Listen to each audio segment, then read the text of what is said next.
May I begin, Claire? Yes, you are good. Okay. Well, good afternoon, everyone. My name is Joan Wodiska. I'm the chair of the College Partnership Laboratory School Standing Committee, and welcome to the April meeting of the Standing Committee. It's my pleasure to call us to order. I'd like to note that the Standing Committee is holding an all virtual public meeting in accordance with Section 2.2, 3708.3 of the Code of Virginia and the all virtual meeting policy adopted by the Virginia Board of Education on December 12th, 2023. I would also like to welcome several distinguished guests who are joining us for the first time today.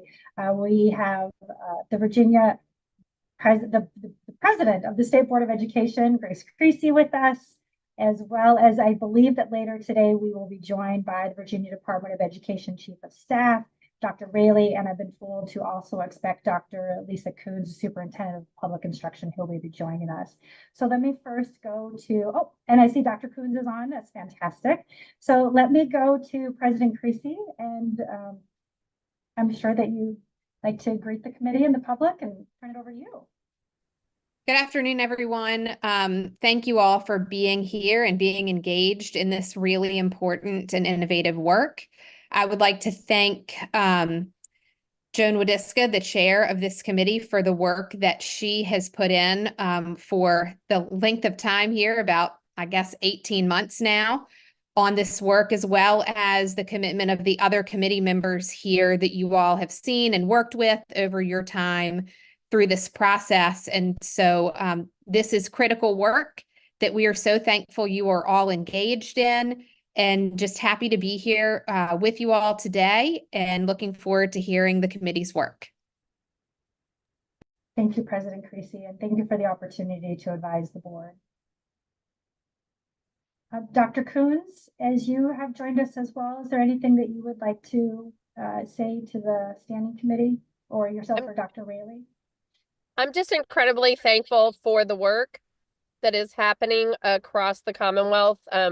We have visited several school divisions that are very excited, and several lab school designers, and had lots of conversations, and so incredibly thankful of the guidance, support, and feedback that the standing committee provides. Also want to give a huge shout out to the DOE team and the support of others who have really helped us organize and shape a process that allows students to have this innovation. And want to say a particular thank you to you, Joan, who have really dedicated a great deal of time and effort to the standing committee and leading us in this work through the standing committee. So thanks so much. Thank you. At this time, Dr. Armstrong, would you call the roll of the members of the standing committee, please? Yes, ma'am. Chair Wodiska. Present. Vice Chair Moran. Present. Mr. Bailey. Present. Mr. Hanson. Present. And Mr. Rotherham. I understand he'll be joining us later. Thank you. At this time, we would move to approval of the amended agenda. I find myself in kind of an unusual position. Typically, we at the standing committee, the agenda was transmitted to the public on Monday as well as to the standing committee. This mid-morning, I received an amended version of the agenda, and I see that that version of the agenda has not yet been publicly posted. And so it is not quite as simple as, would you like to approve the agenda as presented? We should approve the agenda as presented to the committee on Monday. But I do recognize that a new version has been transmitted from DOE and from this morning.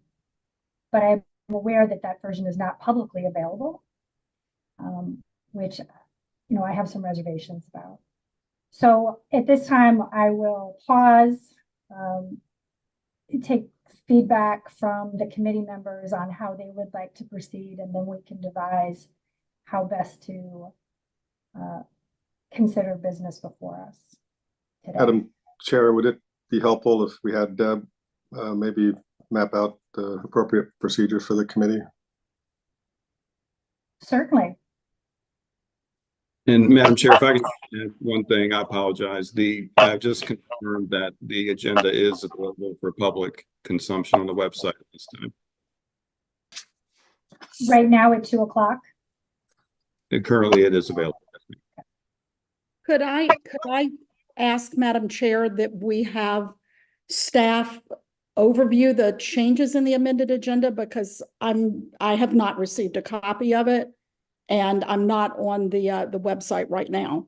I can pull it up, but it would be helpful if staff could just update all committee members on what changes are occurring in the amended agenda, if that is okay. I think that's a good suggestion as well. Thank you. So why don't we go with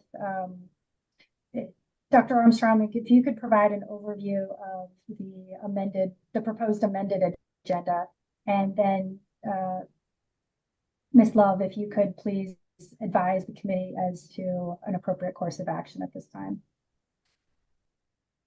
Certainly, our amended agenda includes consideration by this committee of the same 6 applicants that have been presented originally to you all. That includes Emory and Henry, George Mason, Roanoke, Paul D. Camp Community College, ODU Newport News, and ODU Chesapeake. In the amended agenda, we did shift the presentation information items to the beginning of the agenda. Then we moved the action items, which include the application approvals, after those information items. We also added an item, which is a consideration of a process change for the Lab School Standing Committee. And that is attached with a background document as well. And that has been added in as item D. So currently the amended agenda is different from the original agenda provided to the Standing Committee, both in the order in which we're receiving reports, with our presentations and written reports still being the pipeline update and innovation network. But those are coming first, followed by consideration of applications. And then we have added an item in the action items, that's item D, to consider the College Partnership Laboratory School process revisions. Thank you, Dr. Armstrong. Ms. Love, as the representative here from the Office of the Attorney General, what is the public notice requirement for, as this information has now just been made available to the public? So just for those members of the committee who I haven't had the opportunity to meet yet, my name is Deb Love, and I'm the chief of the education section in the Attorney General's office. You're more accustomed to seeing Susan Williams or Abby Gump here. But I guess I drew the long straw today to be able to be here with you all. So the requirement in FOIA, there's no requirement in FOIA that the agenda be posted or made available at any particular time. Well, be posted online at any particular time. It needs to be available to the public at the same time it is available to the Board of Education or to members of this committee. Now, if it's posted online, it's obviously available to anybody who has online access. But I think it's fair to say that the agenda was available at the time it was created. It was available to the public. So had there been a request from a citizen of the Commonwealth for a copy of the revised agenda, it would be a public record that would be made available, upon request. Obviously, it's helpful to have it posted online. That's a good thing that has been addressed, but there's been no violation of FOIA in not having it posted at the moment the meeting started. Is that clear enough? Thank you, Ms. Love. I will entertain a motion from a member of the committee as to how they would like to see us proceed with our business today, and we'll just see how those motions go, and that will determine the course of our discussion. I will move the agenda as we currently have it for approval for our meeting today. Is there a second? I second. All those in favor of the amended agenda as presented, please signify by saying aye. Aye. No. All those in opposition, please signify by saying no, No, as well as no. Okay, so let's try this again. Is there a motion to approve the agenda as presented to the committee on Monday and distributed to the public on Monday?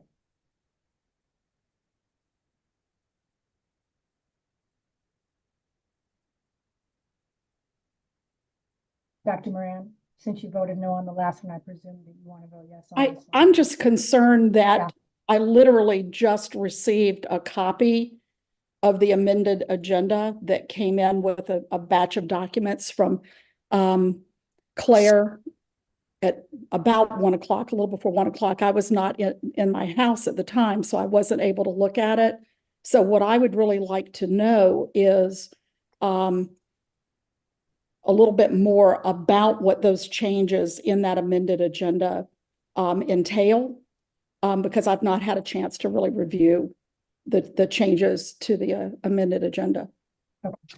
Well, I Armstrong? think the only change that Andy mentioned was item D, so maybe. If we could Yeah, just hear a little bit more about that. And I know we're going to go into detail, but item B is to change what,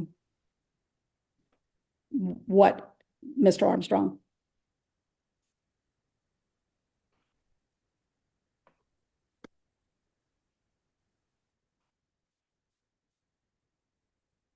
I was working on, I'm going to share my screen if that's okay, Madam Chair. Can I put the agenda on the screen for everybody as I talk through that? I think that would be very helpful. Thank you, Okay, Dr. great. Armstrong. Just bear with me one moment, please.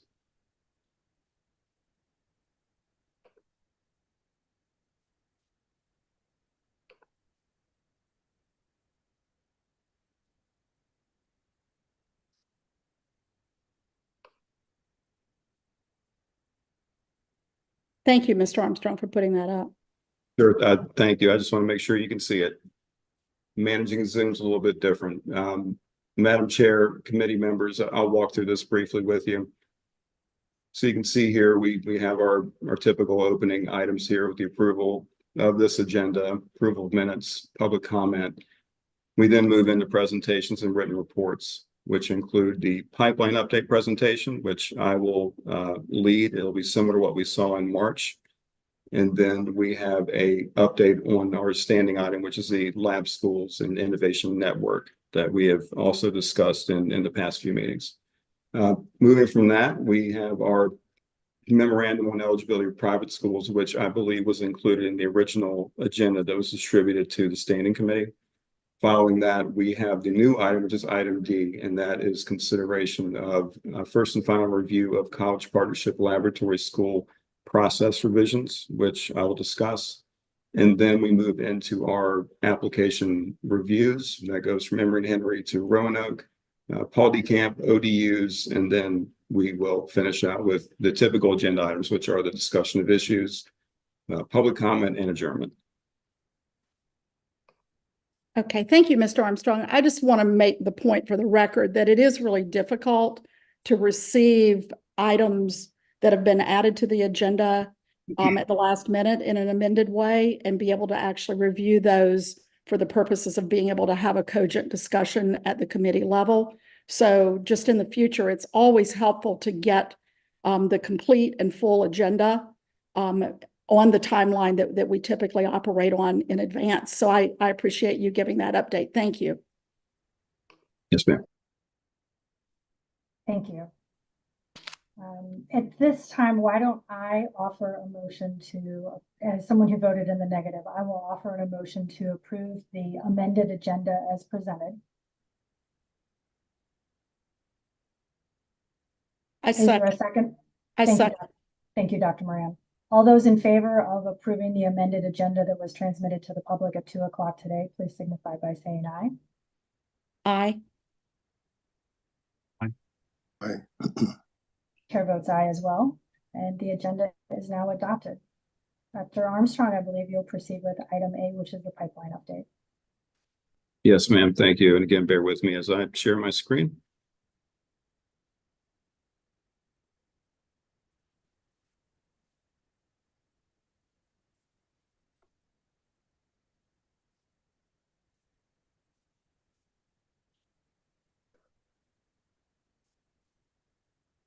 Madam Chair, do I need to make that shift we made earlier when we were practicing?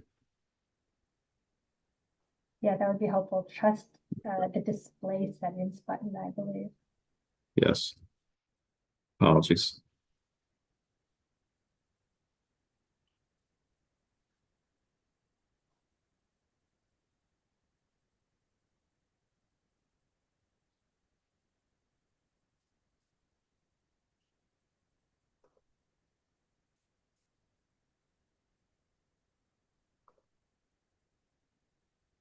Is Kevin online? I'm sorry, I'll do this once and I'll have it good for the rest of this presentation here. You're okay, Dr. Yep, Armstrong. top left. Can you click through otherwise? Show me the way, Kevin. Yep, it's at the top of the screen, right there on the, like towards the left side. You have a display settings if you go up towards the top. Yeah, I'm not seeing that for some reason.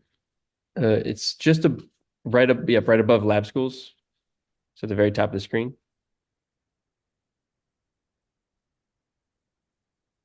Hang tight for me. Okay.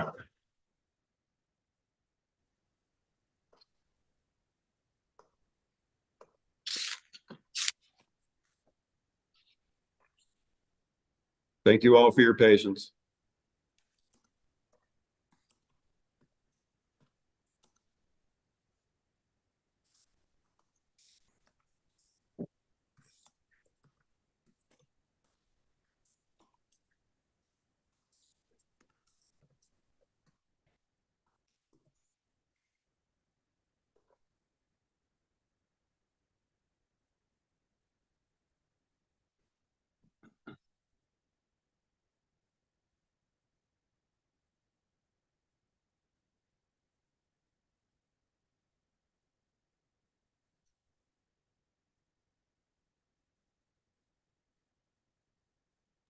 No, while we're waiting,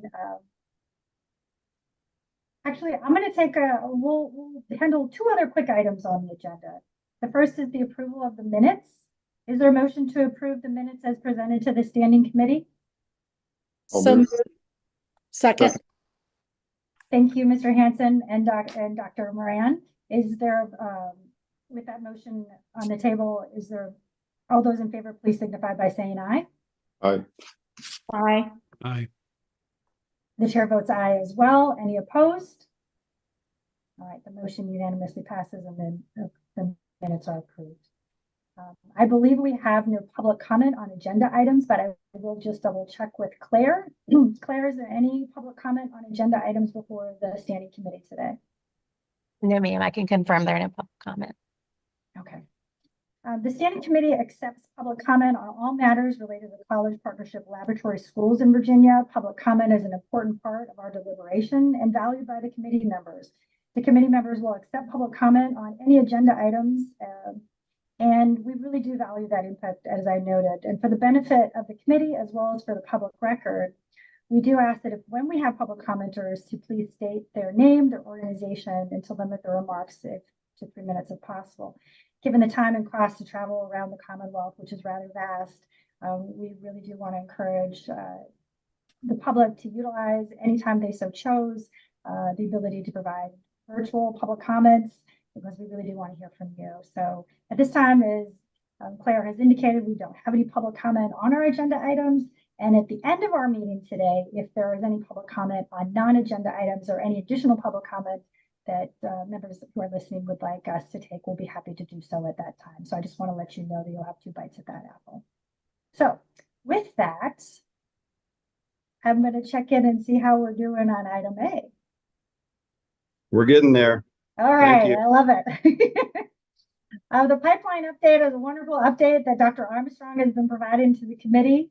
I think almost since his arrival at the VDOE, and we look forward to receiving this information every month. It gives us a good forecast. It was a great suggestion from Mr. Hanson.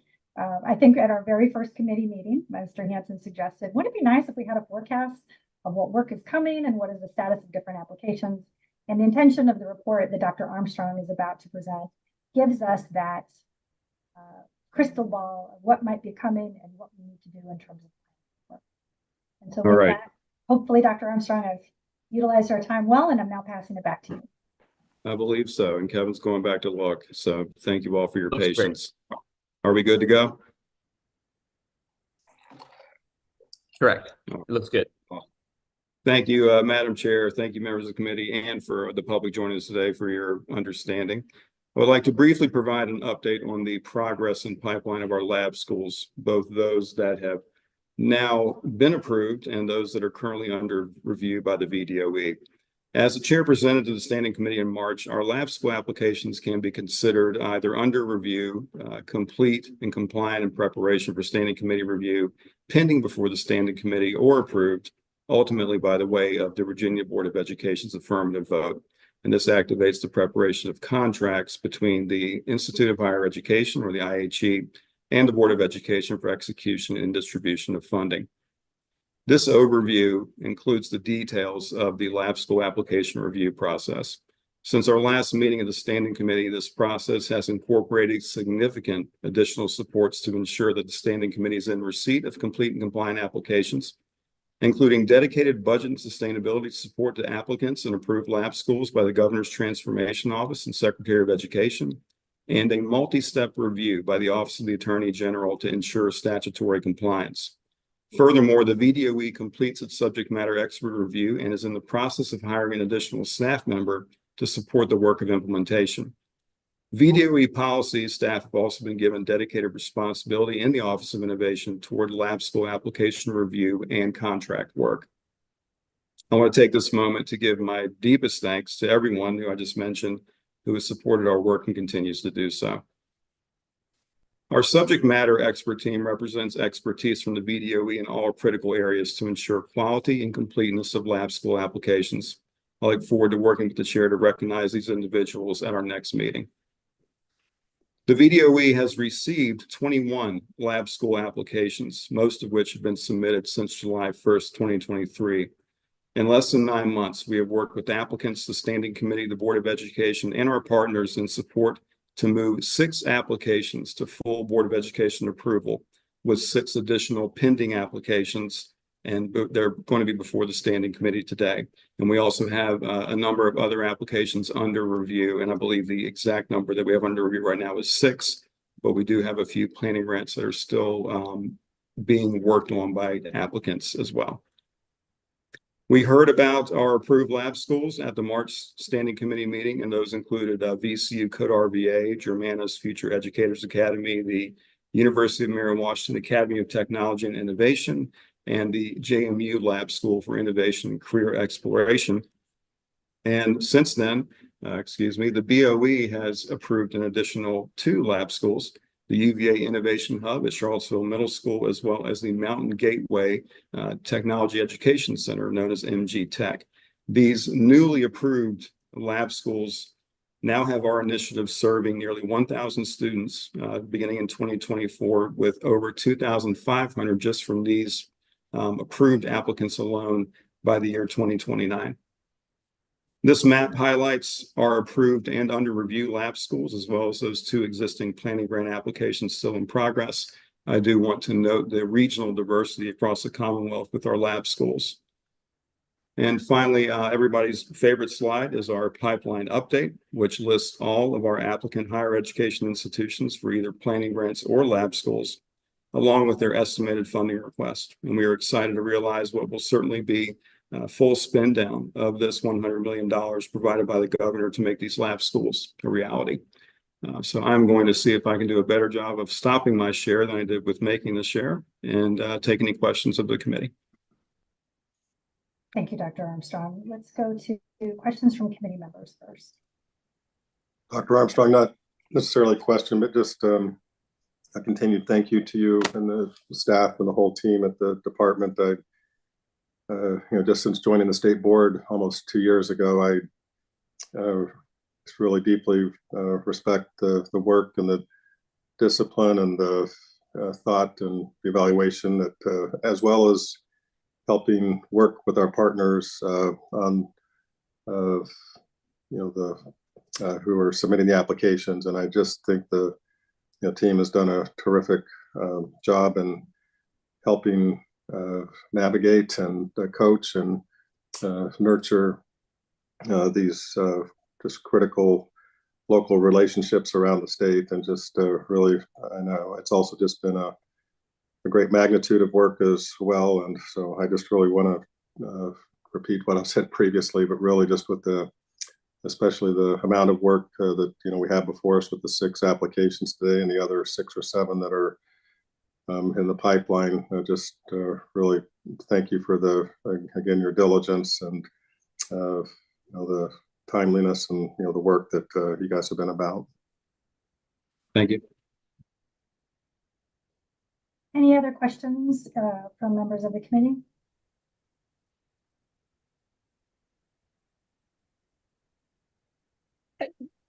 Dr. Armstrong, one question that I wanted to ask about is that in looking over the pipeline document, it appears that JMU is asking for less money than they were originally, which is always great when people can find efficiencies.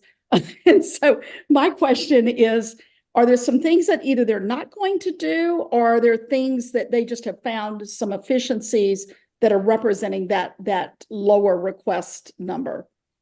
Yeah, it's not, that's a great question, Dr. Moran, and we have worked with JMU to refine that budget ask as we've negotiated that contract with the help of the superintendent, and it is not going to adversely impact the programming. I think they were able to really push on some enrollment levers that would significantly impact some of that per pupil funding. But it will still ensure a quality experience for those students, and the one that was outlined in the approved application. Okay, thank you. Thank you, Dr. Moran. Any other questions from members of the committee? Okay. All right, I have 2 notations. If you can pull your slides back up, I think there might be 2 inadvertent errors in the document. Yes, ma'am. Give me 1 second.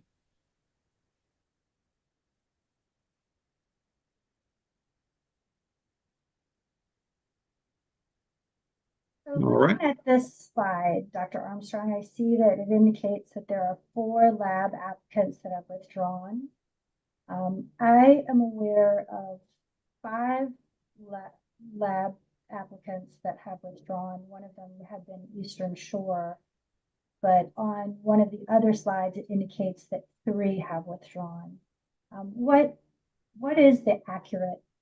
What is, just double checking, what is Sure. the number right now, and which are the ones that are withdrawn? That's a great question.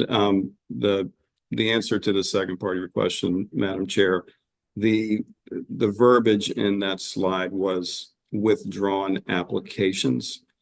Since Lynchburg had never submitted their application, they had submitted a planning grant, but had never formally submitted a VDOE application. Then they are among they withdrew from the process, but I don't consider them among those who have withdrawn applications. And then Eastern Shore has re-engaged, and we are meeting with some potential partners to revive that. So I did change that from a withdrawal to a TBD for the time being. Got it. Thank you for the clarification. And then could you scroll back a couple slides?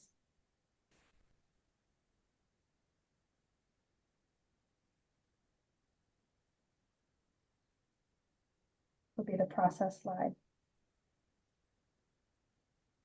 One more. On this slide, go one back. Mhm. Thank you. On step 5, 6, and 7 for pending, this slide is different than, would you please explain on this side, step 5, 6, and 7, since that appears to be different than what was on the slide at the last committee meeting? Yes, ma'am. And I will make a slight correction here, as this was originally intended to be further down the agenda. For your consideration today, I'll be discussing the proposed revision to the lab school process document. And while this was and has been, I think the wording you would have seen for steps 5, 6, and 7 would have been more than one standing committee public review, including opportunity for public comment and 10-day public comment period. I did amend that to holding one public review. So again, putting that a bit before the horses, we still need to consider that action. But that would have been, I assume, the change that you would have seen. So what is the current process of the standing committee? If it was to have been accurately reflected in this slide? The standing committee process, and I'll get into this more when we consider the item, I believe it's item D coming up. The standing committee process, which is represented in a flow chart that was approved by the standing committee in, I believe, March of 2023. I have those details coming up. Did indicate that the applicant would submit their application for DOE review when it was complete and compliant. It would be before the standing committee. And then the standing committee would conduct review and then send it for any further edits, and then return after public comment for another standing committee review before going to the Board of Education. And then again, I'm speaking just off of memory of what I saw in the flow chart. I have that accessible in that item that's coming up. That's sufficient, Dr. Armstrong. Thank you very much.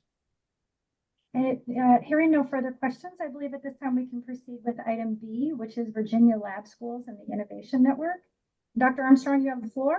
So keep going. You're doing a great job. Yes, ma'am. All right. Thank you. I'm going to, if I can just keep this sharing going.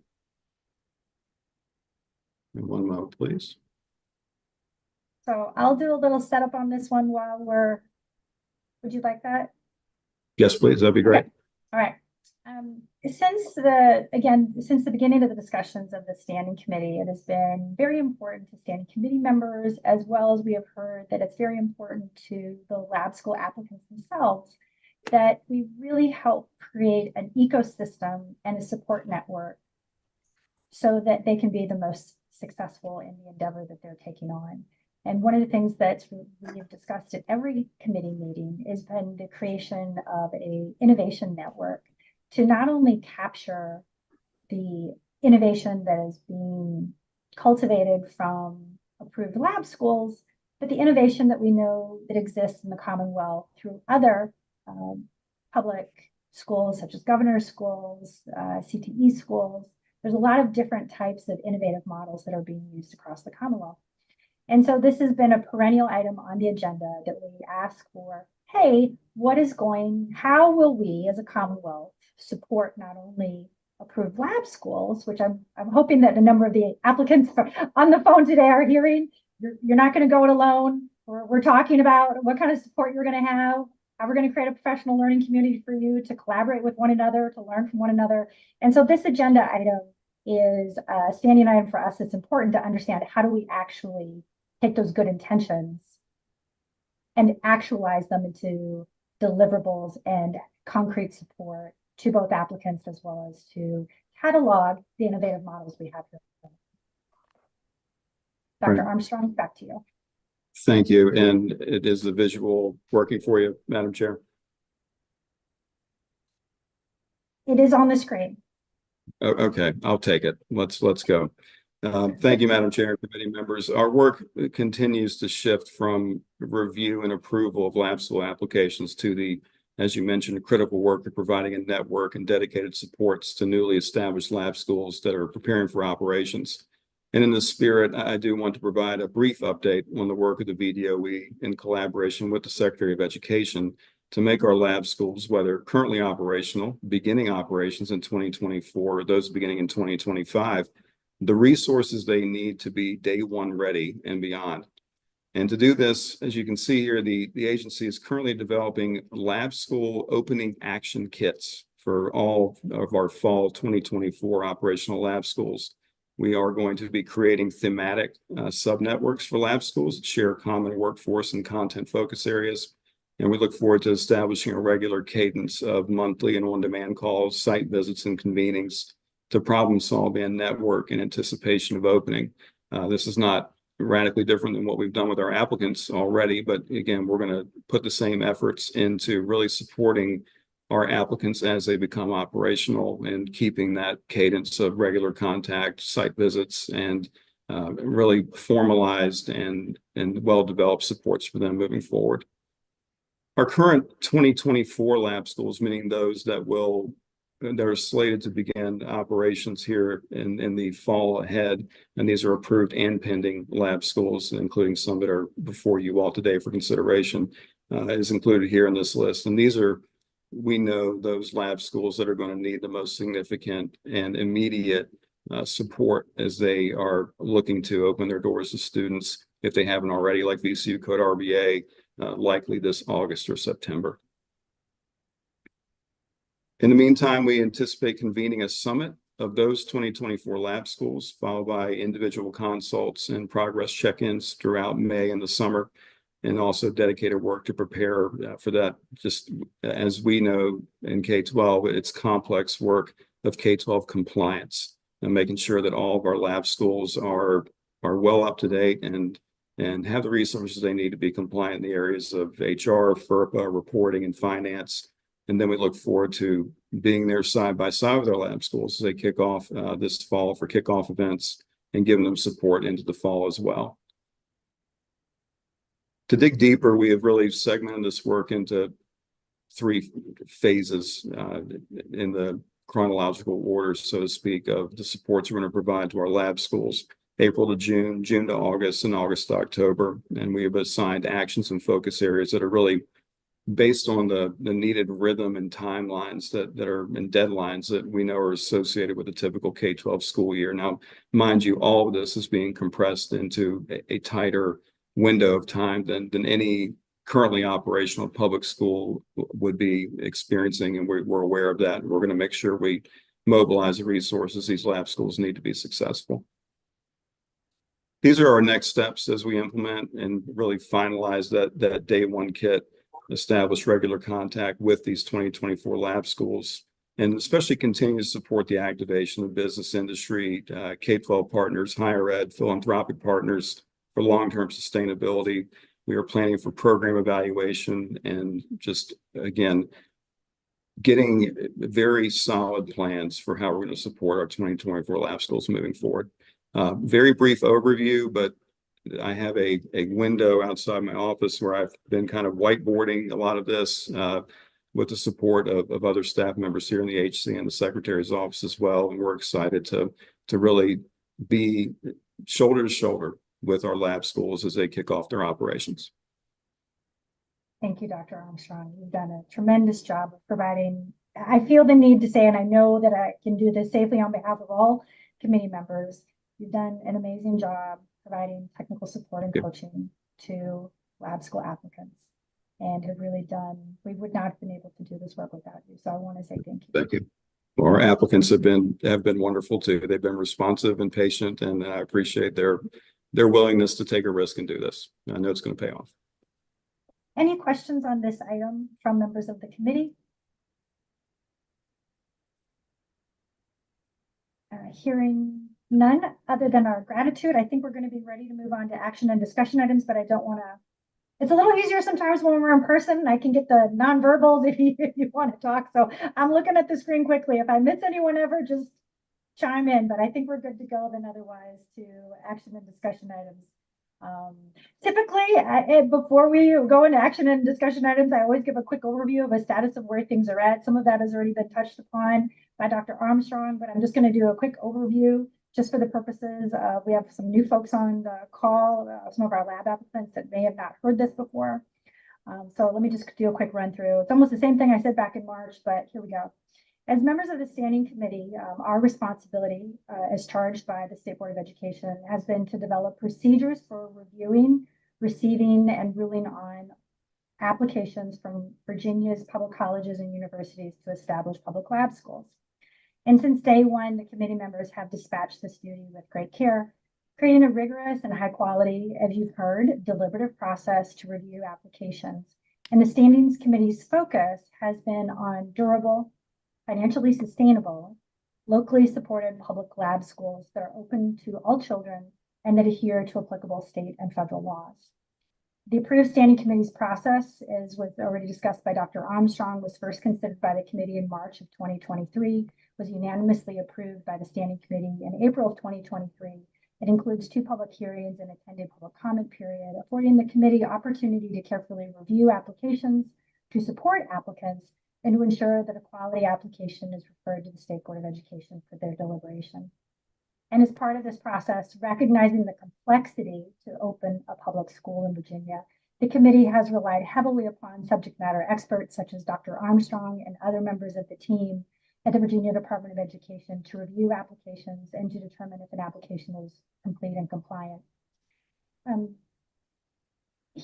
Dr. Armstrong has reviewed kind of the status of where we are. I would like to highlight that of the site visits that the VDOE team and the standing committee have done, of the 7 site visits that we personally did for customized technical support, 5 of those visits resulted in approved public lab schools.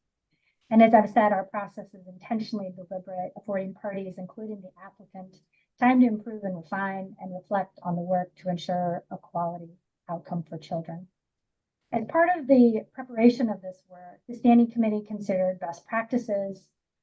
We looked at research and we received expert testimony, including expert testimony from the International Association of Lab Schools, IALS.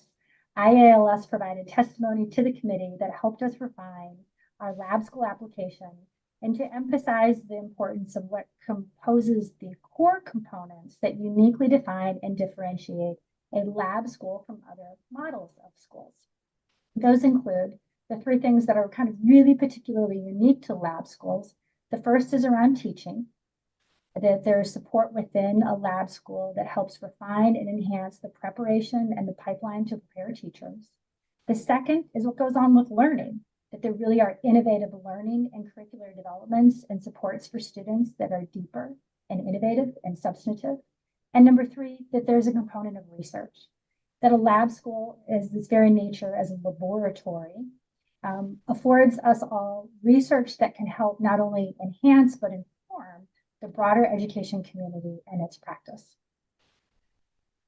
We want to again congratulate all the applicants that have made it through this rigorous process. We're excited about the work that you are engaging in and very appreciative for your collaboration with the standing committee and for your work with our staff. So with that, we are going to dive into item C, which is a memorandum of eligibility on private schools. This item will be presented by Ms. Deb Love from the Office of Attorney General. She will be providing information on the eligibility of private universities in the lab school process. For the benefit of the committee members, I do want to just remind you, we can receive information from Ms. Love in open session. Should you have questions or need to deliberate, the standing committee members, as this is legal counsel, would have to go into closed session. So happy to have questions from the standing committee members. Should you like to do so, please signal that to myself. We will work with our staff when we move into closed session so that you can ask that question and we can deliberate, and then we would come back and join everyone in session. So I just want to give everybody the benefit of knowing how we would procedurally proceed in this virtual environment. So with that, Ms. Love, if you would please present item C.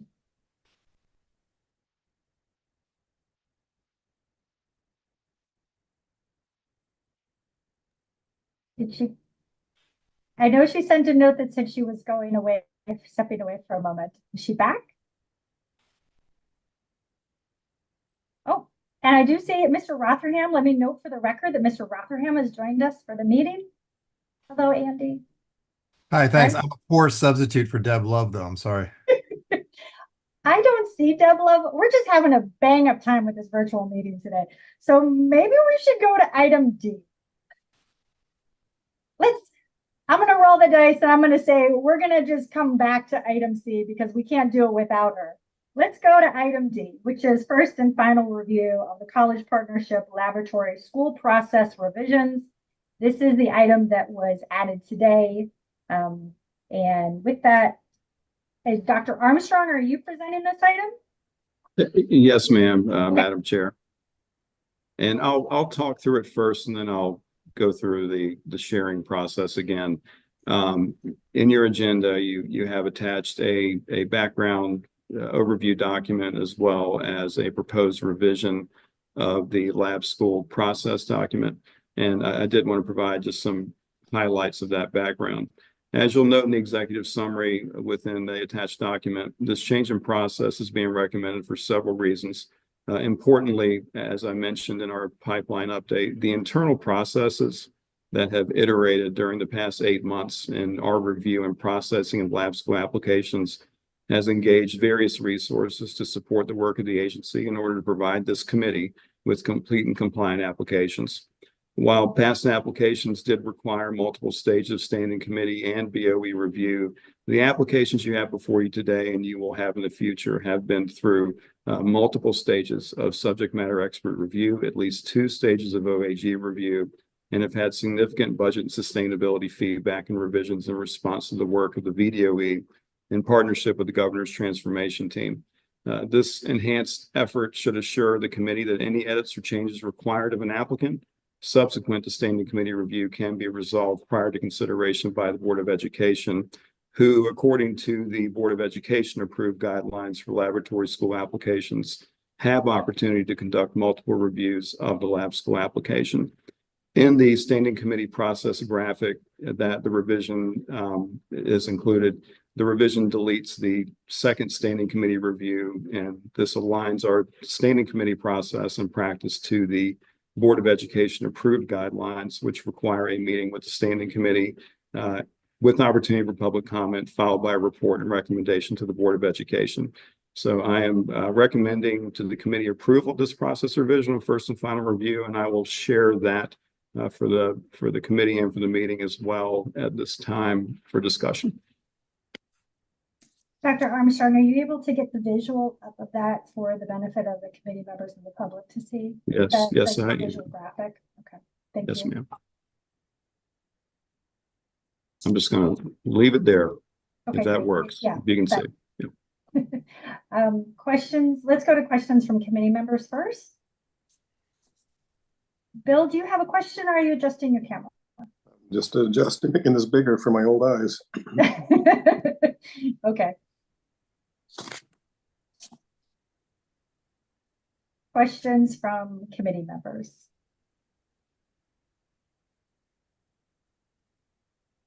Comments or? Yeah, Dr. Moran, go ahead. Just seeing this right now and getting the amended agenda with this item, one of the questions that I just have, Mr. Armstrong, Andy, is there a compelling reason and is it time related to get through review of all these applications and get the ones that we approved to move on moving as quickly as possible? Or is there some other rationale for why we would change the process right now? Just for my benefit and the benefit of the public. And Dr. Moran, I would state that even if we had 5 years to obligate our funds, that the work we're putting into review now ahead of standing committee review, I feel does not necessitate the second review. That's one dimension of the rationale. The other is that the State Board of Education approved guidelines. I've got them beside me right now, actually, for the submission or approval of laboratory school applications. That was approved in February of 2023. And to my knowledge, this process, and this was before I came on board, and I'm sure some of you would recall this, the process that we have before us today was never approved by the state board, though it was approved by the standing committee. Another, again, dimension of my rationale here is to ensure that the process that the standing committee is operating under also aligns with the Board of Education approved guidelines.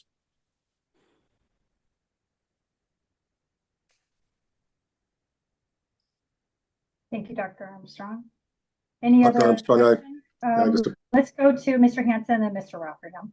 Yeah, Dr. Armstrong, thank you again for this. And I'm just the number of opportunities that we have to effectively move quality applications along the process. I just think again commend the staff for your work, commend the applicants as well, and I just think this is very much in alignment with our progression over the last year plus, both in the evolution of the application pool and just the nature of work and where we are and where we're going. So think this is a very logical, transition step for us to be undertaking.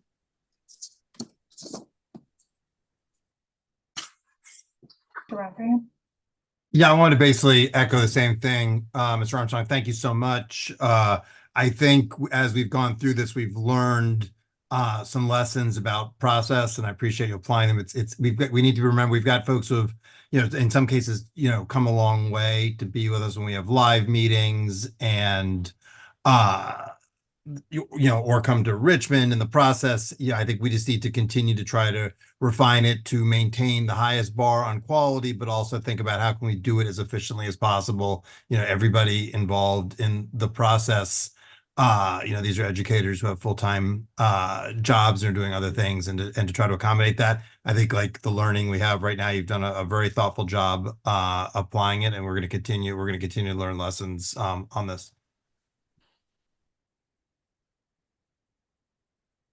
Any other comments? I have a few of my own, but I always speak last, so I want to make sure I go to everyone first. Okay. Respectfully, this is an item that I will indicate that I will be voting no on, and I will do so on a principle for the following reasons. As a local school board member and a prior member of the State Board of Education, it was ingrained in me that a quality process equals a quality outcome. And paramount in that is the public's engagement, the public's opportunity to review materials, to have opportunity to deliberate. And as evidenced even by the agenda today, I think that we have work to be done to ensure that we are truly having a deliberative process. I personally believe that it is important to have a first and a second review. I know that that's not always done in today's environment, but it is something historically that the State Board has done. And as a former member of the State Board and as a member of a standing committee, I know that first and second review was part of the work. I believe that that work worked well. And up until this month, the State Board of Education and we've received a tremendous amount of positive feedback from the State Board of Education on our review process. And I think it's been working. And so I see no reason to change course. The second reason that I'll be voting no is that this item was sent to the committee members digitally today at 10:37. It was not loaded for the public's consideration until after our meeting began at 2 o'clock. And again, as a matter of principle, I believe that we have a responsibility to run a quality process, and not providing information in a timely manner to the committee members as well as to the public jeopardizes the ability to have that deliberative review process. The last thing, and this is an important note for me as well, the role of the standing committee, the very role of a standing committee as charged under law, is to set a process to review applications. That is our role. That is our charge. There are millions of taxpayer dollars at stake in these conversations, but most importantly is the welfare of the students and the educational professionals that will be at these lab schools. While there have been process improvements, two of which I can speak to very directly. The first is the Office of the Attorney General will be assisting in the review of applications. As you will hear from Deb Love when she's available, the Office of the Attorney General's review, and I quote, does not look at curricular considerations, financial plans, or budget aspects of any lab school proposal. And the Office of Attorney General is unable to offer their opinion on the merits of an application. Those responsibilities lie within the standing committee. The second is since March, the Governor's Transformation Office has provided additional support to applicants to provide budget information and to procure spreadsheets, as we will see in the other applicants on our agenda today. The Governor's Office, while I very much appreciate the spreadsheets that have been provided by the Governor's Office, identifying a number is not having a sustainable funding plan. And the role of determining whether or not an applicant is sustainable is a duty that has been charged to the standing committee.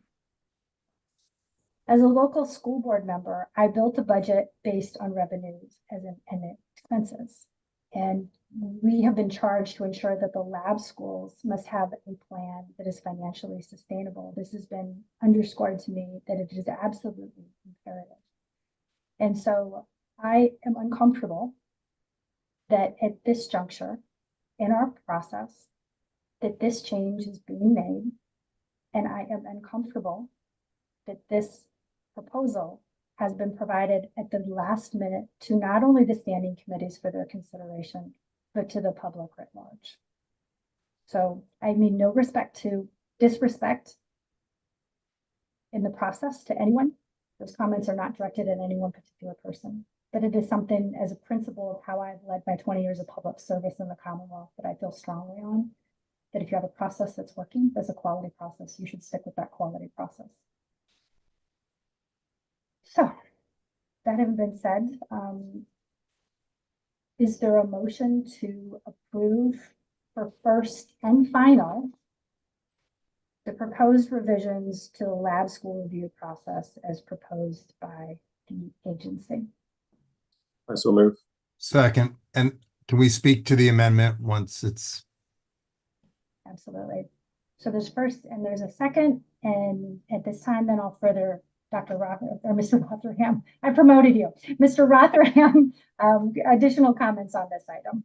Yeah, sorry, I said amendment. I meant the motion. Yeah, look, I hear Ms. Wadiska, I hear your concern, and I know it comes from a place of principle. I feel like what we're doing here is simply streamlining the process based on what we've learned. We can take, if we see deficiencies in applications, it leaves us a couple of options. As I understand it, does not preclude us from taking something on first review, but we can take it. We can also send it through to the board with conditions. And fundamentally, what we're doing here is incredibly important, and you've done really important work helping establish a process. But fundamentally, the accountability for actually authorizing these schools lies with the state board and the 9 members of the state board, who it's incumbent on them to look at everything, including the public comment, which is still provided for in this process. We still have a normal 10-day opportunity for the public to weigh in. So I hear your concerns, certainly, but I think this is mostly about how do we just streamline this process a little bit based on what we've learned, not in a way that compromises quality, but in a way that just maximizes efficiency while maintaining quality. So I appreciate your comments, obviously, because I seconded Mr. Hansen's motion. I'm going to support the change. Dr. Marianne. I'd like to speak to this as well, and am just seeing this in front of me today. And I will tell you, there's nothing more important to me than getting to yes on innovative practices and getting those into place, and feel like that I had a great track record of doing that at the district level, the division level. I also believe that getting to yes means that you have to have all of the pieces of the puzzle in place in order to be able to move an innovation project forward, whether it's a lab school or charter school. And I had 2 in Albemarle while I was a superintendent there, or any other pathway that's going to provide kids with different ways of getting to graduation in successful ways. One of the things that I would like to see is, rather than seeing the second review struck, is that I could see a compromise in this, Mr. Rotherham, with saying, if we believe that an application is in good standing, it's hit all of the right buttons with the standing committee, that first review could be the place where it then goes forward to the state board. And if there are some what you might call low-level conditions that we want to attach to that, by saying, before it goes to the state board, we'd like for you to work back with staff on X, Y, or Z, that we could say, with these conditions, we see this as ready to go to the state board. I don't want to see the second review completely removed from the process, because I think it can be confusing. So if there is a way to put the second review in as a contingency, so that if we get to that first review and we feel like that group has not really crossed all their T's and dotted all their I's, that we're able to send it back for a second review in order to get what we feel in place in terms of quality. And for me, it is about compliance. It is about meeting all of the standards that we have, but it's also about sustainability. It's about the strength of the program. And there's some other criteria that people have been using at the committee level to say, have you really thought through this? Have you thought through that? So I don't know if it's possible to look for a genius of the and in here and say, we absolutely would love to be able to move people on from first review if they've hit all of the right marks that we've set for these projects. But if we feel like we need a second review, that it is in the process that we can go there. So I would offer that up and would appreciate if there's any comment on that from fellow committee members. And Dr. Armstrong, do you want to speak to that for a moment? It's my understanding from other conversations. Would you please speak to that and what you believe the intention of this would be? And Madam Chair, as I mentioned to Dr. Moran, the rationale for this, of course, is that both in a nod to the work that we're doing ahead of standing committee review, but also to the alignment with the Board of Education guidelines that were approved. But other than that, this is, of course, up to the committee and their ultimate action on this item. Madam Chair. Please proceed, Mr. Hanson. Just thank you all. I appreciated the comments from Pam and Andy. And also just, with respect, Madam Chair, too, I really do believe that, this committee has just done yeoman's work. The staff have done terrific work. As a current member of the State Board of Education, I also believe that there is a lot of dedication and attention that's, paid to this by the State Board as well. And so as we launched off on this effort a while back and having the process in place to ensure quality outcomes, I don't think anything has changed. I think it's the evolution of where we are, where the Department of Education is, where we are in the process. And I just don't really have any concerns whatsoever that we're going to be stepping away from quality outcomes of what we're all seeking to achieve here. And I think, as Andy said, the accountability is at the State Board level, and to really dig into the good work of this committee and the staff, as we always do. And so and also, Pam, I in some respects didn't see that much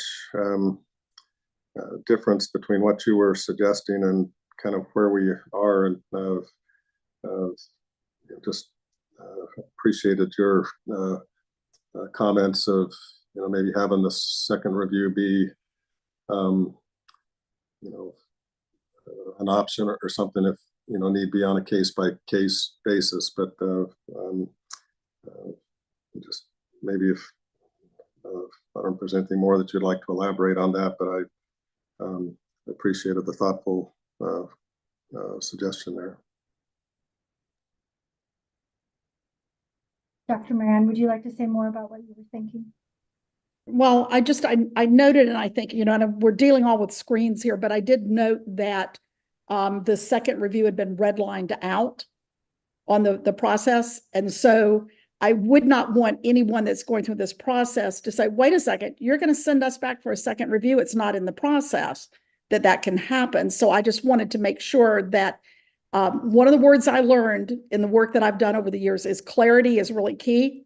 So I want to be sure that we have clarity with any of our folks now or perhaps in the future who come forward and are going through process, that they clearly understand that if our goal is that we really are trying to get people out of the gate and that they've met all of our conditions and requirements, let's move them on.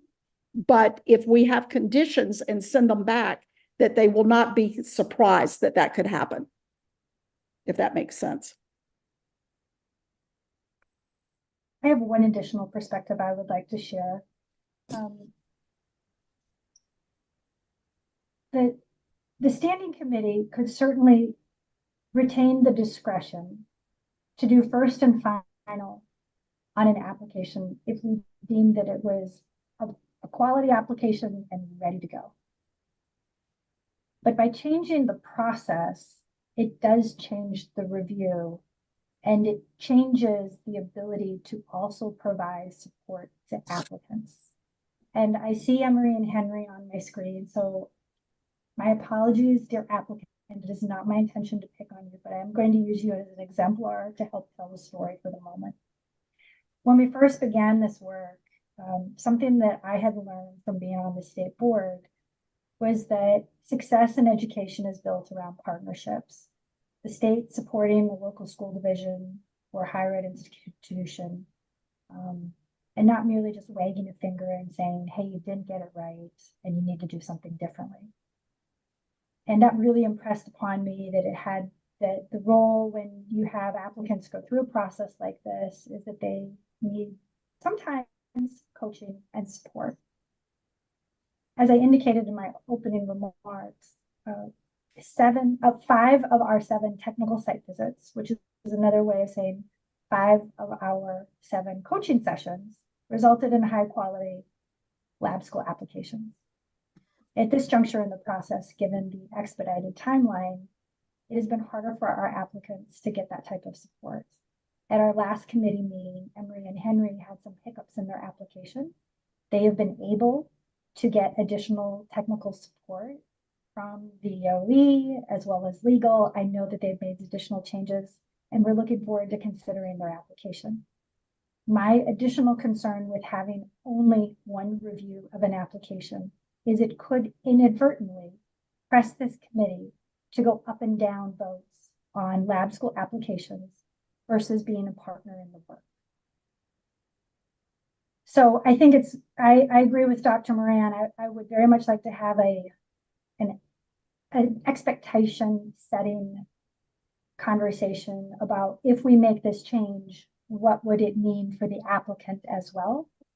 If they get a no vote, or if they don't get approved for first review, do they, as Dr. Moran indicated, do they get to go and have technical assistance and support, or is it now just a no?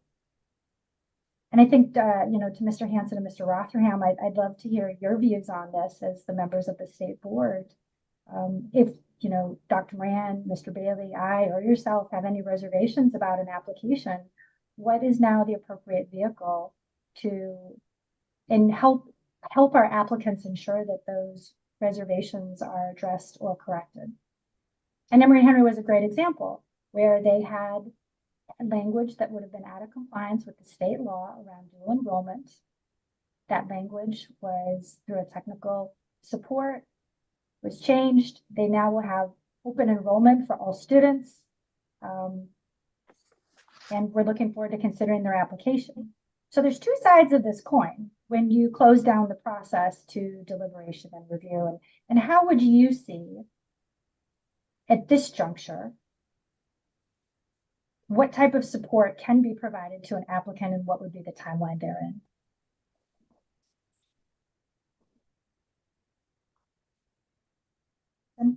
I'm happy to speak to that, but Mr. Bailey, you haven't spoken yet, so I want to make sure. And Mr. Hanson may have thoughts as well, Ms. Moran. I think this last question is a good one to explore. I guess part of the way I was thinking about this, I think really important points that were raised by everyone, but also it felt to me, especially with one of the things I've noticed is that with the department doing more intensive reviews up front and some assistance there, we were just getting better quality applications for first review. Didn't take care of all situations, but it feels like this revised process just puts more onus on the Department of Ed to some degree. And then also I shared, I think, Andy's, perspective too, that at the end of the day, we're recommending to the state board is sort of evaluating the risks and trade-offs with with the recommendations. And so I had always just assumed a little bit that if there, but this last point that Joan's raising, I think is a good one, that I thought if this wasn't sort of a binary up or down, that if it was like sent back with our direction of identifying, where there were some either issues, problems, or areas of vagueness that needed clarification and which to approve, and then at which point it comes back into the system. And so maybe that's technically a second review. Maybe it's just coming back in through the process, but that seemed to make sense. But I think this question that Joan just raised here is important. That is this, if it's sent back, is that final, or is there still an opportunity to get technical assistance and revise it and resubmit? Really. Mr. Rotherham or Mr. Hanson, would you like to speak to that? What your views are? Again, my interest here is ensuring clarity and consensus on how best to proceed. Even understanding we may all vote differently on this item, but the process has been set. People knew what it was. And if we're going to change it, I want to make sure that everyone understands. And I'm clear too, and as the staff will be. So I thank you for your patience as we deliberate on this item. Mr. Hanson, and then Mr. Rotherham. I would maybe ask Dr. Armstrong for just any feedback from the last two members of the committee's commentary of maybe just functionally how you would see it based on the recommendation, how that would work.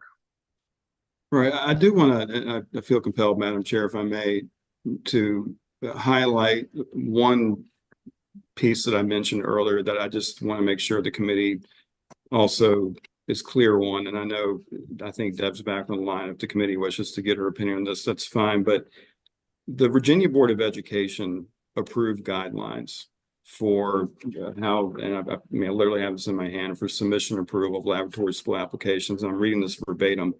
States that representatives of the entity who submit the application attend a meeting with the standing committee. At the meeting with the standing committee, the representatives are asked to discuss the contents of the application and address the standing committee's questions. It then goes on to say that following public comment or public hearing conducted by the standing committee and the meeting with the applicant, the standing committee will prepare a report to the full board with the standing committee's recommendation, and that a copy will be provided to the applicant. And then really the next step is action by the board. And that the board in the approved BOE guidelines really has more flexibility to conduct review than the standing committee per what's written here. They have the option to either decide that it meets the board's approval criteria, or to render a decision that does not, provide the applicant with an opportunity to address any deficiencies. I feel, and again, I'm not the attorney here, that the standing committee has somewhat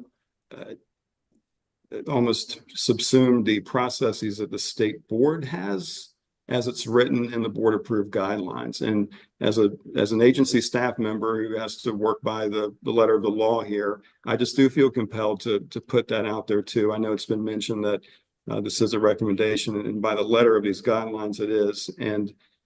But again, ultimately this is the standing committee's meeting and you all will take action on this item. But I did feel compelled to just make that clear from the document that was approved by the state board. Dr. Armstrong, thank you. And I just also would like to just really reiterate that the standing committee has provided and will continue to provide such an important role in helping to launch this program and to ensure its accountability, ensure that there's the technical assistance and the partnership that is needed, and to get the quality outcomes that we all are looking for especially our students. And I think maybe that last point that Dr. Armstrong made is important. As a state board, we take upon first and final review a lot, things like the school construction grants that are coming through the pipeline. They don't have a secondary sense of expertise and engagement that these grant applicants do. And so, when this committee was set up, these could have all just been handled as, direct grants to applications to the department. And I think we need to really keep in mind that, the board felt it important to establish this committee to, help bring in outside public expertise, which we have on this committee with the three non-state board members, and as well as the process and the openness that we've been running throughout this process across the state and with all of the stakeholders involved in this. So I think if anything, we have had a double, triple, quadruple measure of accountability and oversight and ensuring of a quality outcome, just with the creation and the work of this committee. And so I just think, comments like closing down process or things like that, I just don't. I think if anything, we are, again, as I said before, evolving the process, streamlining the process, and where the ultimate accountability is with the board. And again, just this committee has just provided the Commonwealth with an incredible amount of assurance and help that we really are having quality grants, quality leading to quality outcomes here. So I just think it's important to keep that in mind too, of really the role that we're playing in supporting the state board. Mr. Rotherham, and Yeah, then I'm going to just Mr. Rotherham, I'm going to just wait because I'm going to see if Dr. Moran or Mr. Bailey have anything else. Then I'll do my come back around the horn for thirds, and then I think we'll bring this one on home for a vote. Is that acceptable to you, sir? Okay, Dr. Moran or Mr. Bailey. No, nothing else. Thank you, sir.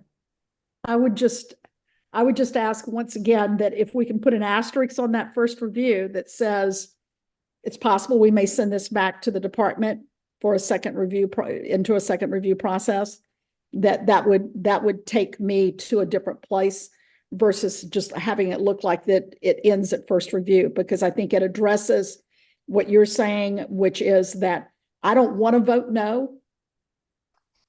I'd like to be able to have these proposals get the support and go through the process if they need to. And there's some that are coming to us that we may say today, let's send it on. And I'm good with that. But I don't want to leave out a piece of process that gets people something that they need to then get back to the place where they can go to the state board. Pam, I really appreciate that. And I just, it seems though that the state board has that same ability to kick it back if need be. And to me, that is, again, kind of the governor here of ensuring, that we get what we ultimately need. And, so, I agree that there needs to be, some opportunity. And so I appreciated your comments initially too, but I do believe that the way the process works, that the state board can also do that. But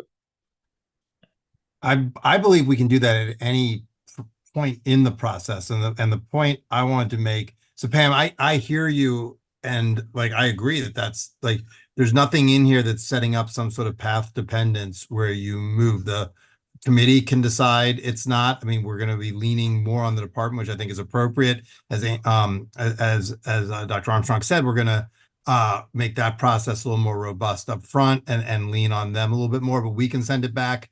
We can send it back with conditions. The state board can do that, and applicants then have a choice. Okay, I want to address those conditions and come back. And we have examples of that. We have an example of that today. Or they can decide, no, okay, that's what they're asking for. That's not something that we want to do as part of this program. And we can't put anybody through this, against their will. So I hear you, Dr. Moran. I think we are covered on that, because at every point people need to do their job. The staff, as Dr. Armstrong laid out, us at this point in the process, and then the state board when these things do reach the state board, whether that's on a first review, or whether that's something that's been sent back. I think it's important that the state board doesn't, if it gets sent back once or even twice, decide, oh, this is good. The state board has to do its diligence as well, supported by staff. So I hear your point. I'm comfortable though that we have that incorporated. Just a matter of like the process of each of these public institutions as these move through. And I call the question. That's the first time we've ever had to call a question on this committee. Oh, my goodness. Here we Yes, go. yes, Let Madam me- President, but we have a lot of No, we I have was a lot gonna of folks say- waiting on this call who I'm sure think I had are already- riveted by this debate. I have no doubt they're all on the edge of their seats, but they're here so we can talk about their schools. I think I had already indicated that's exactly where we were gonna go. So, all right. All those in favor of approving on first and final an amendment to the college partnership laboratory schools process, please indicate by saying aye. Aye. Those opposed, the same. Nay for the chair. And nay for Dr. Moran, I believe. Yes, no. Okay, the motion passes 3-2. We'll now proceed with item E. First and final review of the college partnership laboratory school application from Emory and Henry. Dr. Armstrong is going to present a quick overview on this item. And then we will hear from Emory and Henry because we saw them at our March meeting. I'm expecting a more truncated presentation. Last time they presented their full presentation to us. Fantastic. Today they will just be speaking to the items that were changed based on feedback from the committee. Dr. Armstrong. Madam Chair, I apologize. Do we need to go back to the item where we were asking for Oh, Ms. Love? yeah. Is Ms. Love here? I am. I apologize for stepping away. It's like, you know, the doctor in the theater, right? You're just waiting to be called. Is there a doctor in the house? And I missed my cue. I apologize. Please proceed, Ms. Love. So just for clarity's sake, I want to make sure this is on the question of the eligibility of private institutions of higher education to participate in the process. So this is a really straightforward analysis. The definition of college partnership laboratory school in the statute, in the enabling legislation for this program, says that it's the institutions that are eligible to establish such schools include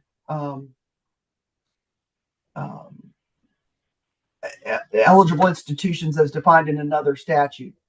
And that statute, which relates to the TAG grant program, which offers certain tuition subsidies for Virginia students going to Virginia private institutions of higher education, makes clear that private institutions of higher education are eligible not only to participate in the TAG grant program, but then are eligible institutions under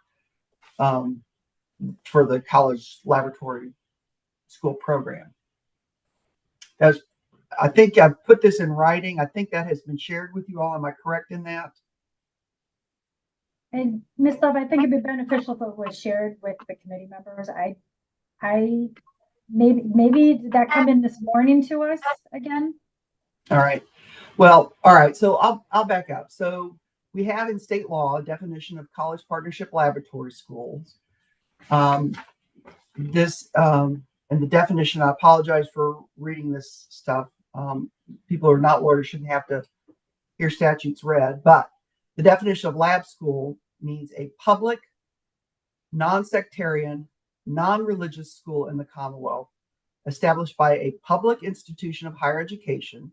All right, we're familiar with that. A public higher education center, institute, or authority. So, New College Institute, for example, or an eligible institution as defined in a statute in Title 23.1, which is our educational institution statute. So we have three classes that are set out here in this definition of lab schools as being able to establish, eligible to establish a lab school. The public institutions of higher education, the public higher ed centers, and eligible institutions as defined elsewhere in the code. So we turn over to that other definition to understand what is meant by an eligible institution. And that definition means it is a nonprofit private institution of higher education whose primary purpose is to provide collegiate, graduate, or professional education and not to provide religious training or theological education. So that would be your Roanoke colleges, your Emory and Henrys, not your Virginia Theological Seminary in Alexandria, for example. So that definition is captured from Title 23, brought in to incorporate it into the definition of lab schools that are public schools established by one of those three categories of institutions, which include these privates. Thank you, Ms. Love. And I'm going to remind the committee members, if they have questions, which I'm happy to entertain, we do need to go into closed session. If they want to deliberate on this, we would need to go into closed session. So, quick show of hands. Does anyone have a question for Ms. Love? Okay, cool. We can stay in open session. All right, Ms. Love, thank you very much for the briefing. I very much appreciate it. With this time, we're going to go toggle back to item C, which is which is Emory and Henry. It was the old C, I forgot, the old agenda. Item E, Dr. Armstrong, should we just go to Emory and Henry? They've been waiting patiently. Let them present their 5 minutes of the changes they've made based on the last committee meeting. Yes, ma'am. And Madam Chair, if you and the committee will indulge me for a moment, what I would like to do with your blessing is to, instead of giving my overview ahead of each of our 6 applicants, I can give a broad overview now and get that through, and then we'll be able to roll through our applicants if that's okay. I love economies of scale. Let's do it. Okay, and I appreciate everyone's understanding with this, but I did want to give a little more detail as we go into this. Madam Chair, committee members, I would like to provide this brief overview on behalf of the agency on the 6 lab school applications before you for review today.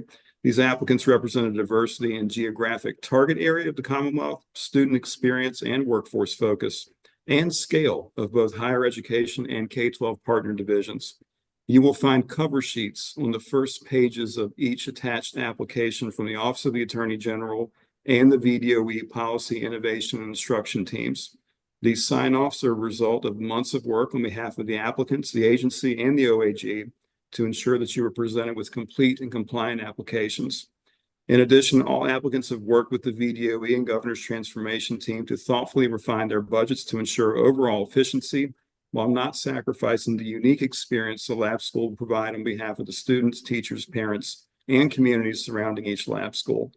All applicants have confirmed receipt of the sustainability checklist, indicating their ongoing plans to engage funding from among K-12 philanthropic, grant, higher ed institution, business, industry, and fundraising sources. And the VDOE stands ready to work alongside the Secretary of Education to continue to support the efforts of our lab schools toward full sustainability past the 4-year grant spend window. While I will allow each applicant to expand details in their presentations, as you know, Emory and Henry's Southwest Virginia HEALS Academy will engage students toward high-skill healthcare careers with dual enrollment and on-site opportunities at Emory and Henry, Southwest Virginia Higher Ed Center, Virginia Highlands Community College, and Wytheville Community College. They have made revisions responsive to DOE and Standing Committee review to address concerns related to dual enrollment prerequisites, IHE employer requirements, and making the HEALS Academy open to all students in the Commonwealth. Emory and Henry is partnering with Bristol City, Washington County, Smith County, Wythe County, and the Lidwin Holton's Governor's School. Their application is complete and compliant. George Mason's Access Academy will be your second application for consideration, and their proposal also returns to the Standing Committee, this time partnering with Loudoun County Public Schools for their Accelerated College and Employability Skills, or Access Academy. This is a lab school designed to support the transition of at-risk learners into college and high-demand careers with a preliminary focus on information technology. And in later years, after Access is established, they intend to begin operations in 2025. The lab school will scale up to partner with other school division stakeholders and expand focus on educational and healthcare career pathways. This is a partnership among George Mason University, Northern Virginia Community College, and as mentioned, Loudoun County Public Schools. Roanoke College's Explore at RC Lab School will be your third for consideration. This is a partnership with Salem City Schools and features 3 career-oriented pathways: education and global studies, STEM and healthcare, and communications and civic engagement. Courses are inquiry-based and provide dual enrollment credit. Examples of courses include Introduction to Public Health, Chemistry and Crime, and Principles of Education. This will culminate in a senior capstone with project-based learning and fieldwork related to their career pathway, and they tie directly to workforce needs in the Roanoke region. This will set students up for success in their chosen pathway through their real-world learning opportunities. They will also have the unique opportunity, like most lab school students across the Commonwealth, to experience the critical exposure of class attendance on the Roanoke College campus. Paul D. Camp Community College will be your fourth for consideration. They have developed the Isle Maritime Trades Academy, IMTA, to provide a high school to college to work pipeline and a partnership among Paul D. Community College, Isle of Wight County Public Schools, and their initial corporate partner, Huntington Ingalls Industries, Newport News Shipbuilding. The overall goal of IMTA is to graduate students who possess in-demand technical and workplace-ready skills for middle-skill jobs with Newport News Shipbuilding and similar employers, and to position themselves in pathways that provide options for advancement with additional education or training. Our last 2 applications before you today are from Old Dominion University. The first is a partnership with Newport News Public Schools to propose the Maritime Engineering and Environmental Studies Academy, or MESA. The lab school will focus heavily on student-guided learning through STEM, experiential learning, guided inquiry, design thinking, career and technical education, as well as internships and job shadowing opportunities. MESA will align with education, research, and innovation efforts at ODU around maritime, as well as with the Virginia Digital Maritime Center, an initiative designed to enhance the region's maritime workforce, particularly through digital innovation. And then ODU will round us out with their proposal that partners with Chesapeake City Schools to propose the Computer Science Lab School, CSLS, at Oscar Smith Middle, which is our second middle school lab school proposal for your review. CSLS is designed to prepare students for the technology talent pipeline and also to increase the number of K-12 teachers prepared to teach computer science in support of that pipeline. CSLS will develop a complete program of study focused on computer science and a regional focus that aligns to workforce needs. In addition to exposure and experience with programming concepts through various coding languages, the prospective program of study will integrate the current academies that are in place in Chesapeake City. As I mentioned, all these applications contained a cover sheet from OAG and the agency that assures their completeness and compliance for your consideration. And Madam Chair, I will leave it to you to have Emery and Henry take it away with their brief presentation. Thank you, Dr. Armstrong. At this time, we'd like to welcome Mr. Lee and Dr. Fincher from Emery and Henry College. They will briefly speak to the committee. And just as a reminder, kind of the same efficiency, for all lab applicants that we will consider today, what we will do is we will once we take up your application, we will hear your formal presentation.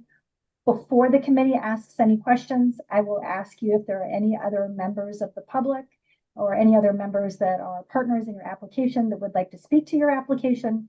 And you, at that time, you will be invited to introduce yourself, state your name, state your title, state your role, any comments that you may have. And we will absolutely welcome all those comments as we have in all of our prior committee meetings as well. Your support and collaboration with these lab schools is incredibly important, and we want to make sure that you have an opportunity to note that for the record. So with that, Mr. Lee and Mr. Fincher, please proceed, or Dr. Fincher. My apologies. Thank you, Madam Chair. And if it's appropriate at this time, I will share our screen with our PowerPoint. Please, thank you.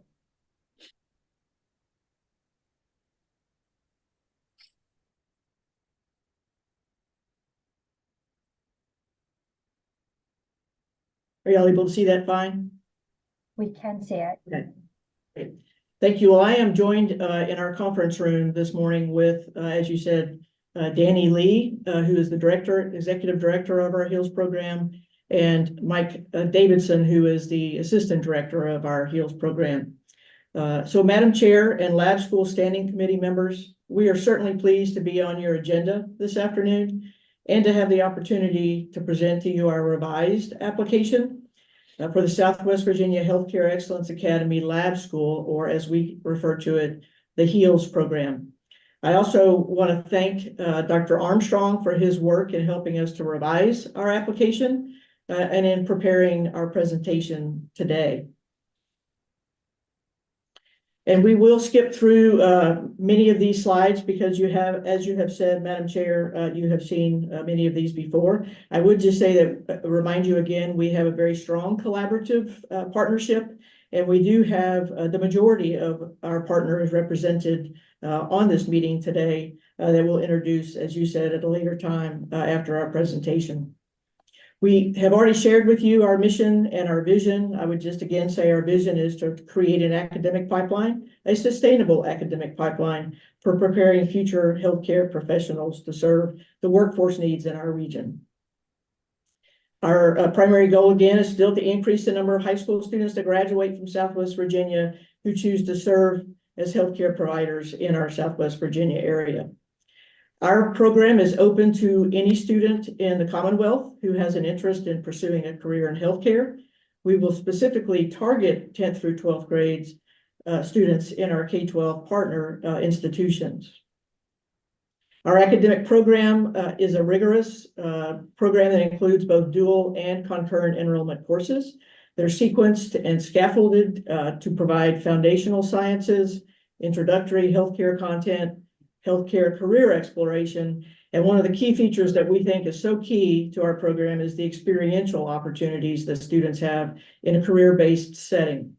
All of our teachers who teach in the HEALS program will hold a valid teaching license, and all will be employed by Emory and Henry College.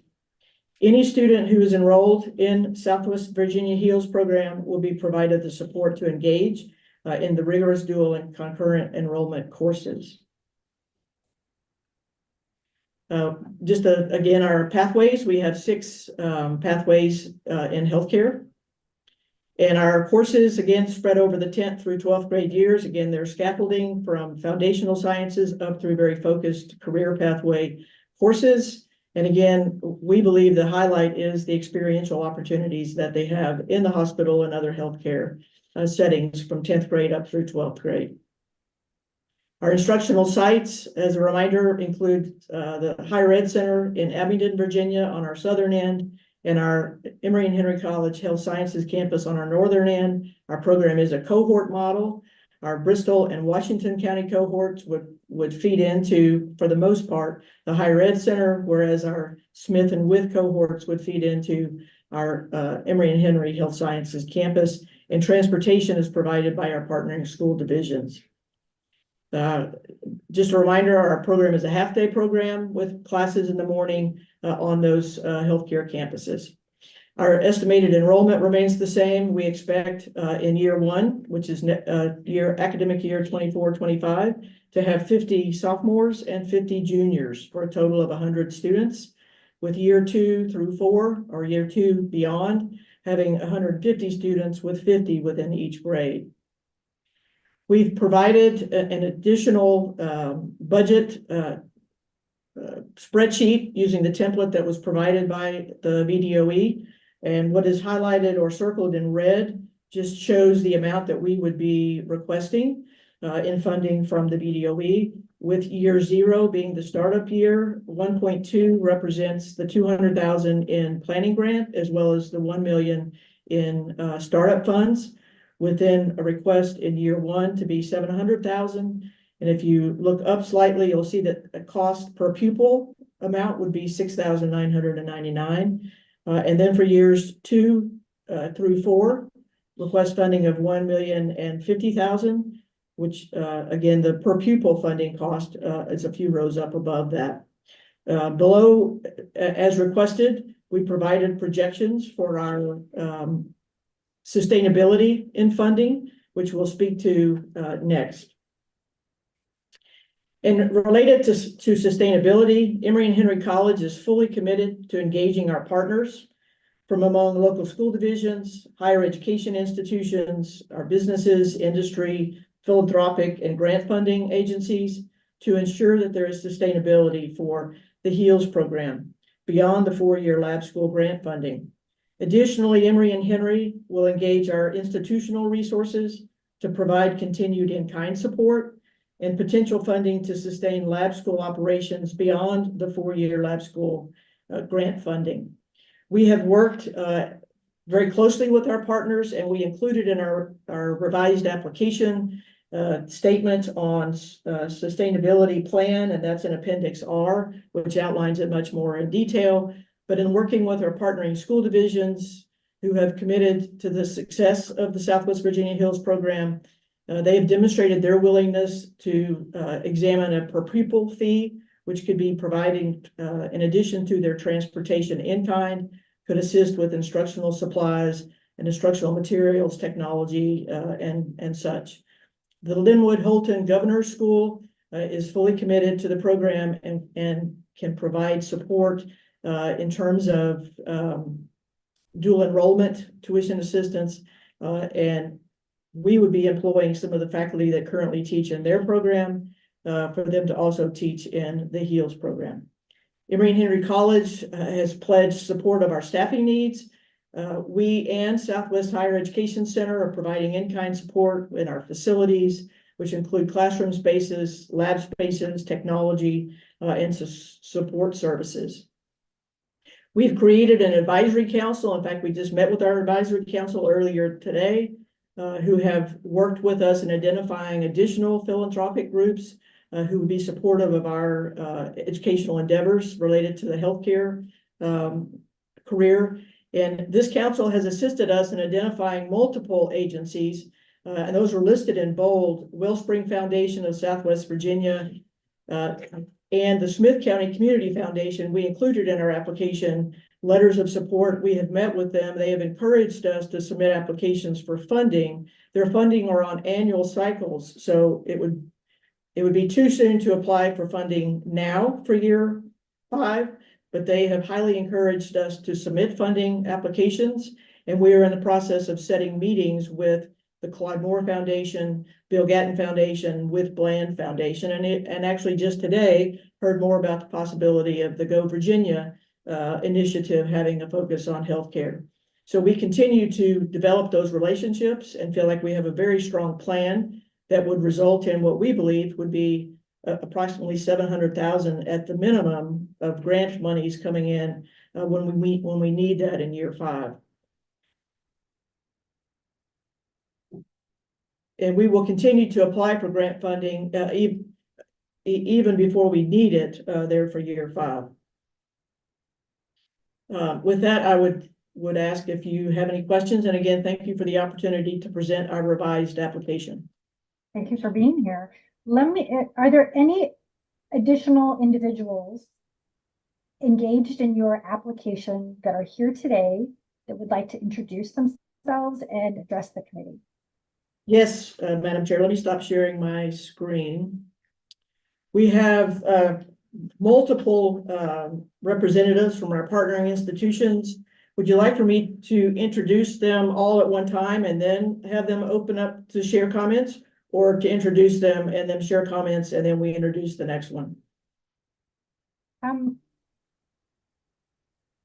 If they know who they are, they can introduce themselves. And if not, then I like your idea. Let's have them introduce everyone, and then they can, introduce themselves and make their remark. I want to make sure that we get your whole team though on record. Okay. So present at this meeting, we have Dennis Carter, who is superintendent for the Smith County Public Schools. We have Wes Poole, who is superintendent for the Wythe County Public Schools. David Scott, superintendent for the Bristol County Public Schools. David Matlock, who is the director of the Southwest Virginia Higher Education Center. Mike Puglisi, who is provost and executive vice president for Emory and Henry College. Dean Sprinkle, who is president of Wytheville Community College. And Mike Robinson, who is director of the A. Linwood Holton Governor's School. All right, I'm a baseball mom, so hopefully everybody heard the batting order. And we're gonna go to who's up at plate right now. Dennis? I just want to say thank you for the opportunity to be here today to present the plan again, and thank you for the opportunity to make the adjustments that were needed, and we're excited to move forward with this project. Thank you. Wes? Yes, thank you for this opportunity. We're excited. We have a number of students already there, and hopefully we are successful in the application. David Scott? Like my colleagues, just wanted to say thank you for the opportunity to let us bring this back in front of you. I think it's an awesome opportunity for us to expand opportunities for our students without having to take on the overhead costs that could be a deterrent otherwise.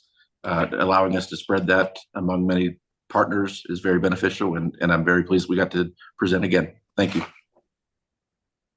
David Matlock? Yes, thank you so much. I'm David Matlock. I'm Agency Head Executive Director of the Southwest Virginia Higher Education Center. And I just want to say thank you again. And I just want to say that on behalf of the 10 colleges and universities that offer post-secondary programs here at the Southwest Virginia Higher Education Center and my chairman, Senator Pillion, we stand behind this program and we'll do whatever is necessary to be successful for our region. Mike Puglisi? Thank you again for letting us address the committee this afternoon. Just on behalf of Emory-Henry College, I want to affirm that Emory-Henry is firmly committed to the sustainability of the HEALS program beyond the funding cycle and in the ways that were indicated in the presentation and in the supporting documentation, that Emory-Henry is fully committed to the success of the HEALS Lab School. Dean Sprinkle? Again, to echo our colleagues, appreciate this opportunity. But the thing I'd add is that I think it's another opportunity for us to build on what we already have as a very strong track record of collaboration in Southwest Virginia. And I know we're all fully committed to making this a success. So thank you again. And Mike Robinson? Yes, thank you for the committee's consideration of this application. We're excited and looking forward to being approved and moving forward. This is an opportunity for kids in our region to really benefit from a tremendous opportunity that doesn't exist currently. And so I'm hopeful and anxious and excited about the possibilities. And that's our team. Thank you, ma'am. At this time, we'll go to questions or comments from members of the standing committee.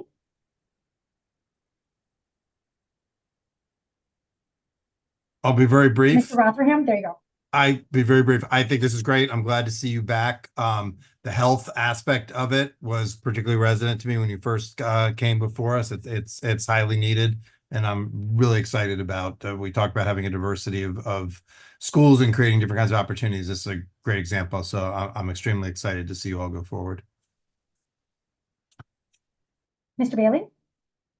Yeah, I just wanted to say the same. I appreciate all the extra work you did on the application and the improvements on it. Really appreciate all the effort that went into it, and just share Andy's shared passion and interest in this. It's not just the diversity of schools and you're tackling healthcare, but it's the diversity of healthcare fields too. And there's just huge shortages, especially in behavioral health and a number of these other fields. And so, giving students a pathway early to be able to explore that and build some confidence is just going to be so important, not just to the students, but to the communities they're going to end up serving. So thank you for that.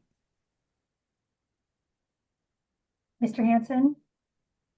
Don't have anything to add, just mutual thank you. Dr. Moran? Oh, Dr. Moran, you're on mute. Unmute. There we go.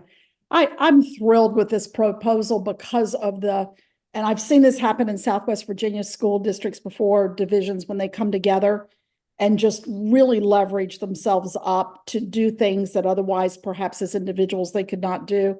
Seeing what I would call full-bodied community support from both the higher education community as well as partnerships with folks in the health and medical sciences fields. I really, really value and appreciate. So I see this, and also the statement from the president about his commitment on behalf of Emory-Henry. One of the best science educators I ever worked with was a graduate of Emory-Henry. It's a wonderful school and has educated a lot of teachers across the Commonwealth really well to serve our kids. So it's great to see them stepping up to be a partner in this and to have a sustainability commitment. I do have one area that I have still some angst about in the actual application in regards to looking for specific kids.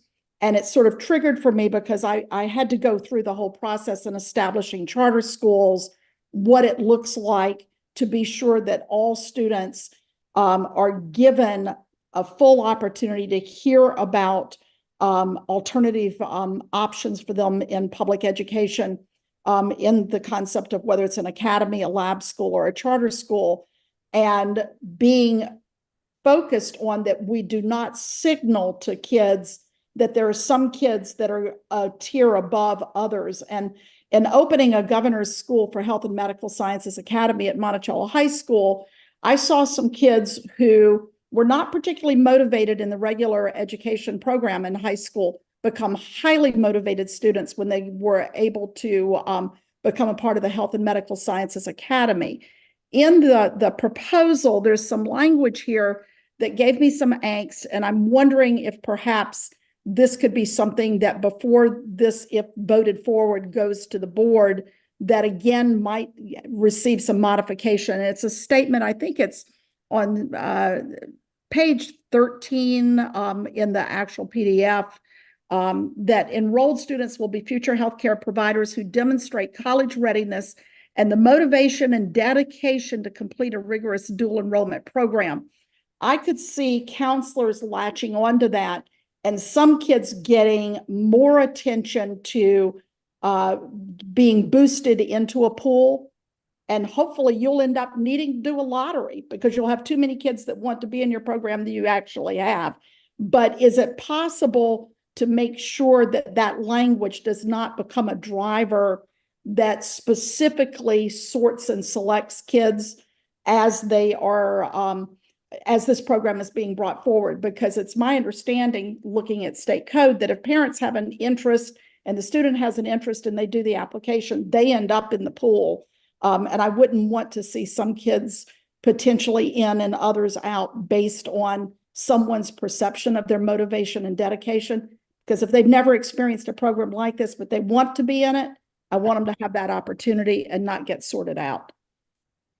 And I would be happy to address that, and thank you for bringing that point forward. And we took the feedback from the committee when we met with you in March, and we have met with our counselors as well as our curriculum committee and all of our partners. And it has been clearly communicated that our program is open to all students. And that was one reason why we particularly added on our slides, and I know I went through them quickly, but one, it's open to all students, and we will be providing the academic support to help students be successful in the rigorous curriculum. The curriculum is rigorous because that's what's needed to move into those college programs. But it is open, and we anticipate with this year coming up that we will be using the lottery because we will have more applications than what we can accept.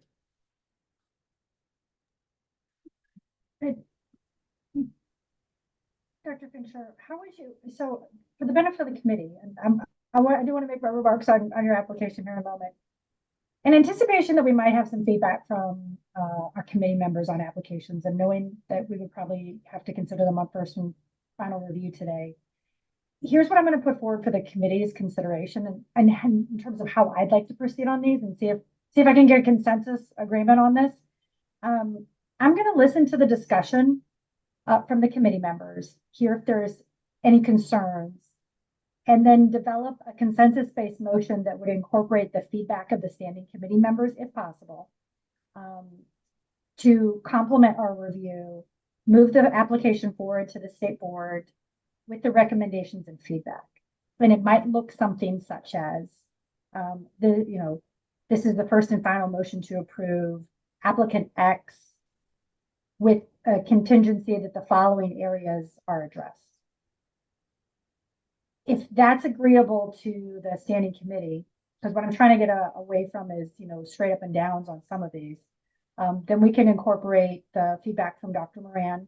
It sounds like Dr. Fincher, you're saying that you've heard that feedback, you'll continue to refine and work to that feedback. you're working with your guidance counselors and teachers to understand that feedback. I think what Dr. Moran, and I'll include myself in those remarks as well, we're looking for is just a greater assurance that the program really is open to all students and that support would be offered for all students to be successful in the program. So I think there's good alignment. I hear that that's your intention. So I don't feel like that's necessarily to be a demonstrative change, but we do want to make sure that it's clarified for the record. If the standing committee members can live with that kind of first final with some notation, which I believe I heard Mr. Rotherham, you suggest, and that would go into our report, then I'm hoping that maybe we can move through these. Is there any objection to that from a committee member? Okay. All right. I just want to Madam Chair, and I am also in assisting the standing committee with preparing that report. I'm documenting all the feedback as well. Perfect. Thank you, Dr. Armstrong. I always appreciate the administrative support. Okay. All right. So that is noted. Those two elements, I've noted that down for a motion. But I want to first say, for Emory and Henry, your application is amazing. I am so impressed with, and it is so clear that you have spent a considerable amount of time. I'm impressed with your collaboration with the local school divisions and your school board chairs and the letters that we have with Ballard Health, your Chamber of Commerce, even the additional letters that have been supplied from the Wellspring Foundation as well as the Smith County Foundation. And when I look at your proposal, you've addressed in your remarks the sustainability issue, but you also have 5 years from now, nearly 40% of the funds that you'll need in year 5, which is an impressive mark. And I want to thank you for doing that. It speaks to the commitment from both the institution as well as that you really are planning ahead and you're serious about the work. So I want to thank you for being so responsive to the committee's feedback, for really taking that to heart, and for collaborating with us to get to this point in the process. So without further ado, I think what I'm going to suggest is there a motion to approve on first and final Emory and Henry's application to post the application for a 10-day public comment period, contingent that the following areas, including recruitment of students to ensure that it is open to all students, and to ensure that support is available to all students, is addressed by the applicant to conform with state law prior to the deliberation by the State Board of Education. So moved. There a second? Second. Mr. Bailey, all those in favor of the motion, please signify by saying aye. Aye. Aye. The chair votes aye as well. Any in opposition, please signify by saying nay. The motion passes unanimously, and congratulations to Emory and Henry. We will now proceed with item F. I'm going to just check in with our standing committee members and Dr. Armstrong. Since we've been going strong for 2 hours, should we take like a 10-minute recess, 5-minute recess, and come back before 5-minute recess? Let's have a 5-minute recess before we come. Yeah, okay, 5-minute recess. All right. At 4:10, we'll come back and we'll proceed. Everybody gets a 6-minute recess.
All right, I'm gonna give everybody the 1 minute warning.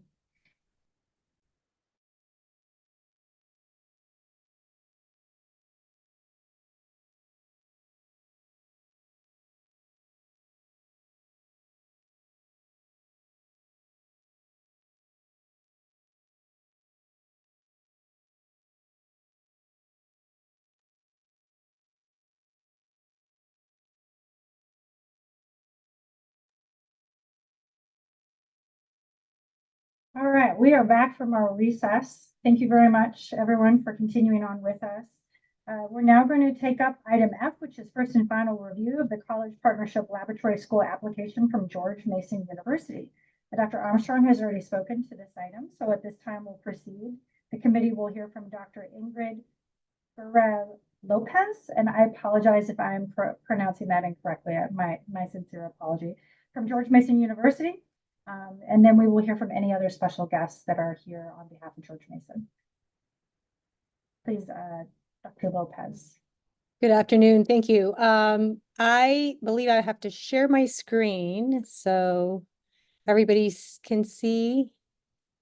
Great. Well, good afternoon. It's my pleasure to be here on behalf of our partners, Nova Community College and Loudoun County Public Schools, to present Access Academy. We have been here once before, but we're really thrilled with the very strong partnership that we have here today. Our Accelerated College and Employability Academy is really focused on providing innovative educational experiences to high school students who've traditionally perhaps not found the kind of pathways that really meet their needs. And so what's really unique about this is that it is both meant to provide access to high demand, well-compensated careers early on in their high school career, while at the same time helping them work through a 2- and 4-year degree, because as research shows, that's still really important for a lifetime of earning potential and a good quality of life. Some of the innovative aspects of our model is the problem-based learning curriculum.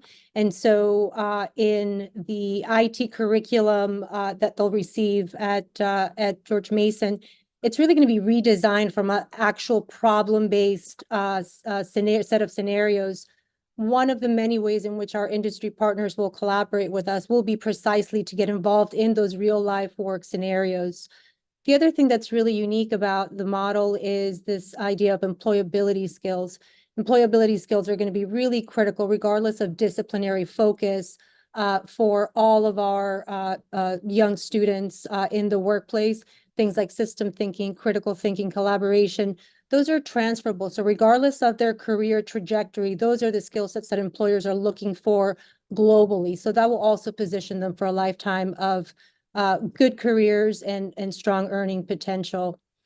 In addition to that, we really want to work with a competency-based education framework, which really means that in addition to just thinking about knowledge and facts and concepts, that we do have an anchored approach into actual measurable, demonstrable skill sets. So it'll be behavioral competencies and performance-based assessments that help us really get a sense of the skill development of our students.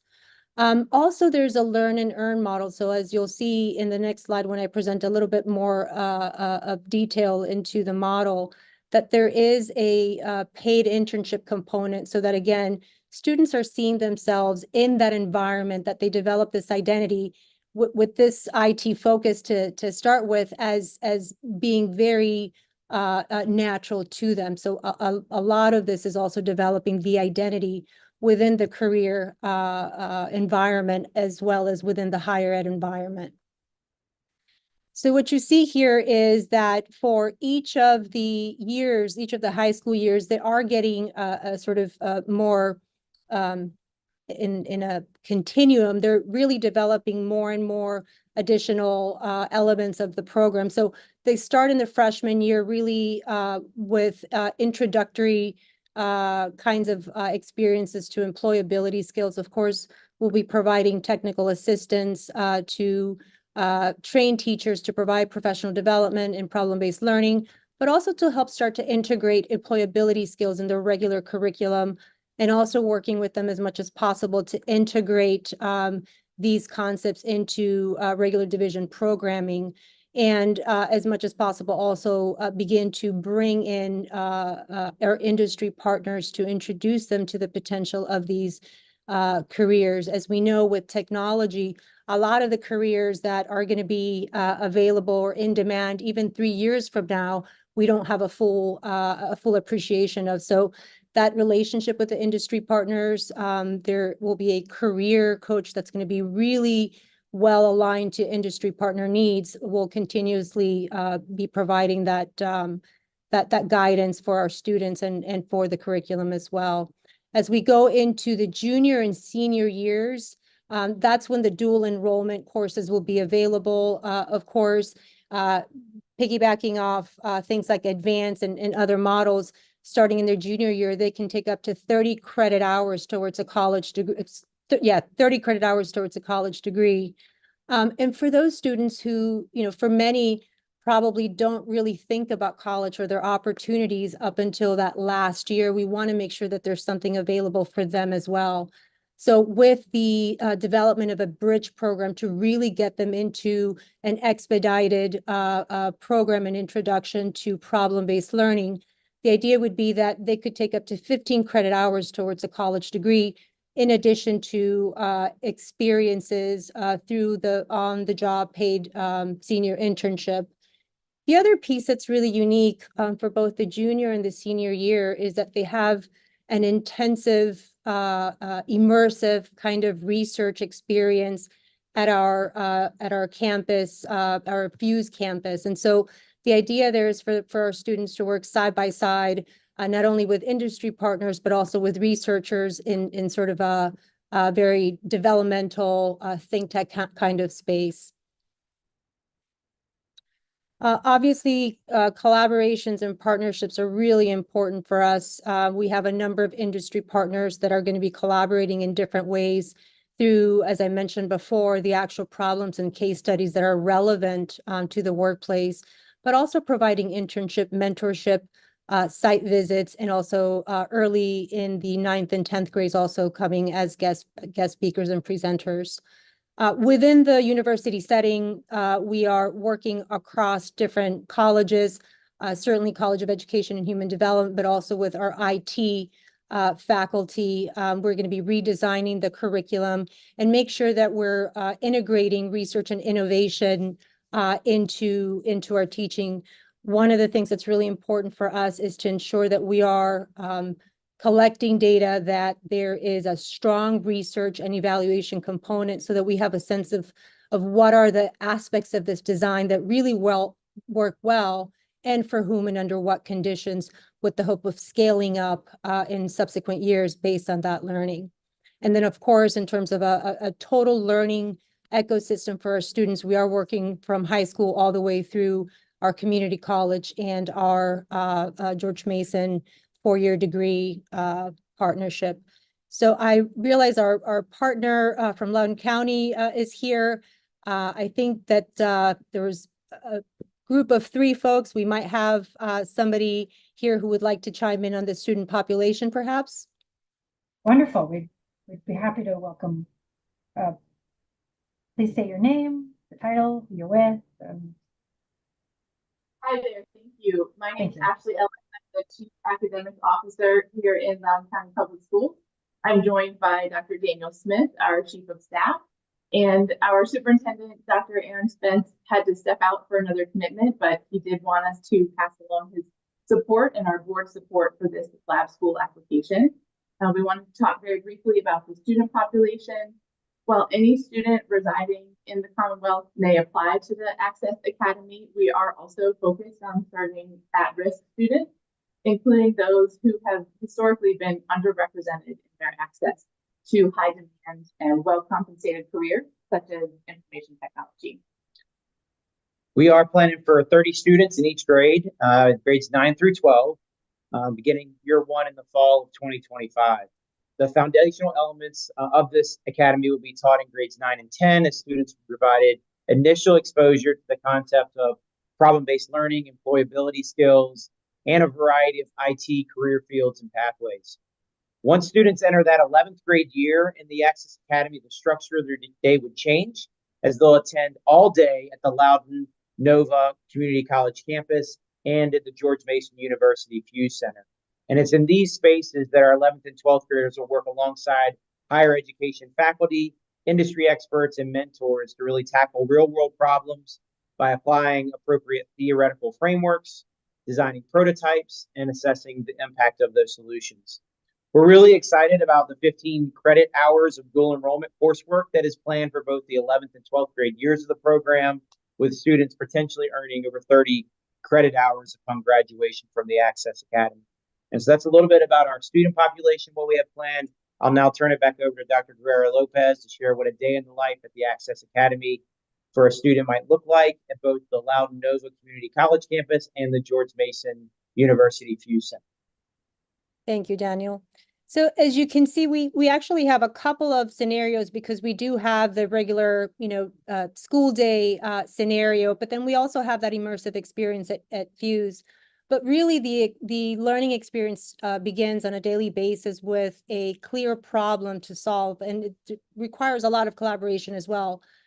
So the idea here is for them to really apply the concepts that are key to information technologies, but to do it in an authentic environment where it's really recalling on relevant concepts, the application of the right ideas, the right concepts at the right time for the right problem. So there's quite a bit of analysis development. There's quite a bit of collaboration with peers and the sharing of a lot of different ideas. One of the things that's really important about the model as well is this idea of near peer mentoring. And so we will have them working with postdocs, PhDs, master's students, and more progressed undergraduate students as well. But the idea is really for them to get the benefit of diverse perspectives in action, not in a purely academic environment. As we go into the day in the life at Fuse, it's again working with the research team, putting forth a key project, engaging the students as part of the team and really thinking through what is required. And again, as you can see here, it's a lot of development of systems thinking and design principles, all of these really key progressive kind of competencies that are in demand, not just in the IT environment, but also in other areas. And just very quickly here, you can see that our upfront or pilot year, I guess I should say the first launch year is about $1 million. We've received a planning grant close to $200,000, and we're expecting an annual expenditure of about $840,000 for a total of $4.559 million. What is not reflected here is the also in-kind support that George Mason is providing, which equals for the same timeline over $1 million with about $200,000 per year of in-kind support. I'm going to move, and I realize we might be running a little bit over time, but also for our sustainability. Again, the partnership piece is really important here because we want to make sure that we're aligning to everybody's strategic priorities. But this idea of the monitoring and evaluation is really going to be critical for additional funding. We have a strategy for partnering with a lot of different funding agencies to continue to get funding for the school. Our industry partner, Google, has been very excited to see this proposal move forward. They have already committed 100 AI micro-credential licenses renewable for our students. In addition to that, they've committed $125,000 just to launch, just because of, a show of confidence in the program, and are standing by with a pledge of $500,000 for this year once approved. We expect that support to continue every year and diversify in kind and expand as well. In addition to that, we've identified 2 National Science Foundation grants that are perfectly aligned to the goals of the lab school, with a potential to obtain funding between $1 and $2 million for the next 3 to 5 years. And so we also have a development team that stands ready to once approved, really move this concrete concept forward to our donors who are also very eager to invest in this idea. And we really are excited to be able to provide something that has the potential to really change the lives of our students in the Commonwealth. So thank you for your attention. And with that, I think I'll hand it over to you. Great, thank you. Is there anyone else from George Mason University or from your community that you would like to speak to the application prior to us taking on questions or comments from the standing committee? That would be great. I would ask our partner from Nova Community College to introduce herself first, and then Cami and Kim. Wonderful. Welcome. Hi there. Can you hear me all right? Yes. My name is Kristen Carter. I'm the Associate Director of Dual Enrollment at Northern Virginia Community College. Thank you for this opportunity and your consideration of the application. We're definitely excited for the collaboration moving forward. Good evening, Cami Sandra, Director, Institute for Digital Innovation, George Mason University. I'm super excited for this collaboration. We know that this is a unique way for students to not only do immersive learning with the industry partners who are going to be working with them, mentoring them, and so on. So thank you. Thank you. Thank you both for being here. All right, at this time, I'm going to go to the standing committee members. Let's start with questions or comments. Mr. Hanson. Followed by Mr. Rothram. Again, not a question, but just again, thank you for your ongoing efforts here. I appreciate the time we spent previously, and just really as again, the George Mason alumnus, and also in my prior life, working in partnership with a major grant with Nova and George Mason on dual enrollment and transfer credit and other issues. I just really, I'm just very pleased with the work that you've done. I love the competency-based and also the credit opportunities for the high school students. I just really commend you for your work on this, and really excited to see where it takes us and the students that you're able to help and support. Thank you.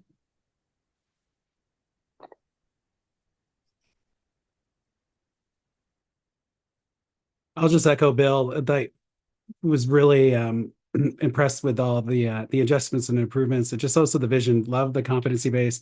Really love all the student supports that you're giving them, the wraparound services, the success coaches, and it's just, it feels so important right now with so much of the challenges that young people are wrestling with. And so I think we're going to learn a lot about your model just in general, but also I'm like really excited at what we can learn from that and how that could be applied to other schools as well. So thank you for that.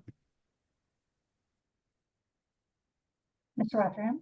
Yeah, I would just look, Mason is a fantastic institution in the state. I want to just first of all commend them for leading on this and leaning into this opportunity to create this school. I'm excited about it as well. In particular, we're hearing a lot in the Northern Virginia tech community about, pipelines, where people are going to come from, how are kids going to even learn about these opportunities and sort of navigate towards them. And this is a fantastic example of people taking advantage of the opportunity that we've tried to create here and to actually lead into that problem. So I commend you.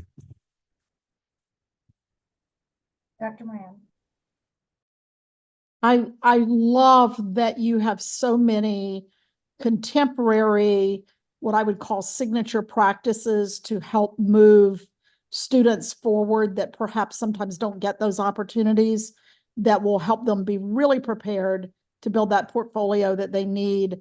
As one superintendent in Virginia said recently, that we want every student graduating from our high schools to be able to enroll, enlist, or be employed. And I think that you hit all three of those E's in the work that you've put together here. I do have probably three questions, and maybe I can ask a couple and then see if anybody else wants to jump in on it. One is that I know that you're saying that you are umbrellaing you're tailoring this for kids that are at risk, and perhaps our Loudoun staff that are present might speak to how do you define, are you seeing yourself defining at risk in order to look at tailoring the program for students that are by the definition of that's in code, what at-risk constitutes. And then the second piece that maybe is something that staff at the department might help with a little bit is that do you have all of the funds secured in terms of commitments to carry you through this process over the next 5 years? Or are you thinking that it's going to come together as you move this particular program forward? I know that Mr. Armstrong, that it says in the Excel spreadsheet that the funds are there. I just wanted to be sure that I get that verified, that there are actual commitments from philanthropics or for-profits that are seeing themselves as partnering with you in this. So those are the two areas that I'm particularly interested in. And Dr. Moran, I'll speak to just the agency portion of that. In our conversations with our applicants, as well as just our internal dialogues with our agency and the Secretary's office as we plan for sustainability for these lab schools, we do know that it's from anyone who's done fundraising, and I'm not one of those people, but I've talked to those who have, it's difficult to get dollar amount commitments before this has even been stood up. And we're seeing just fidelity with the planning and the partners, and we've heard that from other applicants today. And that's what we really look for in their sustainability. I know that all our applicants today have made those efforts. They can speak to that in more detail. Would you like me to follow up just a bit more on that? I would echo that, and I would say that we do have current partnerships already standing by to be leveraged for this. Cammie, you might want to talk just about the two partnerships that we have with the AI Scholars, for example. Yes. So we have two programs that are going on, both under umbrella of AI Scholars. One is supported by Air Force Office of Scientific Research, through which we are not only preparing students on AI skills, but also giving them scholarships. So which is basically employability is there. Like, they don't have to look for work during summer, but they get scholarship as stipends, which definitely, we encourage them to use it towards their educational purposes. And the other one that we have is we are sub-awardee of a grant, which is under CDAO, Chief AI. It's under DOD. So they gave a funding to a company, Trenchant Analytics, and we are awarded under that. And that is also the same model where they're working on Raspberry Pis, working on sensors, collecting data, and then now they're assessing them. I would just summarize by saying that our strategy is really to diversify a lot of different funding sources. And as a higher ed institution, we have a lot of access to National Science Foundation, a lot of other funding agencies in addition to the team of development officers at the college level, but also at the university level. To your first question, I don't know if our Loudoun County partners want to chime in on the at-risk definition and how we operationalize that in the school system. Yeah, so thanks for the question. I think that as we think about our at-risk students, part of this is really focused on our marketing and how we're going to really push this information out as we look at our students who have historically not had access to some of our dual enrollment courses or our AP courses or our academies. So as we look at our students with disabilities, as we look at our English language learners, as we look at our students of a lower socioeconomic status. And so really making sure that we do a really good job of getting this information out to each and every one of those communities, that we're really clear about this is for you, that you can do this, that we want you as a part of this process to consider for this academy. So that's really what it's focused on. We're very diverse in Loudoun County, and we have a lot of those students here. And so just want to make sure that we really focus those efforts and personalize them so that each of those students and families understand this is for you. This is not just for somebody that your straight A kids, your kids that are in all AP classes, your kids that are going to some of your magnet schools already, but really focus on each and every one of our kids so they know that this academy could be for you. You could see yourself here. Thank you very much for sharing that. And I do want to say that I really appreciated the way that you framed the use of the lottery system within this proposal. I thought that was very clear to me that you have a real commitment to trying to go out and capture a large pool of students that potentially, and again, I think you may have to use the lottery for this based on the quality of program that you've built out in this. And I just want to thank the staff in Loudoun, as I have in other divisions, as well as at the higher education level, for putting this together in the way that you have. Thank you, Dr. Moran. I have two questions. The first is around sustainability. Having to raise $840,000 a year is quite a hefty number. I think one of the things I would like to see are letters of financial commitment or letters of support. Your application, unlike in contrast to the one that we just considered, does not include that. I think that would enhance your application. It would be something that we would want to see going forward. You mentioned a couple, but we'd like to see a letter. I do want to ask Loudoun a question, though, relative to this. When we've considered other lab school applications, we do see a local contribution. In this application, there's a 0 for local contribution. And I don't mean to put you on the spot. Unfortunately, your superintendent's not there, or your school board member. But could you please speak to the division's support and engagement in this work and your enduring commitment to it as well? Because our interest is to ensure that if a student enrolls, that they can complete and finish. Yeah, so in terms of our Loudoun's contributions, as we've partnered with George Mason and Nova and looked at the staffing that are needed for this this lab school and the time, we have dedicated some of the staff and time that we of existing staff that we have to contribute to this project. We've already spent a good amount of time with the George Mason folks, and so we envision we have a number of roles that we've built into this that we have in Loudoun County that we would envision contributing to the Access Academy and being a part of that. So that's one of the big pieces that we might not have explicitly stated, but it's existing positions and existing resources that we already have in Loudoun County that we would dedicate to this. Okay. So like in the last application, there was a local contribution. So will there be any financial support directly provided from Loudoun County, or is it just in-kind support from staffing? I think in the future we could definitely consider that. I think considering where we were in terms of the timeline with our budget season and where things are, it was not something we were able to add in terms of a budget ask, because it would definitely be a part of our budget process. So we could definitely see that as a part of the future budget process. Okay. Thank you for clarifying. I do have one more question, which for those who know me won't be any surprise. Talk to me a little bit about school meals. In the application, I noted that they'll have lunch at the program. There was something about meals, access being added to the card, like 20 meals. But really, this one's more for Loudoun, since you're kind of pushing in some of the support. Will students have access to breakfast and lunch every day in the program? And how and who was responsible for that?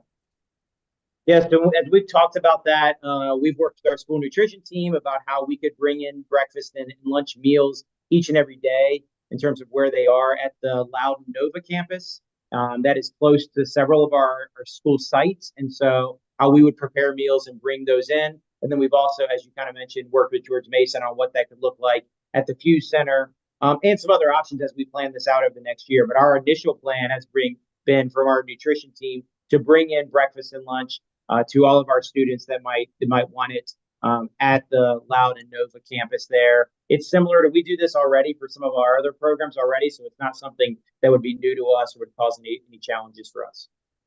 Okay. I'm just going to capture what I think I've heard from myself, Dr. Moran. I think that the committee would be looking for additional information on your sustainability funding plan, which may include more of a commitment from both Loudoun County, as well as letters of financial support or commitment from some of your funders, grant opportunities, some of the things that you've enumerated here today. We would be looking for more information on the academic and guidance strategies to ensure that the programs as you have outlined are open to all students, not just quote at-risk students. And I would certainly want to see more particulars about how school meals will be delivered to ensure accessibility again for all students. I think that captures the deliberation. Mr. Rotherham, is there something you want to add to that list? Well, I just want to make sure we're clear. Like, obviously, schools need to be open to all students. That's part of the statute here and what we're doing. But I want to make sure we don't discourage, and I don't think that's anyone's intent, because I just clear that schools that want to seek out kids who have been underserved by the traditional system or by opportunities that are currently available to them, and like, extra efforts to make sure we're reaching those kids and making sure they're aware of the opportunities and so forth are fantastic. The actual admissions process needs to be open to all kids. Obviously, we need to be sensitive to some of the issues that Dr. Moran raised earlier, because it can go the other way. But I just want to make sure we don't send any signal to any of these schools that we in any way want to discourage. Find kids who are furthest from opportunity and bring them to opportunity. That is absolutely fantastic. I'm more comfortable on the sustainability point, just because I think given the type of school this is, where it's located, the fact that George Mason is behind it, and just given their profile in the community, I'm not overly concerned. But if we want to make sure we get some clarification on that, that seems fine. I think we do, Mr. Rotherham, and I would, if I might. Go ahead, Dr. Yes. Just note that I appreciated seeing in there that there are ongoing roundtables, and you delineated some of the organizations, big corps that you're working with: Google, Amazon, World Services, Microsoft, Northrop Grumman, among others, that I would love to see those folks stepping up and putting a letter of commitment with your application to the state board that says, we are, similarly to what the Southwest Virginia folks have, we are fully standing behind a commitment to this lab school and see the value with it. So it sounds like you already have those relationships. I know you do, from some of the work that's already occurred to build partnerships in Northern Virginia. With you have access to something that a lot of the state does not, and that is an incredible sector of big for-profits. Thank you. And also just two great institutions again, Loudoun County and George Mason. I mean, like, I feel pretty confident about the capital of all kinds that will be behind this. Okay. So I think Dr. Armstrong has captured that. I'll attempt to capture in the motion. But is there a motion to approve George Mason application on first and final review, contingent that the following areas are addressed by the applicant to conform with state law prior to the deliberation by the state board in the following areas: further information on your sustainability plan to achieve the $840,000 a year that must be raised, including further details on local contribution, letters of financial support or commitment. 3, additional detail on strategies to ensure that the program is open to all students. And 4, additional information on school meals. Have I missed anything in that motion? Oh, and I'm sorry, Dr. Moran also indicated as part of those letters of support, specifically letters of support from Google, such as Google, Amazon, Microsoft, or Northrop Grumman, which were mentioned in your remarks as being your partners. I'm sorry, could you repeat that last one? Madam President, could you repeat that last one? Such as Google, the ones that George Mason mentioned, I believe, were Google, Amazon, Microsoft, and Northrop Grumman. Did I get that right? In the presentation, I mentioned Google specifically. Okay. Yeah, and those were all mentioned in the actual application as being folks that you're keeping updated and that you see as having a real commitment to supporting this up. Yeah. Okay. So that would be the motion. We would then post the application for 10-day public comment period, and forward the committee's recommendation, the report for consideration to Virginia Board of Education for their April business meeting. That's the motion. Is there a second? Or Second. someone make that motion, please, and then just say, yeah, that's the motion. And So moved. thank you, Mr. Rothram. Is there a second? Second. Second from Dr. Moran. All those in favor, please signify by saying aye. Aye. Aye. I have 2 ayes so far. Aye. Aye. Aye. Mr. Rotherham, where are you? Are you an Sorry, aye? sorry. I thought I voted initially. Aye. Okay, sorry. It's my amendment. Aye. Sorry, I thought that was All already right. reported. Apologies. Any in the opposed vote nay? All right, well, the chair had voted aye, so that passes unanimously. Thank you very much. Thank you for your deliberation and your attendance and participation in this committee meeting today. All right. It's a little easier sometimes when we do these in person. We hear the ayes, but we're now going to move on to item G. Right before I do that, I want to say on behalf of the committee, I direct the staff to post the George Mason application for the 10-day public comment period in accordance with the standing committee's procedures, and to compile any comments received for review to be included in the report to be delivered to the Virginia Board of Education in consideration of George Mason's application at their April business meeting. At this time, we'll proceed with item G, which is first and final review of the College Partnership Laboratory School application from Roanoke College. Dr. Armstrong has already presented this item. So at this time, we will hear from Dr. Lisa Stoneman, Associate Professor of Education and Department Chair of Education at Roanoke College, as well as Heather Johnson, Director of Academic Grants and Foundations at Roanoke College, and they will introduce the guests that are with them today. Welcome and thank you for being with us. Thank you. Thank you. I'm going to share my screen. All right. We actually have quite a few people who are going to be joining us for our presentation. So they're going to each introduce themselves at the time of their speaking. We're going to start with Dr. Natasha Watts, who's our Executive Director. Hi, everybody. So I am Natasha Watts, Executive Director of Explored RC. I'm not sure why we're getting so much feedback, but we're really excited to be here today. Heather, sorry. So one thing, I'm actually going to try to move space to make sure it's not me. Whoever's presenting, maybe that should be the only person with their unmute, and everyone else will go on mute, and we'll see if that helps. Yeah. Awesome. Let's see if it's just better. Perfect. So Explored RC is really meant to be an immersive on-campus experience for 10th to 12th grade students. We work diligently to ensure that this program develops critical thinking skills and also helps build bridges to the workforce needs of the Commonwealth. Explored RC really aims to kind of develop the whole student, not just the parts of the student. Our capstone course is going to be something we measure throughout the experience of the students there through portfolio assessment. And sort of, it's a unique opportunity because we really want students to be invested in learning in their communities. And we're kind of aiming to shape their future, not just prepare them for it.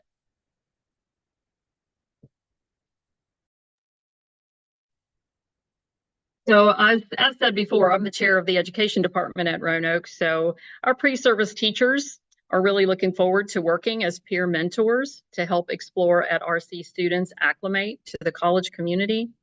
Our new Master of Education, as well as our established annual Summer Education Conference, situates us well to offer professional development to our own faculty and pre-service teachers, but also to the K-12 arena in our area.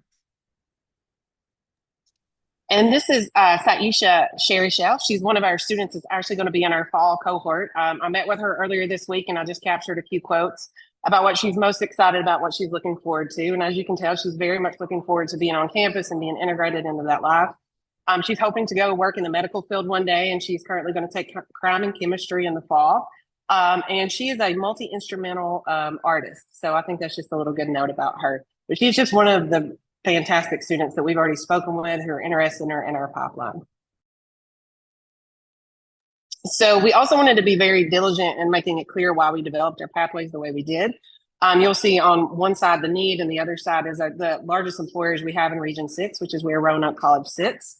Healthcare is the largest in our area, but we know there's lots of teacher shortages. There's STEM and healthcare is the largest in our region, and communication skills is one of the things that's noted across the board that is needed in the workforce today.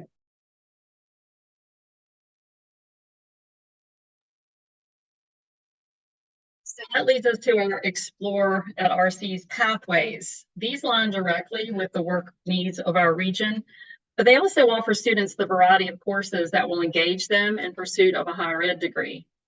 Faculty teaching these courses have completed extensive professional development in order to closely address the needs of a dual enrollment student population. The orientation sessions at the beginning of each year and ongoing student support network of mentors and academic coaches are set to ensure that all students succeed.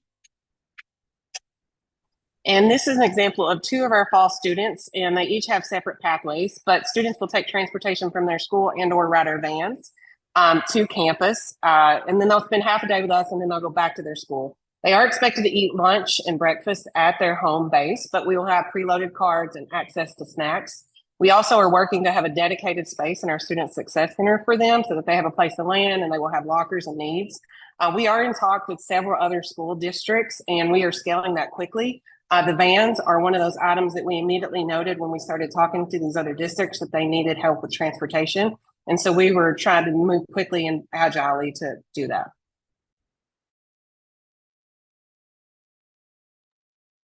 Hi, my name is Jesse Griffin, Director of Civic Engagement. I'll be working with the capstone portion of our lab school program. For this course, students will meet twice a week, and one day of that week they'll be in the classroom discerning their sense of purpose as they're thinking about transitioning from high school, their senior year, to their college years. And then one day of the week we'll be in the field, working 3 hours each week with one of our 15 community partners. These partners, many of those we've worked with for over 20 years. They work in the fields of healthcare, housing, food security, and educational programs. The capstone will culminate with an alternative spring break experience where students will go down to rural Southwest Virginia and work in housing assistance programs along with local community members. I think it'll be a neat experience for all of those students. Hi, my name is Jennifer Dean. I'm the Assistant Superintendent here in Salem City Schools. We're really excited to deepen our partnership with Roanoke College at Explore at RC as it expands our opportunities for college credit to a larger pool of our students. A division of our size really relies on these partnerships to give us more access. And the workforce connection is also one of our own strategic goals that we have here. During this planning grant, we really have enjoyed that, the really close partnership to be able to do selection of courses and mapping, schedules, transportation, and a lot of the key details to make it possible. Good afternoon. I'm Kathy Wolf. I'm the Vice President for Academic Affairs here at Roanoke College. I just wanted to speak to the fact that Explore at RC is part of a broader strategy at the college to expand college access and affordability for students in our region. And we want to provide them with relevant and work-based learning opportunities that are grounded in a broad education. And we want to encourage a lot more of these well-educated graduates to remain here and continue to enrich our community.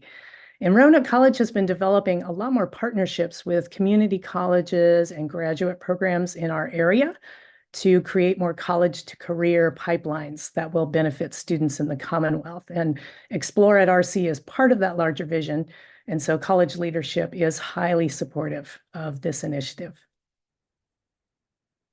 Hi, I'm Dave Taylor. I'm the Assistant VP for Academic Operations, and I just want to say it's been great working with Lisa, Heather, and Natasha on our enrollment and budget numbers. So to give you a quick rundown here, we expect about 40 students in the first year, 75 year 2, and then slowly growing towards 150 sustainable in year 5 and beyond. We do this reaching sustainability by building in our actual expected cost for instruction for our Explore at RC students so that lab school students at Roanoke College have that rich Roanoke College experience with the added support and benefits that prepare them for college after high school, hopefully at Roanoke College, but wherever they may end up. For example, year 1, these 40 Explore at RC students taking 2 courses in the fall, 2 in the spring. That's about 160 seats and courses. So rather than trying to look at tuition dollars and all sorts of things there. Rather, there's 160 students. That's about 8 to 9 additional courses per year. We staff those, and that's the instructional costs we put in for our budget. We first and second year courses regularly run at or near capacity. So these are needed costs, but also it lets us allocate professional development dollars, travel dollars for our faculty that opt in, apply to be a part of Explore at RC, so that sustainability doesn't become just part of a financial thing, but also part of the culture around our college.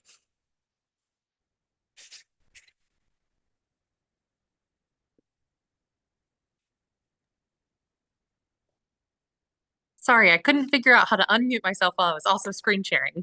I'm Heather Johnson, Director of Grants at Roanoke College, and we are so excited about the new students we're going to be able to serve through Explore at RC, and we are deeply committed to making sure that this is financially sustainable and viable in the long term for Roanoke College. Part of the way we're approaching sustainability is, as Dave already mentioned, scaling our enrollment targets to meet the size and capacity of our small institution to ensure that we can actually sustain this. And we built our budget in a way that brings Explore at RC into who we are already, so that there's a level of sustainability built into just making sure this is part of what we regularly do. We are requesting $3.572 million from the VDOE for our operations, and that also includes the $1 million in the startup grants. Per pupil costs each year average between $6,000 and $7,000, and by year 5, the program will be self-sustaining through a variety of revenue sources, including local cost share, private and federal funds, and contributions from Roanoke College, and also tuition dollars that we're going to eventually see from students that I'll explain in a second. We're going to go back to this slide and look at the outside funding. One thing that we think is unique about our program is that we're going to start fundraising right away, so that there's an on-ramp and a gradual progression towards that sustainability in year 5. We will be seeking private and federal grants, and our numbers here are based on the institution's investment in grant consultants in year 1 and 2 and our current track record with grants. So those numbers are not numbers that we just picked out of thin air, but they're based on our current track record and based on the types of funders that we're going to be pursuing. We also are going to be working on a $1 million endowment campaign for Explore at RC that aligns with a larger endowment campaign for the whole institution. And that will start to return 5% or $50,000 in revenue by year 4. We're going to run a creative sponsor and explorer initiative with local individuals, businesses, and industry partners. And then a cost share will start in year 5 with local participating school districts at $43 per credit. Also, based on current local yield rates through our admissions office, we anticipate that about 20% of the students who participate in Explore at RC will end up matriculating as full Roanoke College students. So we do anticipate a small annual source of revenue through commuter student tuition and fees as a result of this program and the marketing of this program in the area. And finally, we'll regularly assess expenses and adjust our budget accordingly to ensure optimal allocation of resources. Well, thank you guys so much. That's kind of what we have today. We're ready for questions. Thank you. Is there anyone else that you have from your team or area that you that would like to make a remark to the committee today? I just want to ask think we incorporated everyone into our presentation. So artful. I like it. Okay, great. Here we go. Okay. Let's go to, I believe Mr. Bailey is going to have to leave, so I'm going to go to him first and see if he has any questions or comments. No questions. Impressed by the work and the effort you put into it. Excited. I wish I could go to a school like this. Just a question, Joan, for you. What is the process, since I have to jump now, unfortunately, because I have this hard stop? What is the process going forward for this application, but then also the other ones that we have in the pipeline? Do we schedule those for a vote next week? We would just keep going through because we have quorum, just like we have at other committee meetings. Yep. We don't, Madam President, have quorums. I have to drop as well. I'm sort of pushing back as much as I can, but we're going to run into a quorum problem. We can certainly get through Roanoke and that was a great presentation. I suspect the Bill, you probably have a commitment at 5 o'clock too now, right? Mr. Hanson, we can't hear you. I can keep going. It's important to get these done.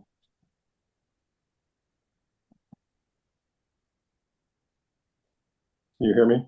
Yeah, again, thank you. So, so I guess Mr. Bailey, Mr. Rotherham will lose the 2 of you, and Bill, with Bill and Dr. Moran and myself, will still maintain quorum so we can continue to Okay, proceed with the fantastic. applications. All right. Okay, Wonderful. thank you, gentlemen. Thank you. Okay. Let's see, Dr. Moran or Mr. Hanson, if they have questions for you relative to your application. I know I have a couple myself, but Mr. don't Hanson, have do you have any questions? No, just again, very much appreciate the quality work. Thank you. Dr. Moran? I want to bring Jennifer Dean and Assistant Superintendent in Salem City, and I'm looking to see where the Roanoke folks are at the, and also at the school level. One of the questions I have, Jennifer, is when I look at the courses that are specified in the course list that will be taught at Roanoke College, I know that there's a statement in the actual application that there will be SOL alignment. One of the questions that I have is that given that the content of some of those courses does not look like necessarily traditional SOL coursework that high school students participate in, what's the process of faculty working through an alignment focus to be sure that kids are getting what they need in order, because they will still be required to take SOL tests in target areas, correct? So just wondering how you're all working together to be sure that that alignment occurs so that kids are not put at risk of potentially not hitting the mark on an SOL test. Well, big kudos to Roanoke College for this too, because they've really worked with us. They've sat with the people at the high school to go through competencies of what is in that course, along with the competencies that are required for SOL courses, and mapped those together to make sure that we don't miss out. And then counseled students to make sure that we are making the right decision to help students be successful when they're required to take an SOL test in addition to this. Okay.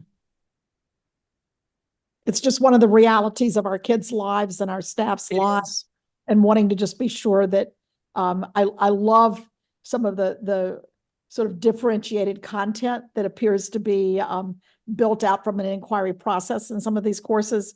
Would certainly want to see that that alignment is very explicit. So that was one of my. And they've done a really nice job of thinking through it with us and really looking at what does this course have, what does this course have, and how do they match up. Mm-hmm. If I can add to that, Jennifer, just to say this is part of the professional development for Roanoke College faculty is to include that, make sure that this SOL alignment is there.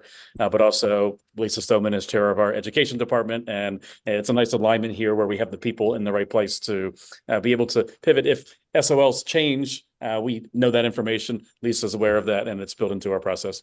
And they are changing. So as those of us on the education PK-12 side know.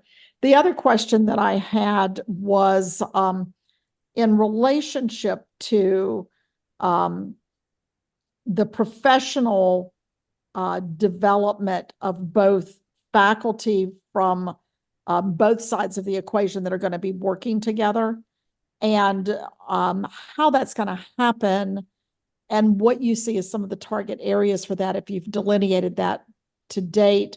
But also, we are really have been very focused on something that you said, which is how do we build a pipeline of young people to see the profession of teaching as something that they want to pursue. And you talked about peer support.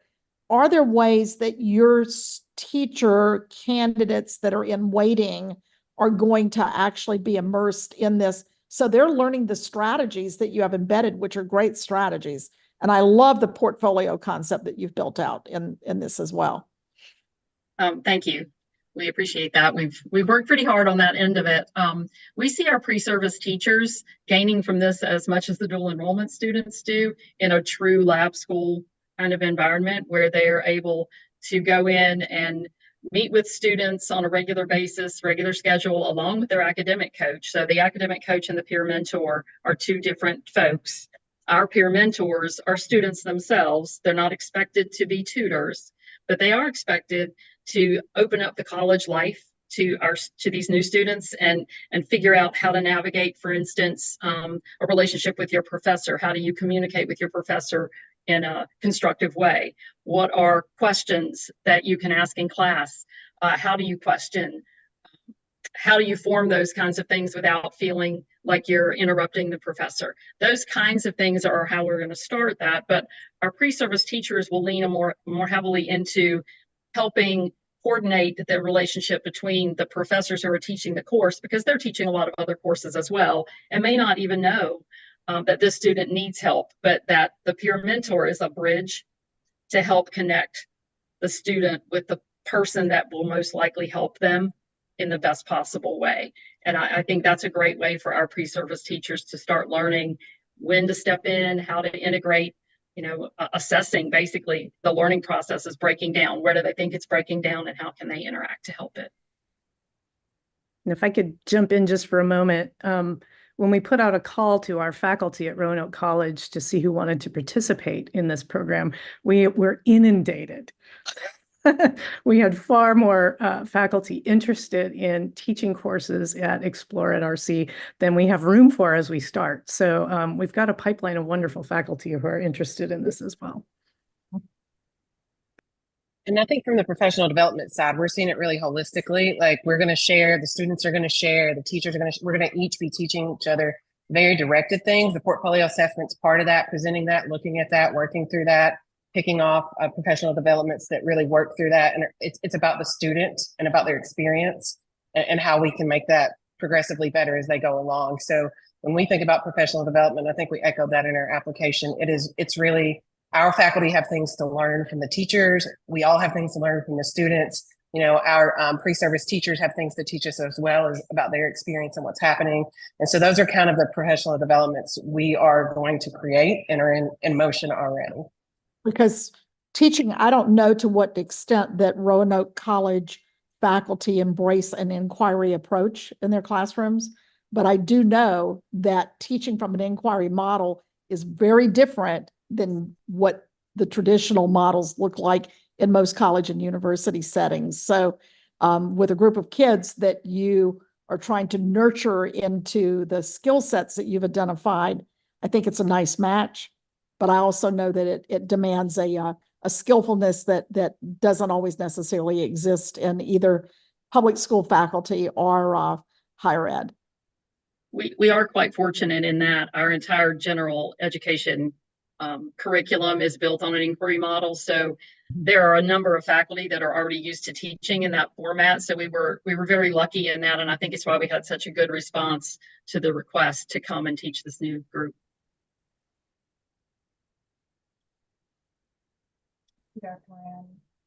Mr. Rotherham, I see you still here. Do you have any comments or questions on this one? I don't. I have to drop, but I wanted to get through this agenda item. Okay. All right. I have a couple questions. So having to raise $1.2 million a year is a pretty sizable amount of money. I think one of the biggest fundraising objectives of any application that we have received. Almost, not quite, but really close. In your application, you reference an NSF grant in the amount of $500,000 a year. Have you applied for that grant? So we're currently working with a grant consulting company that is helping us build out our strategy for years 3, 4, and 5. And they're all focused on 6, 7-figure grants. And so they've identified already about 5 opportunities for us to start applying for. But it is a little bit tricky with the timing of it. So we have not applied for those yet. But we have identified probably about 5 federal opportunities that we're going to be applying for, and then several private foundations that we're going to be applying to as well. And one of those NSF grants is to take students studying hard sciences and help them get certified to teach. And so that's one area that we've already started talking and drafting and looking at it. But the timing of the application is just not in line with the timing of this meeting. But that is one that we had a discussion with the grant consultants about particularly. But you have not applied for that grant, even though it's listed in your sustainability chart as a funding source. That's correct. Okay. And you also list as funding sources the Teagle Foundation, MacArthur, Kellogg, and Arthur. Do you have funds from those foundations and letters of support? We do not. Those are all part of the funding strategy that we're working towards for year 5. But since that's 2029, 2030, we weren't sure when the timing was to get those letters of support. If that's something that's needed, then we can start working towards getting those, but we do not have applications out yet.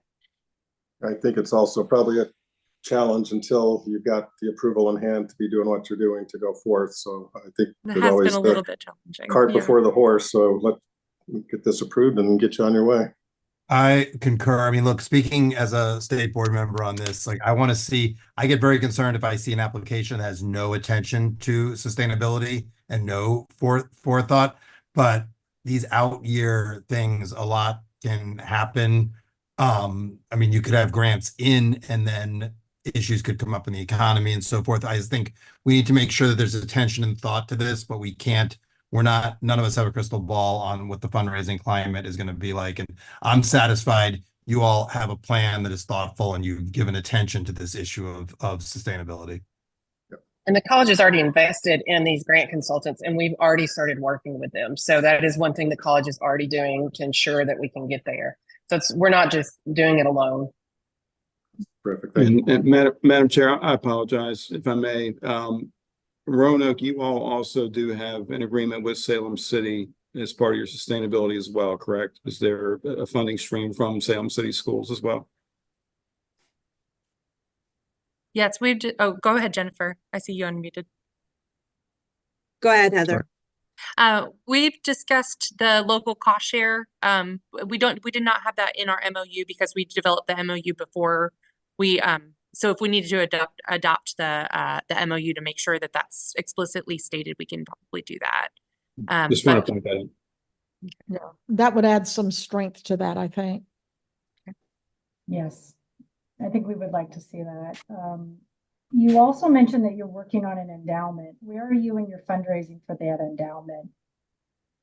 We're working our entire endowment for the entire school right now is about $143 million. And our goal, one of our strategic initiatives for the entire school is to triple the endowment over the next 10 years. So we're in the quiet phase of a campaign right now for that endowment campaign. And so we're working with the advancement team to identify which are the donors that we can go after for Explore at RC and which ones are going to be pursued for other endowment initiatives. So we're currently in the quiet phase of that. So we have not approached any donors yet, but we're building out a pipeline and building out a prospect list with the advancement office.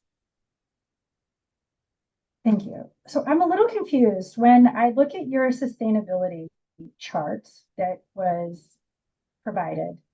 You're listing foundation funds from the Teagle, MacArthur, Kellogg, Arthur, and you're listing an NSF Department of Education or Department of Energy grant, but yet you haven't applied for these and you don't have any letters of commitment or support from any of these organizations. I believe what we were trying to insinuate there was that those were the sources that we were going to be going after. If we need to remove those completely, then that's fine. But we wanted to show some substance to where those sources were that we were pursuing. I don't know if there's anyone else who wants to jump in on that, but it's a little bit of a chicken or egg question, right? It is. It's kind of hard to go to the funders and ask for the letter of support before we have approval from the state. Well, it hasn't quite been for some of our other applicants. So well, I don't think everybody's the same, Madam Chair, and I think that Mr. Hanson, please let me finish my questions and my line of remark on this one, because we have seen letters of support from other foundations. We have seen other items where there is a better plan of financial commitment and support, and that was transparent. the suggestion that you have NSF funds when you don't have NSF funds, or the suggestion that you have foundation funds when you don't have foundation funds in your sustainability plan is concerning to me. I don't And think there's, I don't think they were, I don't think they were, I'll let them speak for themselves. I don't think they were. Yeah, why don't suggesting- you let them speak for themselves? This is my line of questioning, gentlemen. I know it's upsetting and disappointing to you that I'm raising. it's not upsetting or it's also, $2 million and they don't have a plan to do so yet. I think it's But- disrespectful, frankly, to some hardworking educators in the state. I don't think they implied that. And to have them come in here and then sort of that they're somehow misrepresenting, I think is inappropriate and over the line. They've worked hard on this. We should ask questions. We should do our diligence. But Madam Chair, to suggest that they're somehow, you know, cloak and dagger with us, I think is over the line. But I'll let them speak for themselves. Well, I'm I'd just like to trying to speak to that. ascertain what they have and where they are in their process. One of the requirements before the standing committee is to assess whether or not there is a sustainable funding plan. It doesn't mean that they have to have all of it. I mean, when we think about Emory and Henry, for example, they have a good portion of it. What I'm trying to ascertain, because of the way that the chart has been put together, and I appreciate that maybe, you know, maybe Roanoke didn't put that chart together, or maybe they did put that chart together, because I know that there are others assisting in the development of those charts. What I would like to see is transparency and clarity. If it is ambition to apply for a grant, I think that should be clearly stated. I don't think it should be included in the chart because it looks like a commitment when in fact it is not. I'd like to speak. Please, yeah, that'd be great. I'd like to speak to that intent. It was certainly not our intent to not be transparent, but to put in there and in the brackets we did per year, and I'll let Heather and Natasha also speak to this because we've worked on it together for a number of weeks here in this particular way, that we are directly looking for funding sources spread out over time that we are most likely to get early on, midpoint, and later on. It takes a while to gain an endowment and then have it start to return for you. So you can't build that in the first year, but you certainly can aspire to build that in the 5th year. However, we have been very intentional about looking at the kinds of services we're offering, at the kinds of courses we're teaching, at the kind of pathways we have that are funded by entities such as the ones we've listed. And that is our intent, to come up with a verifiable funding source pool where we can spend our time with our grant consultants, with our board, all the folks that help us fundraise at Roanoke College to target the most likely fruit. Let me ask one follow-up question on that. And if you weren't able, and this is maybe this is another way to come at this, if you weren't able to raise those funds in year 5 to the totality of $1.2 million, is Roanoke College going to, through your endowment or other resources, fill in the difference so that the program could continue? I can let Dave Taylor speak to some of this because he's our numbers guy. But I can say we would certainly want students to be able to complete the program. And the college is putting a great deal of in-kind support in. So we are providing the faculty and staff, classroom and lab space, academic support coaches, learning commons space for the students, some transportation, et cetera. So I think we could think about, you know, are there some nice to haves that aren't just essentials that we could think about paring back if we had to? Certainly. We're the kind of college that needs to think about those questions all the time, frankly, given the state of higher ed these days. But we aspire to do this kind of fundraising, and I am confident that we will be able to get there. And I feel like, look, this is look, Eisenhower said about war plans, they're great till you make first contact. And I think that's true with fundraising plans. This seems thoughtful in terms of, you know, known unknowns 4 or 5 years from now, but we can't know those. And that seems like a very difficult standard. Speaking for myself as one board member, I'm comfortable that there is sufficient foresight in the plan here, accounting for the fact that we can't predict the future. I agree, and I think the key word is plan, and I commend you, and also just based on your track record with your endowment and your other fundraising for other projects, I think that very, very comfortable in understanding the quality of the school and the things that you've done that should be replicable, and so just commend you again. One of the things that we've received from other applicants has been a letter of support from the institution assuring that should the funds not be potentially raised, that they would provide ongoing support. And here's why I am pressing on this. I mean, I sense sensitivity from the other committee members. It's a really important point for me personally. It's one that I've heard from others in the state, including Secretary Gadara, that we really want to ensure that there is sustainable funding and a commitment. And there's kind of two reasons for it. Well, actually, there's three. Let's go with the first obvious one. You know, when I'm betting on children's future, I'm not a gambler. I don't like to bet on the come. I like to know that it's a sure thing. A sure thing can be provided by having a letter of support from the institution. When we originally had lab schools back in the 80s and 90s and the economy started to decline, we saw lab schools that were hosted by higher education institutions close. We also saw we lost a lot of R&D research within the public education space. I'm asking that hard question now to say, hey, let's learn from the past and let's not do that again.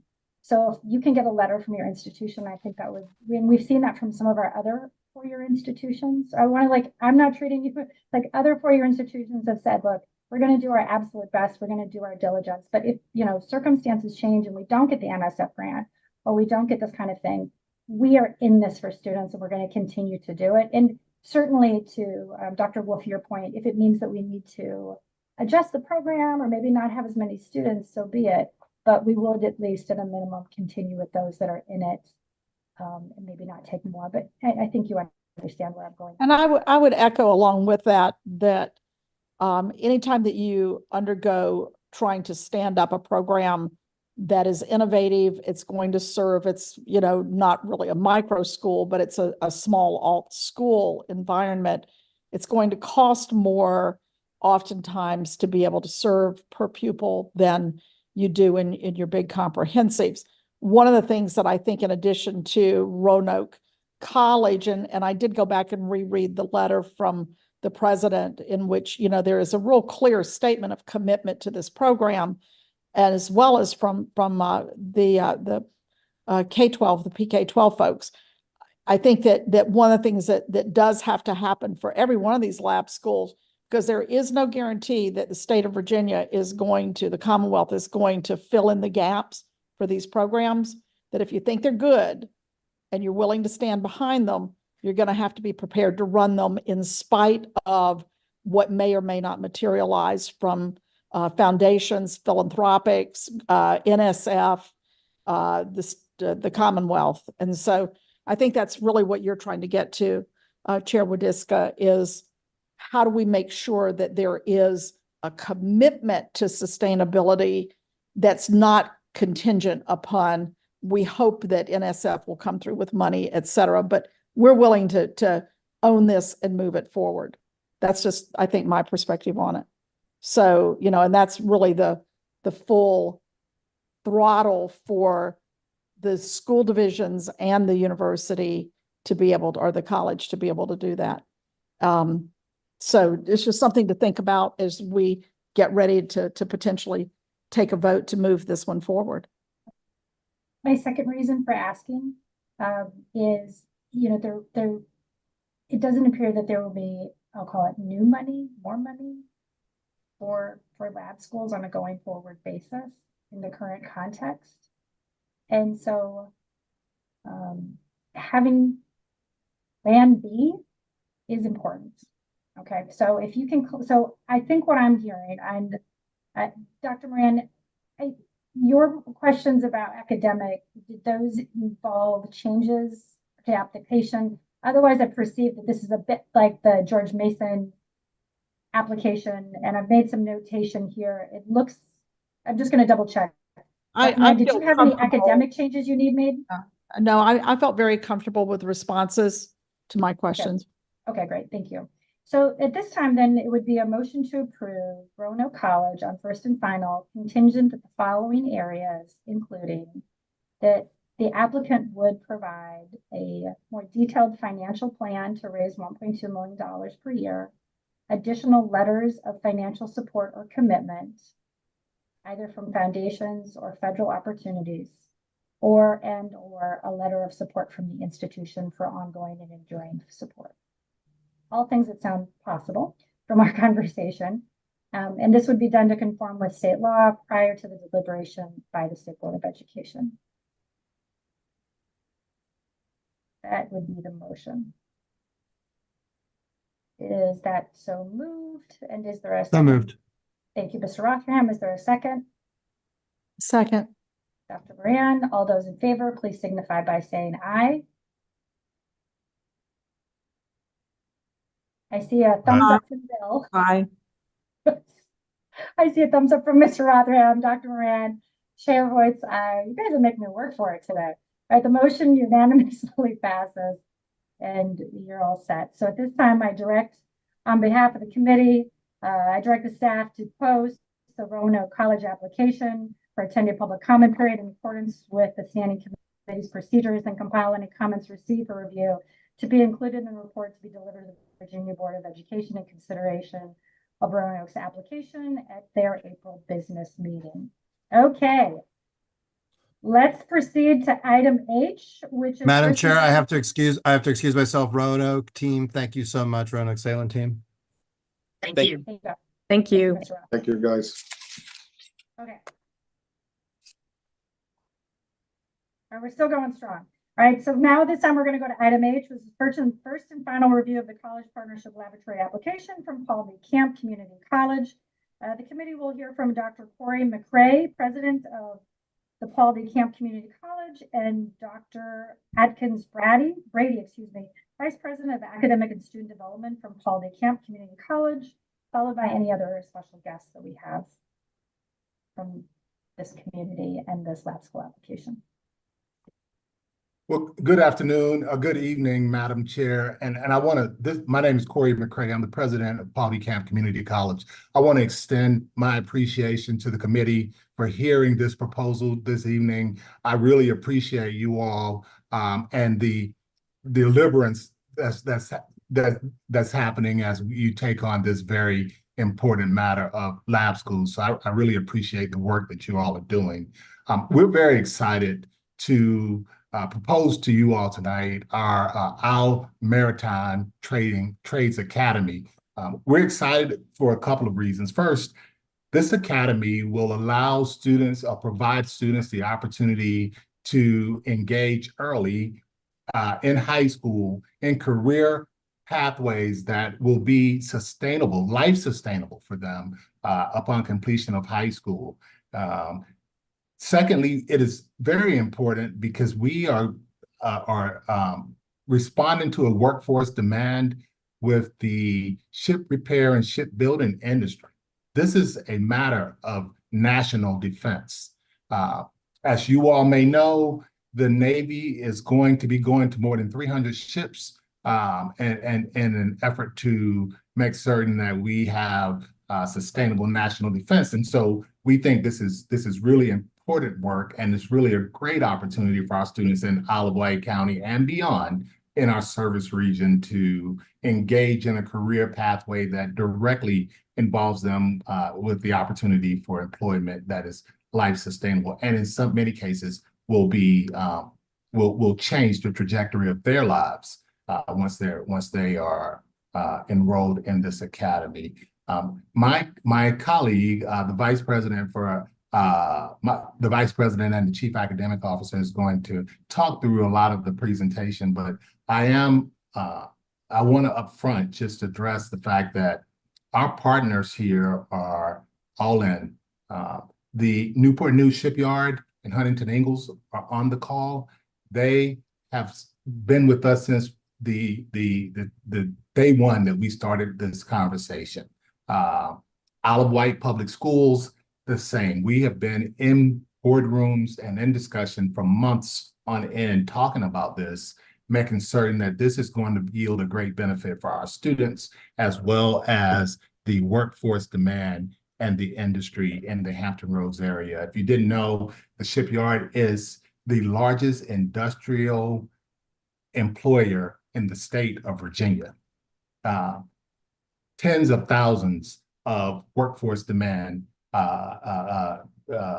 for students in this area. So we know this is the right thing to do. And so I'm excited for you to hear how we're going to address this workforce demand, but more importantly, make certain that our students have an opportunity that will change the trajectory of their lives.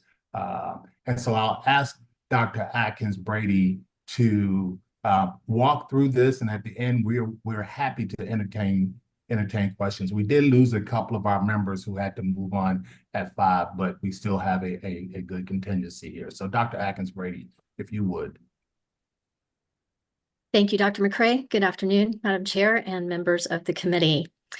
As Dr. McCray gave us a little bit of preview, the Isle Maritime Trades Academy, what we're calling IMTA, we anticipate that that's going to have a significant impact on students, families, community, and our maritime industrial workforce. The Academy is going to prepare students for immediate employment in high-demand skilled trades with our regional maritime employers, and those career pathways are going to provide both a family-sustaining income and opportunities for advancement through further education and training after high school.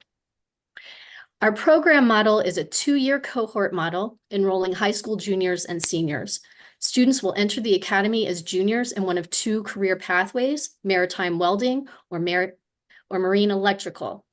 At capacity, the IMTA is going to serve 80 students. That's 20 students per pathway per grade level.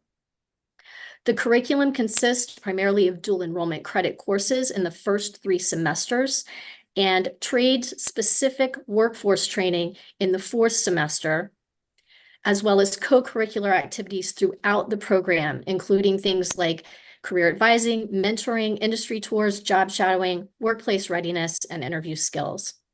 In alignment with the governor's initiatives around dual enrollment, students who complete our curriculum at the IMTA will earn at least 1 career study certificate, multiple industry recognized credentials, and an Associate of Applied Science and Technical Studies degree from Camp Community College.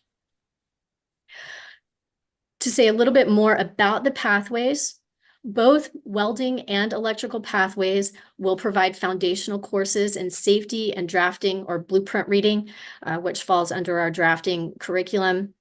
We will have in the welding pathway, general welding and professional welding and pipe. So those are 2 career study certificates that students will learn. And then they will also participate in marine trades training, pipe fitter, structural fitter, and marine coding. And again, that technical studies degree is an option at the end. In the electrical pathway, it is similar. In this pathway, students will earn a practical electrician career studies certificate. They will take additional electricity courses that are specific to the workplace in maritime trades, so power distribution systems, industrial electricity, and programmable controllers. Then they will participate in the marine trades training with the basic marine electrician, outside machinist, and sheet metal courses. And again, for them, the AAS and technical studies degree, which will include for both pathways, those career technical courses, the general education courses that are relevant to our degree, and credit for learning in the workforce training for maritime trades. Dr. McCray spoke about our partners. I just want to highlight what those partners have talked about with us and are agreeing to do in partnership with us. So Isle of Wight County Schools, they will be providing some facilities for the welding and electrical courses. They are providing faculty and subject matter experts. They will be providing transportation and meals for the IMTA students, as well as testing support, student support, and participation on our governing board for the IMTA and advisory board. Similarly, Newport News Shipbuilding is providing subject matter experts, individuals who can serve as mentors to the IMTA students. And we are exploring tours, job shadowing, Newport News conducting mock interviews with our students, and we've discussed guaranteed interviews for qualified students who successfully complete the IMTA curriculum. That may be my favorite part. And governing board and advisory board representation as well.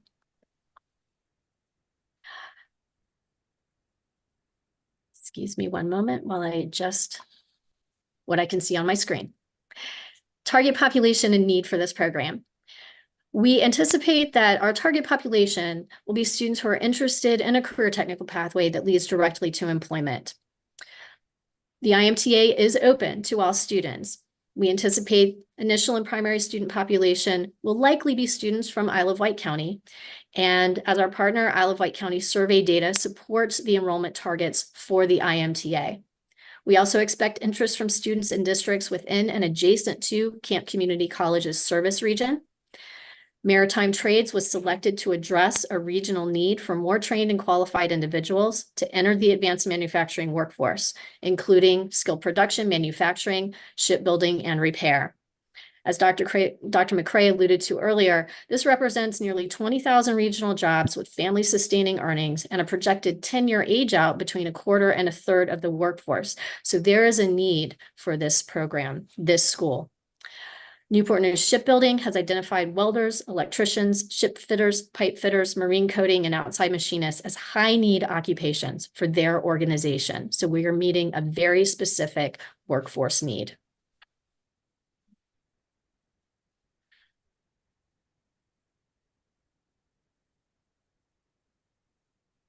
And my apologies, my enter key is no longer advancing my slides. Hey, we've all had some technical. You join a popular club. I was so close. I'm going to stop share and try reloading it. Okay.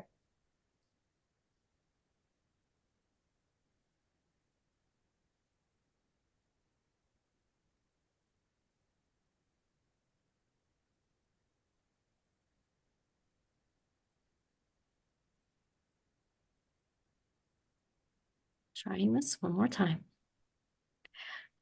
Is that visible? It is. Okay, let's try it this way. So a day in the life at IMTA. IMTA is a full day curriculum. Students will take classes on a Monday, Thursday, Tuesday, Friday schedule. Wednesdays are reserved for skills labs, remediation, credit recovery, advising, and those co-curricular activities that I mentioned. So in year one, juniors will complete foundational and general education courses at Camps Center at Smithfield in morning blocks 1 and 2. Students will be transported by Isle of Wight County Schools to the appropriate facility for lunch and the career technical courses in the afternoon blocks 3 and 4. Windsor High School will host the electrical training. Smithfield High School will host the welding coursework. In year 2 and thereafter, in the second semester of the senior year, seniors will take their career technical courses in the morning at Camp's Workforce Trades and Innovation Center and their general education in the afternoon at Camps Center at Smithfield.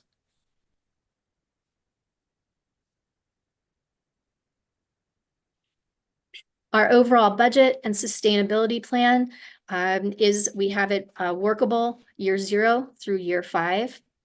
I want to mention specifically our strategies for sustainability. You'll notice that in year 1, Camp Community College is investing $150,000 in higher education institutional support.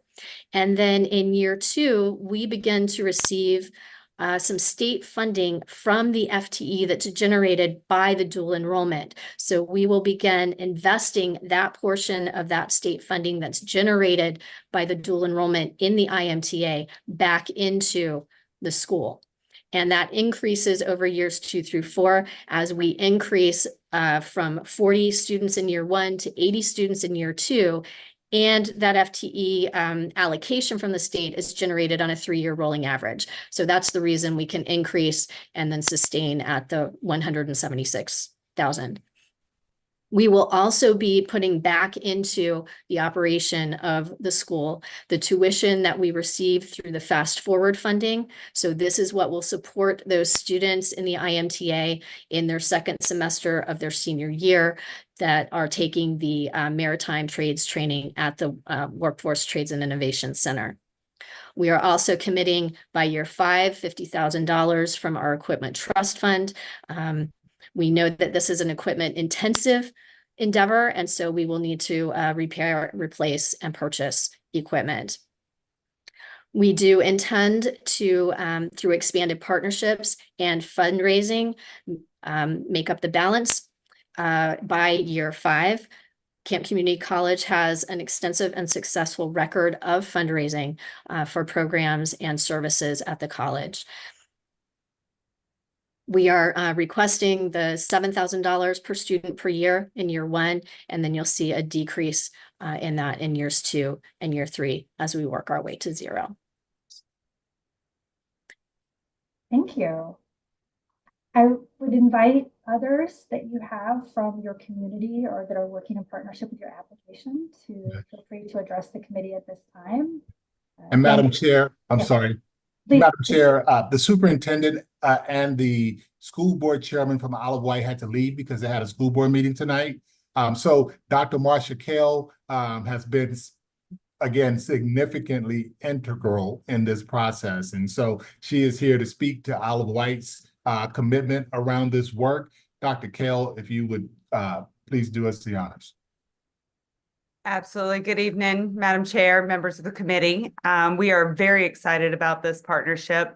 My school board chair and superintendent did ask me to emphatically share their apologies that they weren't able to stay on. Our board meeting started at 5 o'clock today. And so they were obligated to be there. But we have spoken not only with our school board, as well as other members of my team, but also with our board of supervisors. And they are all very much in favor of this. Other partners, Hampton Roads Workforce Council, and then even our economic development office, they are all also very much in support of the lab school. I think that it's going to provide our students with a really awesome and unique opportunity to earn credentials that many of them would not otherwise be able to access. One of the things that makes Isle of Wight really unique in our data is that more than 50% of our students actually do not go on to four-year universities. They are going to two-year schools, or they're going directly into the job market. And so a program like this, a school like this, we try to steer away from program. It really is a school opportunity, gives them a unique position in that job market where they are highly skilled, highly trained, and have a resume that is proliferated with experiences that are real world, something that they're not going to get anywhere else, particularly before high school graduation. So we are really, really excited about this partnership. Dr. Kell, thank you for joining us. I'd like to ask Mr. Bill Dikolovich from Newport News Shipyard, Huntington Ingalls, if he'd like to share any words. Bill, are you still on? Hi, this is Bill Dikolovich. Thanks, Corey. I hope you all can hear me. Madam Chair and board members, thanks for your consideration of this, what we feel is an important initiative to help with our really hard, challenging workforce issues that the Navy is facing right now, naval construction and submarine construction. The Navy has recognized that Hampton Roads is a key component to shipbuilding, and we have seen Navy investment, but this just builds on programming that Newport News Shipbuilding has been involved, worked with Corey a number of years with providing subject matter expertise in various community colleges in the region.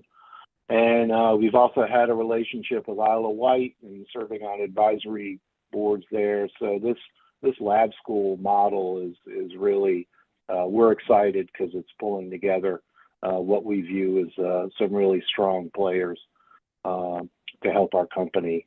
We think that this is going to be providing the exposure for maritime work earlier in students' lives, which will be useful, and as well as allow a good connection with our mentors and our subject matter experts. And Dr. Atkins Brady, our favorite part also is the hiring of hopefully 100 or so folks a year that would help our hiring targets that we project to be 3,000 to 5,000 people a year, at least for the next 5 years, and most likely longer. So I will certainly attest that we're excited to be engaged with both Camp and Isle of Wight in this model, and we hope that we can build this even stronger and rely upon the output joining our company. Thank you, sir, for being with us. We very much appreciate that input and feedback and your collaboration with Paul Camp and the Isle of Wight School Division. President McCray, are there any other members that you would like to address the standing committee at this time? I will, and our Chief Workforce Officer, Dr. Tony Johnson, is also on the call. Dr. Johnson, if you have any additional words to share with the committee, that'd be great. Certainly. Thank you, Dr. McCray. I would just like to thank the Standing Committee for this opportunity to present on the behalf of Paul D. Camp, Isle of Wight Public Schools, as well as Newport News Shipyard. We believe this is an innovative and unique opportunity for students who will enroll in the school that will allow them to change the trajectory of their lives and to meet the workforce demand within not just our service area, but within the state of Virginia. So we are excited about the opportunity. We thank you for hearing our presentation today, and we look forward to your questions. Thank you. Yeah. And Madam Chair, I will close this part of our comments by just sharing with you, when we think about sustainability, our partnerships around this area is tried and true. As Bill said, we've been working with them in some capacity to build a pipeline for the shipyard for more than a decade. And we've been very successful with 90% of the students who go through the training being employed 6 years and beyond, changing their lives. I will also share with you that as a testament to the commitment for sustainability, the Navy just invested $3.1 million in CAMP's Workforce Trades and Innovation Center, for which we broke ground last week. So we have big support in the Hampton Roads and Western Tidewater area around skilled trades and specifically maritime trades from the Navy, the shipyard, and I will tell you that the Virginia Ship Repair Association, who also provided us a letter of support, has a 300-member organization that also have been our partners for more than a decade, and they're very excited. One of the members, obviously, and the biggest member is Newport News Shipyard, but there's another at least 299 shipbuilders and ship repair member organizations that's behind this effort. Thank you, President. This time I'll go to questions or comments from committee members. Mr. Hanson, I see you're unmuted. I'll go to you first, sir. Yeah, just Dr. McCray, thank you, and to your team, and just really commend you for the vision and just the need for the students in your community and for your community. So just thank you, and again, I just thank you for hanging with us into the evening here, and I don't have any questions at this time other than just thank you for the quality proposal. Thank you, sir. Dr. Moran? Dr. Moran, you're muted. You're on mute, Pam. Dr. Moran, you're muted. There we go. There you go. I think my unmute cup. I'll never forget sitting in a meeting with Dr. Frank Friedman at Piedmont Virginia Community College when he heard about the shortages of welders down in the shipbuilding industry, and immediately went to the MATS to offer a welding program at Piedmont Virginia Community College so we could send kids from Central Virginia down to the Tidewater area. So it's great to see your program building out a pipeline into jobs that are jobs of the past, the present, and the future, because the technology is certainly changing in the world of welding, just as it has everywhere else. One of the questions that I had very specifically was, I know to get through the gate to a job as a welder that you're going to have to do an apprenticeship. That is not necessarily a part of your requirements for students, that they begin moving towards an apprenticeship. I was not able to kind of to unpack the application enough to really know what the status of that in terms of licensure was going to be for these programs that are pretty high-end programs in terms of skill sets and expertise that kids are going to need to develop. If I could respond and perhaps shed some light on how apprenticeships are conducted at Newport News, that on a given year we would hire 250 welders a year.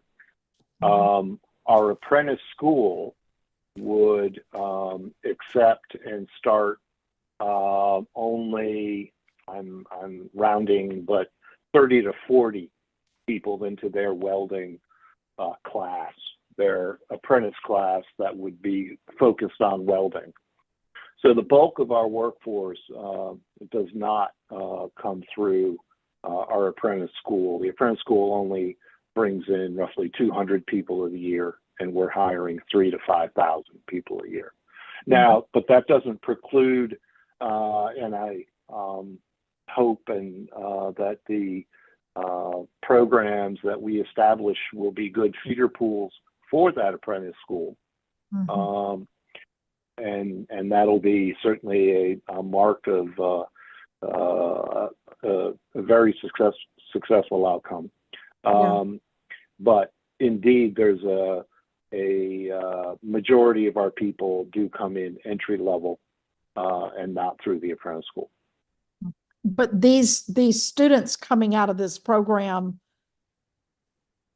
will have some sort of I'd love to see something more explicit about the transition and support from the apprentice school to really make sure that these young people, because that is a metric. Do these kids actually get jobs in the careers that you're setting them up to move into? And so that would be something I think perhaps could really be a good just add in with it. And it appears that while there was some question from the department in terms of compliance issues, that your faculty would indeed be able to be licensed to teach. It appeared that has been satisfied, Mr. Armstrong. Is that correct? Yes, ma'am, Dr. Moran, that has been satisfied. We had a call about that several weeks ago, I think, with Paul DeCamp, and that's a typical question among a lot of our lab school applicants, especially one with a CT focus. And of course, we experience that in K-12 schools as well. But we have identified a path for CTE/dual enrollment licensure for anyone who's not currently licensed as a K-12 teacher. That would then make them qualify under that statutory requirement. Thank you. Thank you, Dr. Moran. Well, I have a couple questions. The first, I want to compliment you. This is exactly the intent of the lab school program, is to scale, meet workforce needs, collaborate between K-12 and higher education. And when I read your application, the very first thing that came to my mind was, how can we have more students go to this program? And I want you to know that was the very first thing I was like, oh, this is incredible. This is absolutely incredible. When I hear, the number of individuals that are needed in this industry, understanding, just as you said, the connection to not only the economy, but national security and overall well-being. And it's compelling. I would say from my time working with some of the folks over in the aerospace field, I also know that many of the welding skills that are good for shipyards are also good for aerospace. And so there's a duality of the program. There's a lot of transferable skills. So this was incredibly exciting to me. So just to level set, this is an incredible application. The second is you were the first one to thoughtfully include some of the other programs that are available in the state from the Workforce Investment Act, such as the Fast Forward program, the tech transfer. These are exactly the types of things in terms of financial sustainability that we're looking for, which is an amalgamation of other resources that are available, either federal or state grants, that can be brought together into a cohesive and intentional program. And when I read about that, I just want you to, again, like my compliments to you.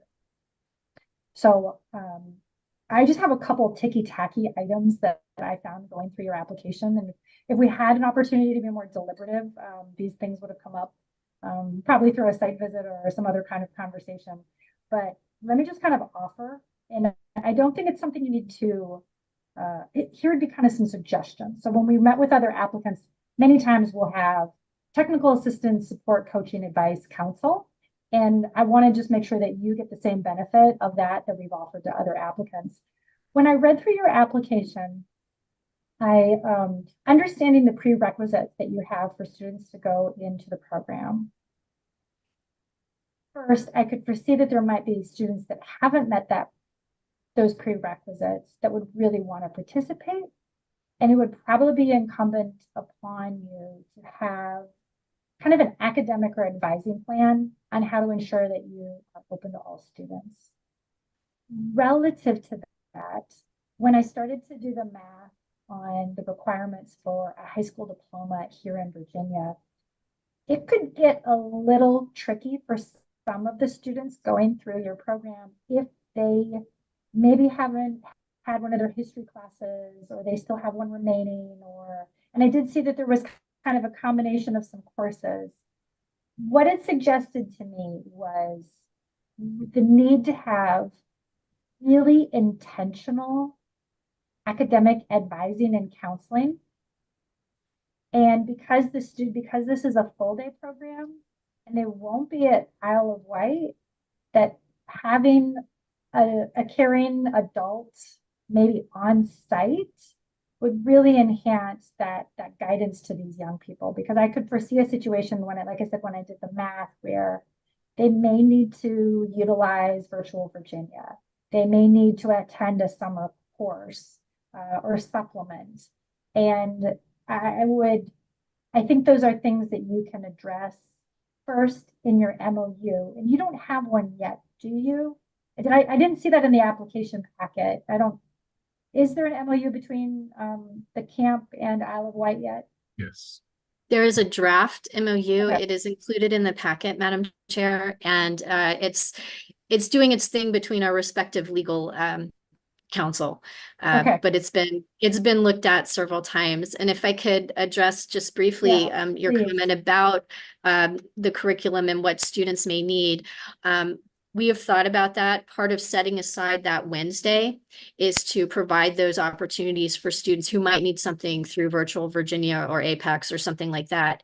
And there will be 3 staff members in addition to the faculty or adjuncts that are hired as part of the IMTA. One of those is an advisor position, and we did envision that person would be someone very accessible to the students and would indeed develop that discuss and develop career plan and pathway with students that would include what they needed for completion of high school. And Isle of Wight County Schools has also, as part of that MOU, talked with us about providing additional student support for students who may need those opportunities. Yes, fantastic. Just like to, I'm sorry, go right I ahead, was Dr. just going to add, we already have a fairly robust CTE program and a very extensive counseling career pipeline and planning that goes in place to help identify these students even as early as 7th and 8th grade. And we're also on a 4x4. So students, before they are entering the IMTA, they are already have an opportunity to have earned 16 high school credits just during high school, not including the 4 that they would have had access to in 8th grade. So given the prerequisites for a standard diploma or even for an advanced studies diploma, I calculated that out for each student. I think that there is a real opportunity with very minimal requirements being that they would have to make up during those 2 years that we wouldn't cover in the dual enrollment courses. Exactly. Cool. Okay. So what I would, in the motion, what I'm thinking I would like to see when you go forward to the State Board of Ed for their benefit is probably going to be like a finalized MOU, or a more robust draft that would cover academic advising, extracurriculars, meals, transport, special ed, ELL, all the usual bucket. A bit more detail on your utilization of Virtual Virginia. I think in the application, it says you're estimating maybe 5 students a year. I would like to see that built out just a bit more. I do think there's probably a little bit, I think you're going to have a greater utilization of that to supplement, and maybe they'll do it on the Wednesdays, but they still need to do it. And then I noticed that there are, in the financials, there's a chart added on at the very last page that's a little different than some of the other financial charts provided in the application. And I think it's because as the documents were being added to, other documents were added. So I just think that it would behoove you to clean those ones up. So I want to give you the heads up. That's my intention when we go through the motion. Because you have a great sustainability plan. There is another document in there that doesn't include all that information, and so it kind of presents an incomplete picture. So when I was like on page 200, I was concerned. When I got to the latter part of it, I was like, okay, they have this totally figured out. We're good. So those would be kind of the suggestions I would have for you. What that would look like in a motion, I'm just about to do, but I wanted to give you the heads up, and I also want to check if you have any questions about that. Madam Chair, I believe the last document is very simply the reduced down version of the larger, fuller budget that was done in accordance with the template that we were given. So I think that last page is what was also on the last slide of our presentation, just to simplify it. So it lacks the detail, but the detail is on a different worksheet in that. But we'll be happy to remove it if no, I like that bring one. clarity. It is different than one earlier in the application. You'll see when you dig in. There's kind of 2 versions, and one looks like an older version, and then you have a more recent version. And the first one that you read is the older version and not the more updated version. And Madam Chair, I want to reassure everyone, committee and applicants, that we will, of course, work with our applicants to ensure that these process documents are all cleaned up before we move to the next stage. So what I would do at this time is I would move to approve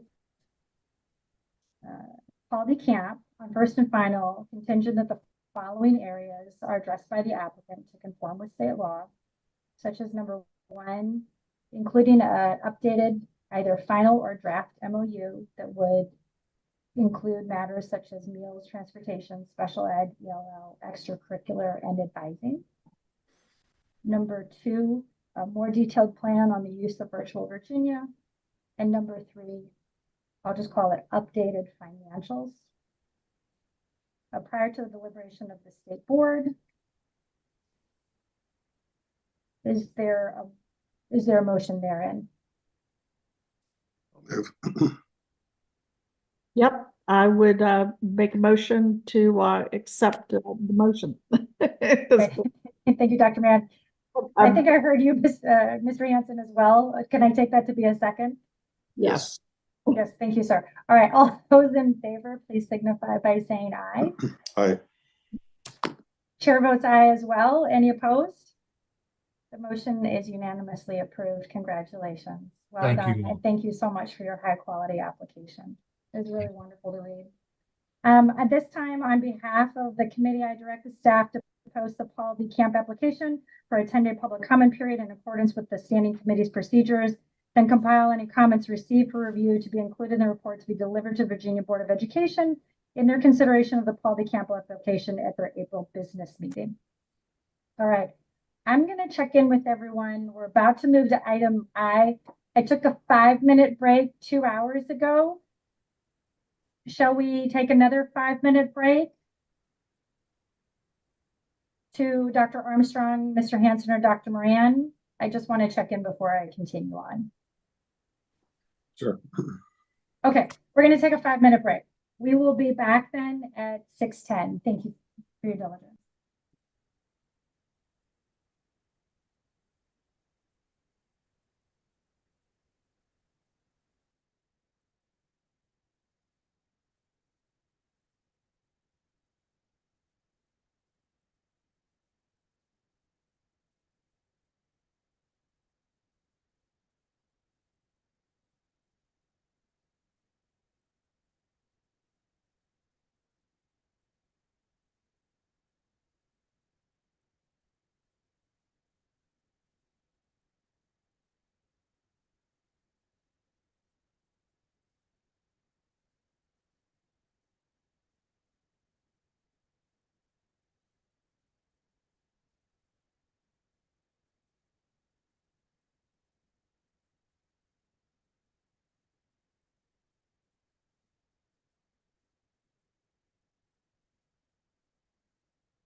All right, we are back from recess.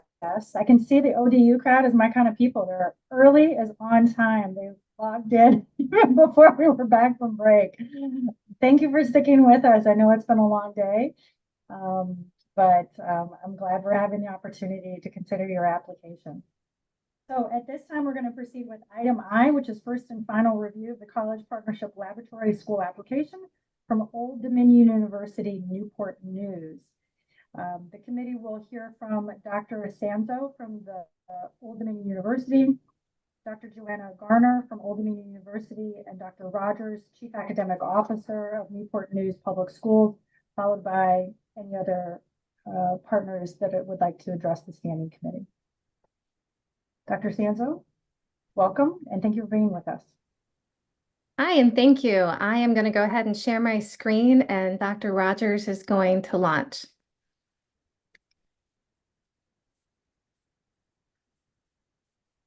All right, great. I'll jump right in. Good evening, esteemed members of the committee. My name is Kip Rogers. As previously mentioned, I am the proud Chief Academic Officer in Newport News Public Schools, and I'm, of course, joined by my colleague, Dr. Karen Sanzo of Old Dominion University. We also have several members from our colleague group from Old Dominion University. I'm sure we'll hear from them shortly. I am also joined by my superintendent, Dr. Michelle Mitchell, our school board chairwoman, Mrs. Lisa Searles-Law. She did have a commitment at one of our elementary schools, so she had to jump off, and she certainly sends her regards and well wishes as we present this information. I'm also joined by colleagues, Mrs. Tonette Outland, who is our CTE supervisor, Dr. Eleanor Blow, who is our director of secondary school leadership.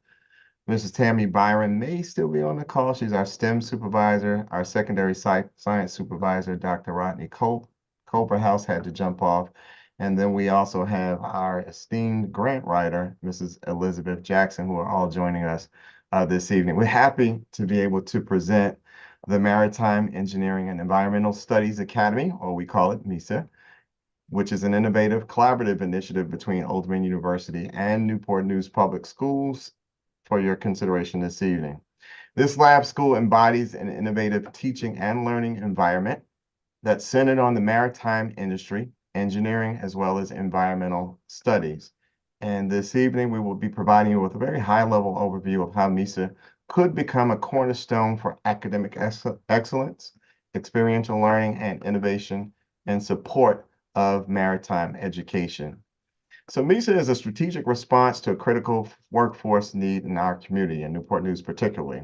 Data from Hanover Research and the Bureau of Labor Statistics point to 53,000 regional jobs in the transportation and shipbuilding sectors, with a workforce study that was conducted in 2019 that highlights several shortages in the area.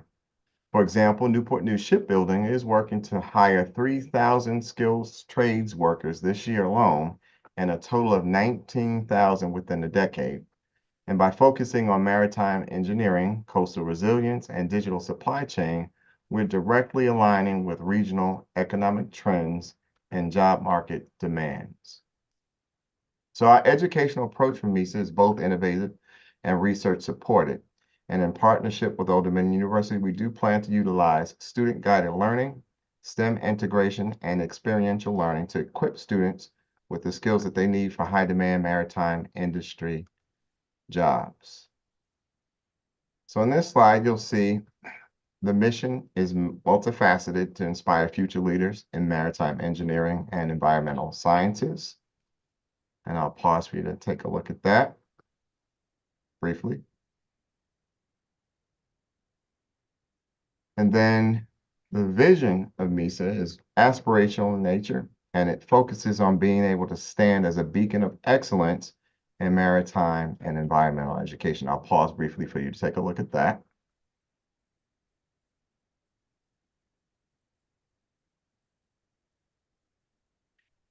So next slide, one of the questions that we get is, what will this look like? So here you'll see a sample student schedule, and you'll notice from the schedule shown how a student's day at MESA would look or be structured like and what it would look like. So students in 11th grade would be transported to the site from their home school after they've eaten breakfast, have been provided with breakfast for the first half of the school day, taking courses that are aligned with the program's focus. Those students would then be transported back to their home schools to take the remaining full load of courses at their home school. Students in 12th grade would be transported from their home schools after having eaten breakfast and lunch. Those students in the 11th grade will have the opportunity to eat lunch at their schools. The 12th grade students would be transported from their home schools to the site to take courses and participate in internship and externship courses. And those students would again have lunch at their home school prior to coming to the site. Part of our process in setting this up would be that Newport News Public Schools would be responsible for using our existing resources for staffing, for transportation, and certainly for meals and other ancillary materials that students would need to support participation in the program. The slide in front of you does show our instructional focus that's rooted in integrated STEM, where students would engage with real-world problems to develop solutions that are as innovative as they are practical. And through this approach, we feel that we would not only foster a deep understanding of maritime engineering and environmental subjects, but we'd also instill in our students the 21st century skills that are necessary for them to excel in those fields. So MESA is not just about academics, it's about future-proofing for our students, and they'll have opportunities to earn college credits with Old Dominion University. They'll participate in work-based learning experiences and network with potential employers, particularly the Shipyard Huntington Ingalls. Our students will also leave MESA with college career and citizenship-ready skills, contributing to a thriving maritime industry. And MESA is certainly more than just an academy program. It's considered to be a commitment to our students' futures, to our community's economic health, as well as to the preservation of our environment. And I want to thank you on behalf of the committee. We've been meeting quite frequently, probably every 2 weeks, more often than that, for you considering this partnership that does promise to yield dividends in not only educational excellence and workforce development, for certainly years to come. And I'll now turn the remainder of the presentation to Dr. Sanzo. Great, thank you, and good evening, and thank you also for the opportunity to share about our work. The proposal has been guided by ongoing conversations, as Dr. Rogers referenced, not only with Newport News Public Schools and ODU, as well as with partners such as the City of Newport News, the Newport News Economic Development Authority, as well as our regional maritime business and industry partners, some of whom you see listed here and have also provided letters of support. I'm also excited about the potential to partner with CAMP on their unique maritime proposal, which is different from ours, yet we complement one another, and we will be able to work collectively to address a significant need for maritime professionals in our region.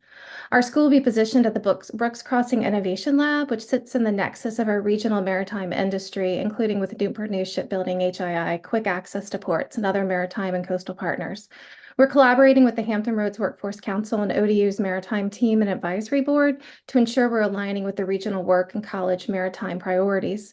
In the upcoming months, we'll be working with subject matter experts to focus on curriculum, internships, and work-based opportunities, among other lab school activities.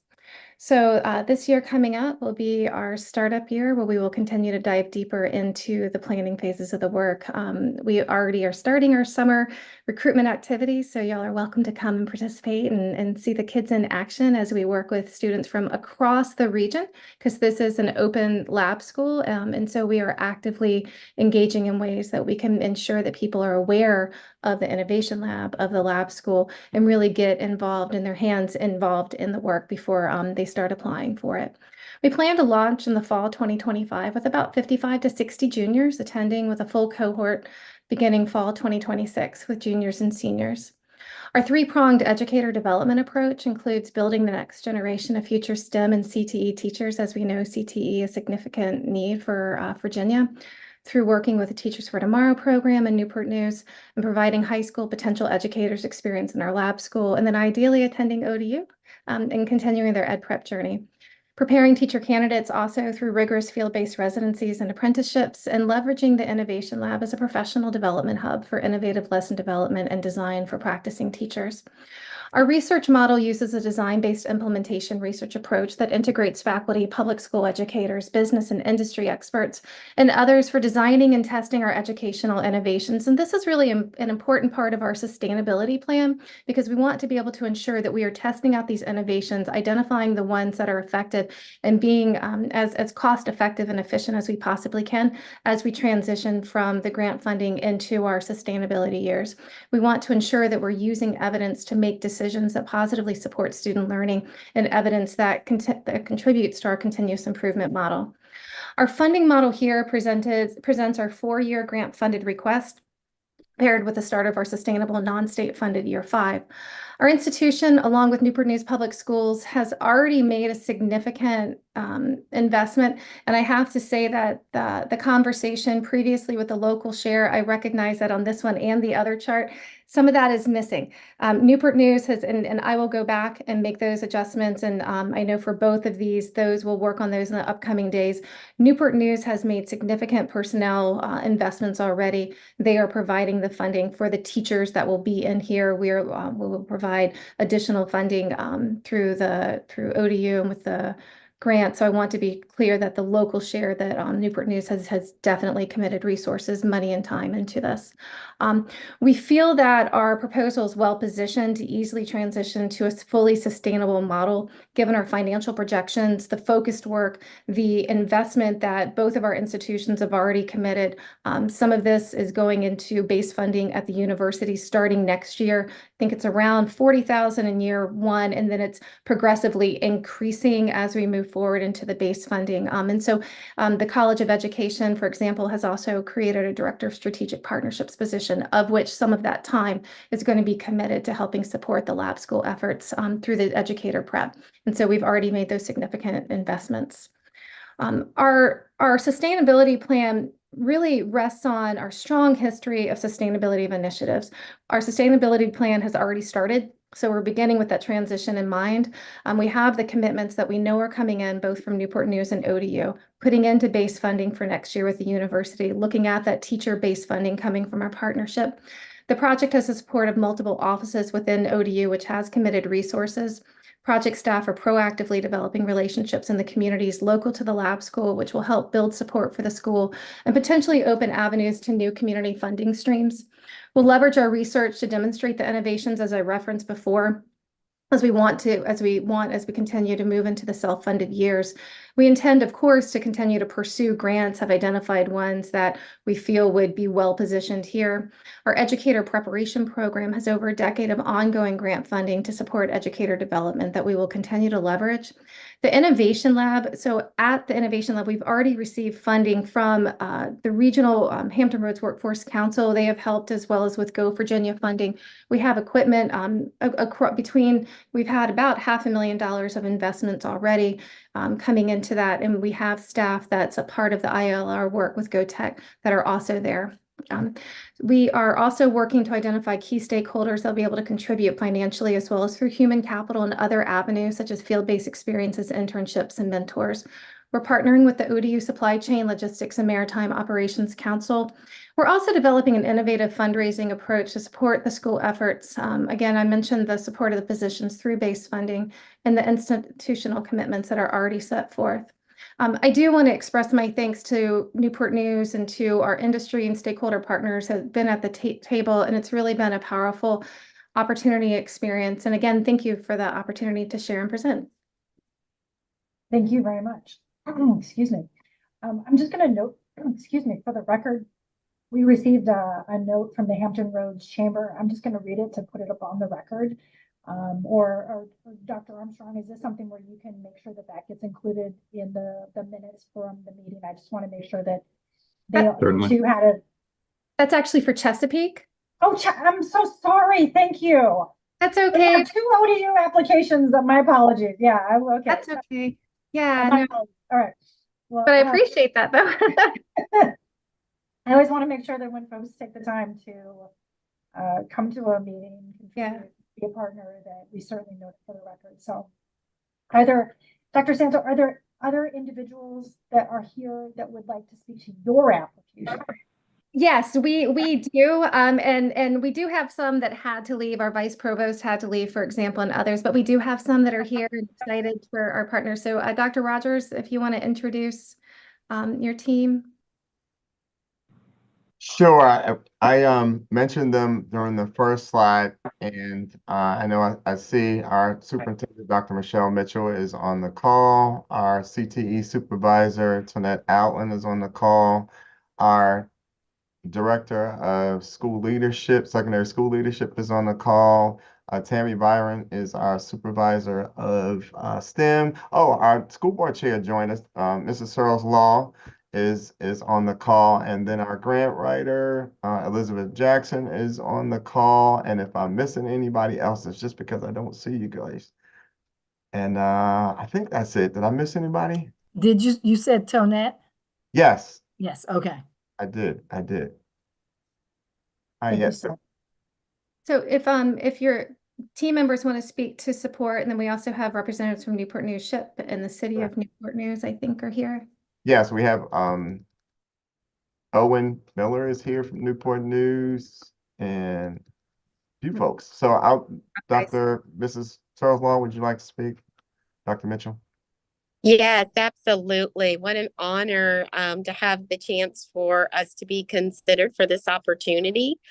I think for me and my perspective with our board that this initiative is something that will enhance the offerings that we have for our students.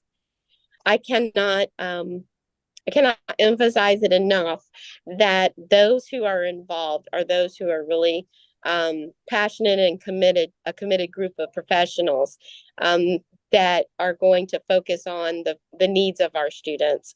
I think one of the things that I'm most excited about is having appreciation for the keen attention to recruitment and the assessment efforts for this program. So the school board is delighted for the possibility to have this opportunity, and we thank you.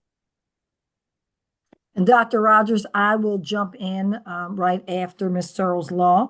I'm in complete agreement with everything, of course, that she said, but I think this is an opportunity for a transformative initiative that really is going to help refine maritime education as well as workforce development in our region, which, as you know, is vital.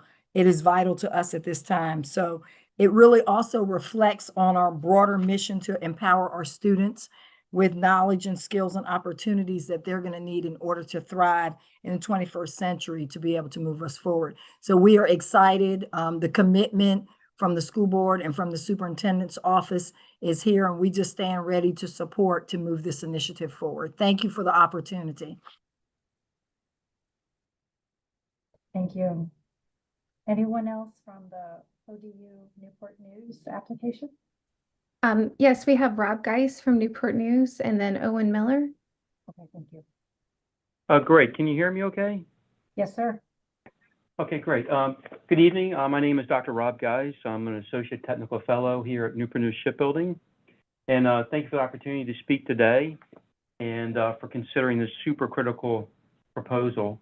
Newport News Shipbuilding completely supports the MESA Lab School, and we view this effort as an enabler for our workforce development.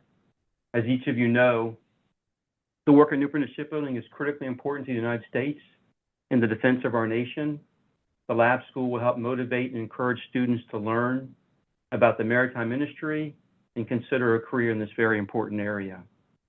We want to see this become a successful endeavor for our future leaders within the maritime industry and future leaders of society. And we have already put this in writing as well in support of the proposal. Thank you very much for being able to share some comments. And again, Newport News Shipbuilding strongly supports this endeavor. So thank you. Thank you very much.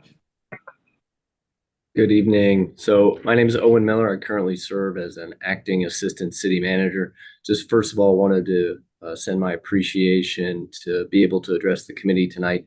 I just wanted to quickly share similar sentiments on behalf of the city manager, Mayor Jones, and the entire city council. You know, we are very excited about this opportunity and wanted to lend our support to it. This collaboration with Newport News Public Schools and ODU is already it already exists in our partnership with the Brooks Crossing Innovation and Opportunity Center, but this also supports the city's strategic plan, specifically related to our education, learning, and opportunity for economic prosperity. I think finally, I'd simply say, and kind of echo some of the comments that have been made by others, I mean, this lab school really supports not only our students, our educators, employers, and residents, and really addresses some of those future workforce needs. So the city stands behind this and will certainly support it in any way we can. I'll be happy to stand for any questions. Otherwise, I'll turn it over to Karen. Thank you. Great, thank you. I think that's all. If I'm missing somebody, let me know. I know we had some that had to log off. Well, it's an impressive team. Let me go to our committee members. I know there's been some enthusiasm about your application, so I expect this might go swiftly. Mr. Hanson, to you first, sir. Yeah, just thanks, Madam Chair, and just indeed a lot of enthusiasm, and just thank you as well as for the universal support that you got from the community and from all of your academic leadership. And I really do. I think the instructional focus and the STEM and career ready and the maritime industry connections are all just really. I love the connective tissue with all of it. And maybe on a lighter note, I think with having kids have a 7:25 class on renewable energy, I think we could all benefit from that at 7:25 in the morning of having renewable energy. But I just in all seriousness, so Dr. Rogers and Dr. Sanzo, I just really just appreciate your leadership and just bringing for this late in the day at 6:30, an hour and a half past schedule. Just really appreciate the commitment and to getting this over the goal line. So thank you. Dr. Moran? I would just say that one of the areas in the proposal that I was particularly appreciative of, and thank you for being with us today, Superintendent Mitchell and our board representative. It's great to see you here because we don't always get a board representative at our meetings. So thank you for being here. And Dr. Rogers, you and your team as well.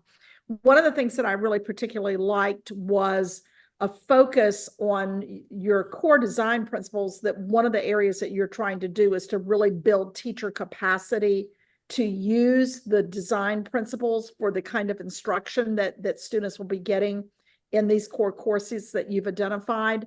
And I'm just wondering if there are any particular areas of teacher development that you see as being critical for teachers to be able to effectively teach in the lab school environment in these particular courses, or whether you feel like that's going to be something that emerges as you move forward. I'll take a stab at that, Dr. Good to see you, Dr. Moran. Good to see you. So yes, I think one of the big premises is to focus on experiential learning as well as making learning real in context. So that will be probably a large focus on working with our teachers, is to help them understand how to help kids understand why they are learning these things and the applicability that they have in the real world.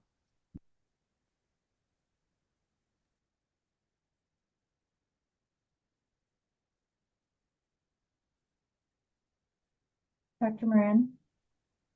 Yeah, I may want to come back. I'm going to let you go ahead and then circle back. I may have one other area that I wanted to focus on. No. Dr. Moran, please continue.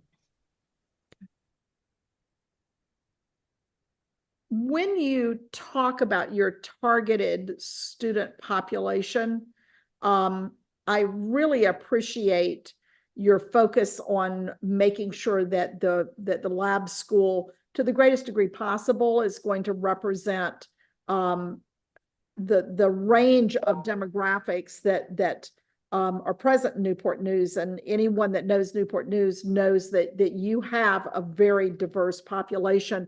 How do you intend to go after recruiting students into the program? And do you see any particular barriers that might potentially keep some students from seeing themselves as being a part of the lab school? I can speak a little bit to some of the work that we've already started. And so we've been partnering with Newport News, with the STEM program, with the family and community engagement. We've been partnering with the city of Newport News as well to engage in outreach. So it's multiple channels. So it's a full-on blast to everybody in the school system to let them know about the Innovation Lab, because part of it is just that level of awareness. How are we going to convince 11th and 12th graders to leave their home school and to come somewhere else? And so we have had after-school activities.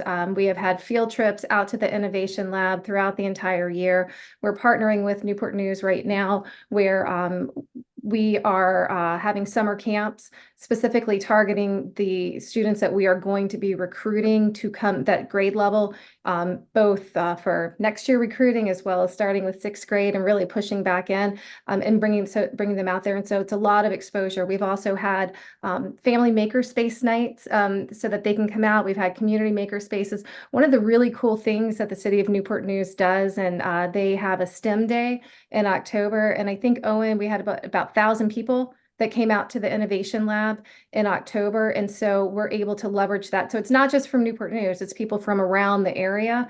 So again, to give them that level of experience. Also, it's working with parents to inform them as what is the maritime industry, what supply chain, what is engineering in maritime, what's cybersecurity. And so it's that experience, it's that comfort, and being able to, as Dr. Rogers referenced, it's the experiential learning opportunities. And so we want students grades 6 through 10, as they start to think about the possibility of the lab school, to have those experiential learning opportunities and really see it as a place where it's a very different learning environment, where they're getting their hands dirty in the makerspace. You know, they're out there, they're at the Virginia at the Living Museum or not the Living Museum, but the Maritime Museum. It's late and I still have to teach tonight. And I'll also let Dr. Rogers speak a little bit too with that.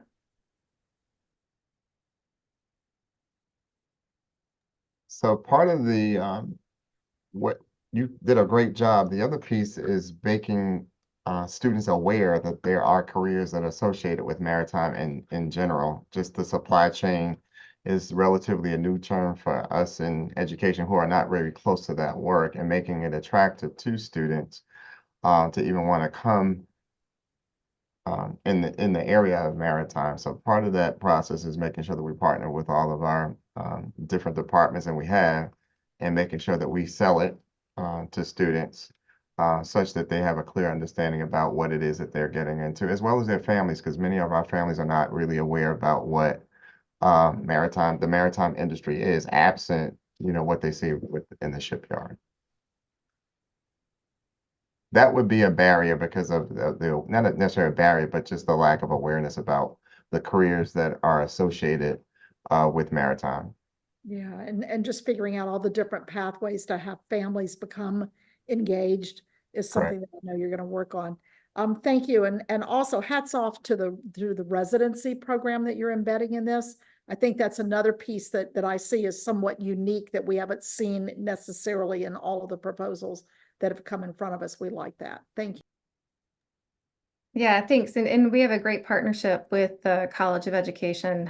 Dr. Barber here is the one who's leading that part of it until the strategic partnership director comes on board. But we're very happy to be able to have that as a part of it.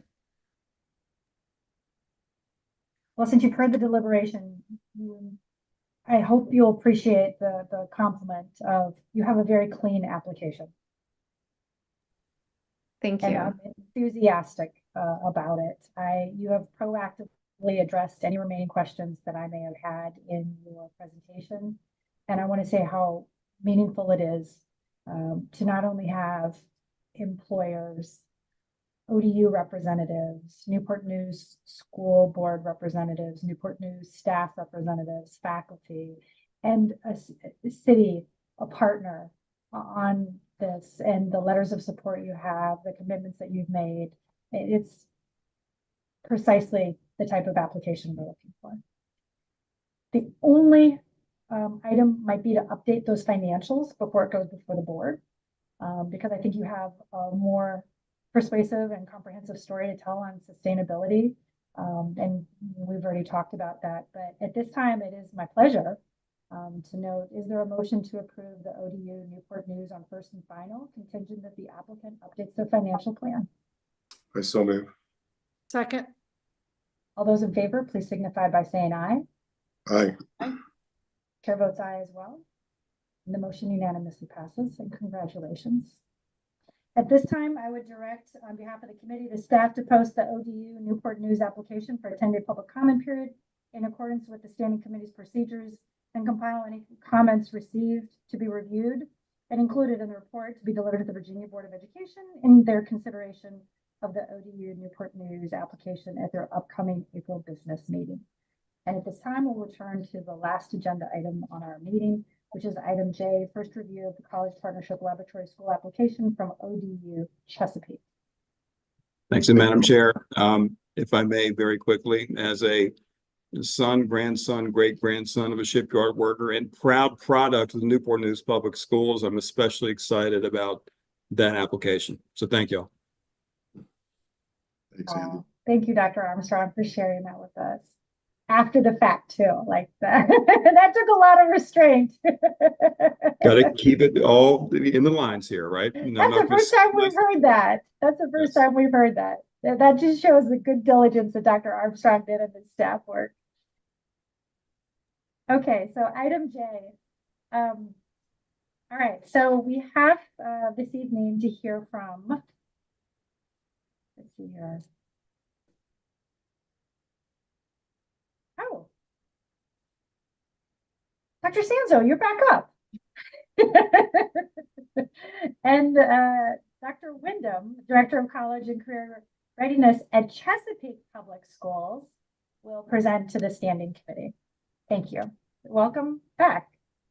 Great. Yes, thank you. You may hear a couple familiar things. And in part, what we're doing is we're embracing a community-based lab school partnership that we were really inspired by our visit to San Antonio when everybody except me, because I got COVID the day before the trip, 18 between Newport News and Chesapeake, went out to visit the UTSA lab schools. We were connected with them through our visit earlier in the year to the International Association of Laboratory Schools Conference. And so I would say that, so you'll see this partnership and collaboration across the projects. While they're unique, there are some similarities there. And so we have that through line across. So Dr. Wyndham's going to begin, and then also Dr. Garner with the Center for Educational Partnerships will speak, and then I'll conclude. I'll go ahead and share my screen. Thank you. Good afternoon, Madam Chair and committee members. It is indeed our pleasure to share information with you this evening about our proposed computer science lab school. I will start by saying, unfortunately, our superintendent and our school board chair, who were both planning to be here this evening, were unable to due to a pre-scheduled board meeting, but we do have our Chief Academic Officer present, Diane Edwards, who will share some comments later in the presentation. So our computer science lab school is dedicated to seamlessly integrating computer science into the curriculum through a human-centered design thinking framework. In alignment with research emphasizing the importance of early academic preparation for underrepresented students in the technology talent pipeline, the lab school will actively recruit 5th, 6th, and 7th grade students. We believe that our lab school will support the need for computer science and engineering professionals, which has escalated in the past decade. With over 600 computing jobs available in the United States and less than 72,000 new computer science graduates each year, the need for more computing graduates is clear. Dr. Sanzo, if you don't mind going back one slide, I think this is where I'm actually referencing here. The future growth of the technology sector requires a workforce trained in computer science and engineering. So waiting until students are in high school or college to start preparing them for computer science pathways is insufficient. The mission of the Lab School is to foster a comprehensive understanding of computer science principles and practices among students to prepare them for careers in technology and equip them with the skills necessary to navigate a rapidly evolving digital landscape. Our vision of the Lab School is to provide a space to prepare middle school students academically to excel in high school while increasing their confidence with the use of technology. As mentioned earlier, the Computer Science Lab School will use a human-centered design thinking framework with an infusion of computer science curriculum. The Lab School will offer design thinking practices to students and teachers to shape innovative teaching and learning activities. Students will learn to apply practical and creative thinking skills to solve design problems, which are crucial skills for success in computer science coursework. Elective courses will be enhanced with specialized technology integration, hands-on projects, field trips, and innovative classroom designs. For example, students will be introduced to IT coding, healthcare, engineering, welding, and precision machining in a new career investigations course. The Lab School will encourage greater collaboration between education providers from middle school through the post-secondary level. Through professional development opportunities with Code VA and ODU, teachers will collaborate to build best practices, create a culture that values computer science, and provide rich academic learning. Finally, we hope to expand community partnerships to assist with student mentorship, career exploration, as well as program sustainability. Before you now is the proposed schedule of a computer science lab school student. In each course, students will be empowered with the knowledge, skills, and mindset needed to succeed in a digital world, to drive innovation, and to make meaningful contributions to society through technology. Through design thinking practices, students will learn to critically think to solve complex challenges and enhance their visual and verbal communication skills. Students will be exposed to college and career-focused experiences via job shadowing, field trips, college visits, mentorships, etc. Our goal is to ensure that CSLS students leave us prepared for the next level of college and career readiness. At this time, Dr. Garner will share more about the Lab School's instructional approach. Thank you, Dr. Wyndham, and good evening, everyone. I'm the Executive Director of the Center for Educational Partnerships. We are a university-wide enterprise center at ODU that has been in operation for approximately 15 years. We have gathered more than $40 million in STEM-related education grants for Virginia, and in particular for our local area. And we have a sustained partnership with Code VA, VDOE, and with our local school systems, including Chesapeake Public Schools, to provide high-quality, innovative professional development. The Lab School's innovations include coursework that integrates computer science into STEM and humanities content areas. It will provide sustained professional development for current and pre-service teachers. CS career knowledge and readiness will be enhanced through mentoring programs that connect the Lab School teachers and students with college students and faculty and regional industry leaders. And a school leadership community of practice will be established that will also include embedded PD.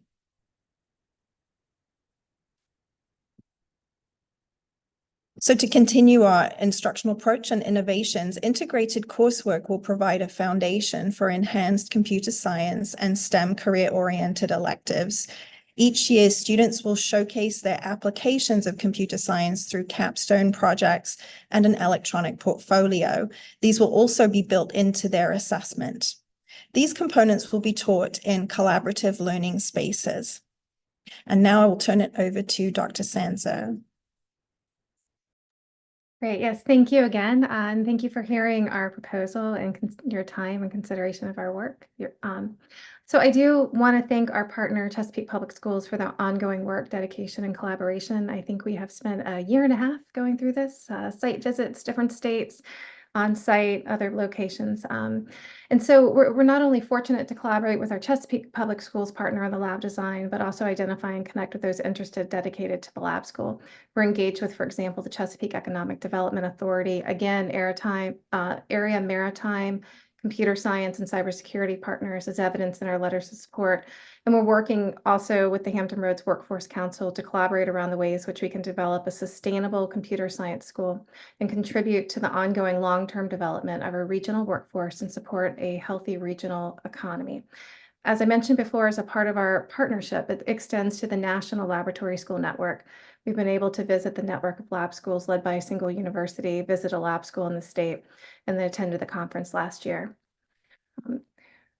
Sorry, that's the slide I meant to have it on there. So our startup again next year, Startup 2024, will be actively recruiting students both within Chesapeake as well as around the region, as again, this lab school is an open to any student within the Commonwealth of Virginia. In 2025-26, we're going to start with 200 students. So next year will be active professional development, really unboxing the makerspace items, unpacking it, training around design thinking, training around computer science, really integrating that curriculum development, working with businesses and industry partners to identify those problems to practice as we put those into the lessons and build out those units for our students. And then with 300 students, so we'll have one team, 6, 7, 8, 100. So again, our model includes a three-pronged approach for educator development. So as Dr. Garner mentioned, we have the Center for Educational Partnerships and CPS collaborating on customized professional development to support integration of computer science instruction with coursework, collaborating with Monarch Teach to bring STEM CS teacher candidates to the school and focus on computer science integrated projects, and preparing teacher candidates through rigorous field-based residencies and apprentice models. As you'll notice, our research model aligns with our Newport News Public Schools proposal. We are very focused on having this alignment. While we may be studying different interventions, we want to upskill teachers, administrators, and really cultivate this network and this community of practice. We're mindful of teacher retention. We feel that having that community of practice will help with that retention as well as to provide those skills to teachers. And also we want our students to be actively researching the schools as well. And so providing teachers training on researches and then having our students engaged in that. Our research model uses a design-based implementation research approach and integrates faculty, public school educators, and others into testing our educational innovations using evidence to make decisions, and that contributes to our continuous improvement model. This is probably not the slide that I meant to put in there, sorry. And it's the same piece that I mentioned before in the application. We did not put in the local support. Chesapeake has deeply invested in that local commitment to the school. So they are providing that base funding for the salaries for the teachers in the school. And so they are dedicating the time, the space, the resources. The university is more than willing to write that letter of commitment, and we will do that and have that in the application in addition to, and we'll do that for the other one as well. And we'll have that in addition to updating the commitment in our 5-year projection. So we recognize that. Again, as referenced before, the university has created the position for the strategic partnerships where a percentage of that time is working with the lab school teachers. The university is putting in the base funding to help support the work that we are focusing on, and we're committed to making this successful. So as referenced before, we have a strong history of sustainability of initiatives. I probably don't need to go through it because it parallels. A couple things I do want to mention is that we already have grant funding coming in that is separate from this with the IALR, with the GoTech program. So that is grant funded. We are working with the Hampton Roads Workforce Council to look at the maritime funding that's coming in and to see where we align with the various tiers as we move forward. And we are also working with our partners, not only for financial contributions, as well as looking at, again, we need mentors, we need internships, and to be able to work through those. But so again, thank you. We appreciate the the opportunity to present and to share and look forward to your feedback. And I just, again, want to express my thanks to the partners in Chesapeake. It's been a really great, powerful learning experience. So thank you. Thank you, Dr. Sanzo. Are there other members from the Chesapeake team that would like to address the standing committee at this time? Yes, I would be happy to. My name is Diana Edwards. I am the Chief Academic Officer, and was stated earlier, our Superintendent, Dr. Jared Cotton, and our School Board Chair, Mrs. Andrew Swigert, had to leave at 5 o'clock for our school board meeting. I suspect they would much rather be here, but I am in their place because I wanted to articulate their support of this project. As has been mentioned, we are very excited and looking forward to hopefully moving forward. The computer lab school at Oscar Smith Middle will be at our only Title I middle school in the city. And in this school, 84% roughly of the enrollment is minority, 97% receive free and reduced lunch. But we want this to be very unapologetically the middle school of choice for all students due to the innovative offerings that can foster student curiosity, awareness, engagement. Our partnership with the university has been very positive so far. We will also benefit our adults as we build teacher instructional capacity with quality professional development. But probably most important to our focus and our why is the children and their families deserve to see a school where they can experience perhaps what they can't dream of now. Many of our students live in a neighborhood where their families previously attended a school. They may not have access or even the comfort level to attend other programs, even within our city. So even though this program, we're excited about inviting people and children from all across the city and across the state, we're super excited about the possibility of creating a very highly coveted learning place right in our backyard. So thank you for listening to our presentation. We're very excited and very hopeful that we will be able to move forward. Thank you, Dr. Edwards. Mr. Solis?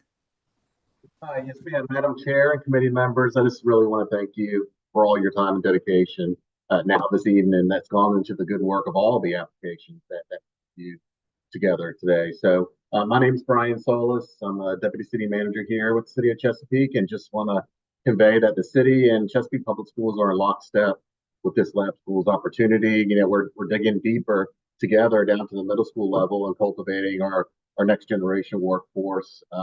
You know, with hopes that they'll stay in Hampton Roads here, or at the very least here, stay in the Commonwealth to build a career and be contributing members to our community as young adults. So thank you for having us. Great, thank you. And then we have a colleague from our computer science, Dr. Jaratna. Good evening, everyone. I'm Dr. Sampath Jayaratna. I'm an assistant professor of computer science, and also I'm the graduate program director for the newly established School of Data Science. We appreciate your time, and I'm excited about this opportunity, and we are fully committed as a computer science department, as a School of Data Science. We are fully committed for this opportunity. You probably hear that the School of Data Science recently approved to start a Bachelor's of Data Science program. And also we are looking forward to start a PhD program as well in the future. So this is a great opportunity for us to commit our resources and opportunities to work together in this partnership. And we appreciate all the opportunity, and we are fully committed for this proposal. Thank you. So I'm not sure if there's anybody else. I didn't know, Dr. Barber, I don't want to put you on the spot, but if there's anybody else from the team that wants to share. This is Maggie Barber at ODU. I would like to mention one point briefly. I'm the Associate Dean for Academic Programs and Assessment in our Darden College of Education and Professional Studies.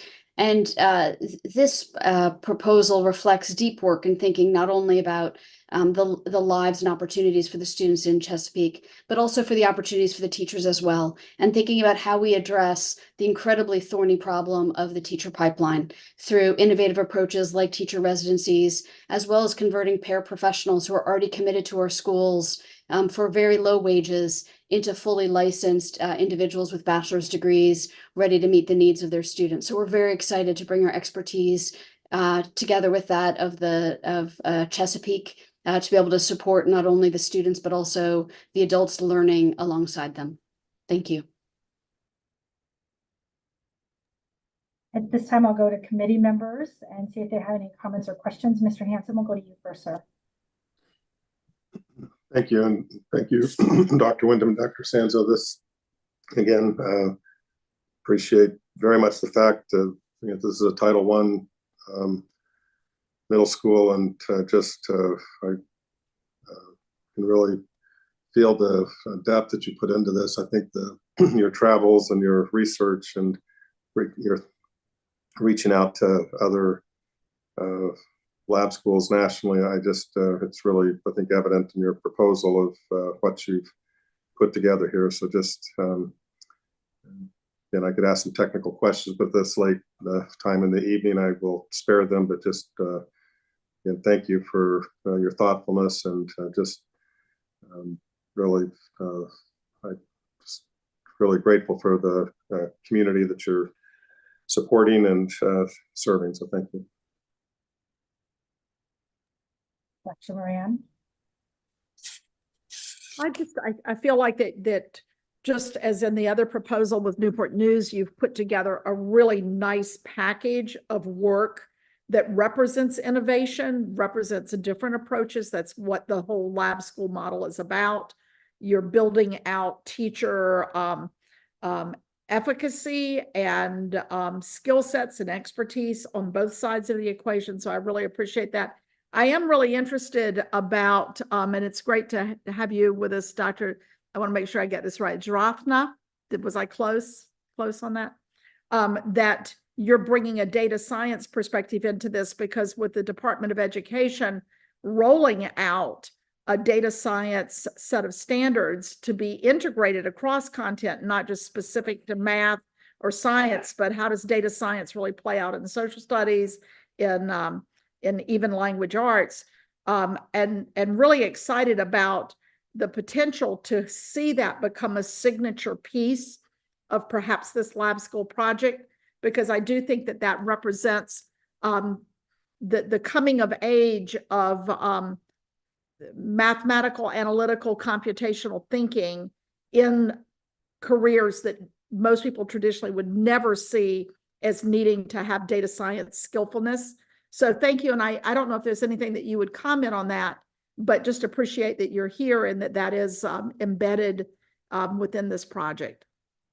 Thank you, Dr. Moran. So one thing I want to mention is that we go and talk to a lot of the school around here in Hampton Road. One of the things that we notice is that a lot of the kids, they don't know what is data science. So it's interesting that we see how the industry is kind of changing.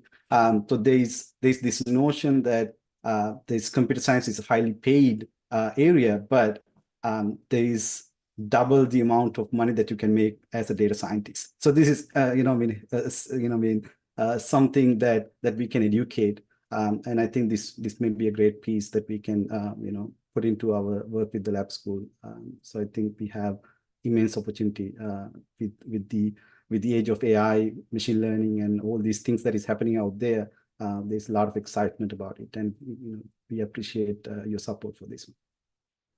Dr. Moran, if I can just jump in, we at TSAP at the Center for Educational Partnerships, we've had actually 3 substantial computer science integration grants, 1 federal grant and 2 local grants, Region 2 focused grants. And so we actually are already working with some of the Chesapeake educators.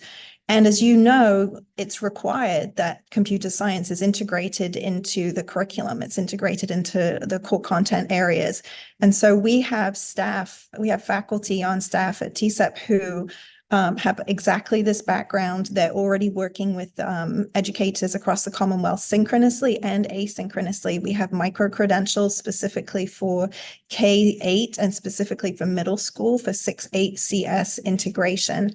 And we are producing resources that can then be used in local settings too.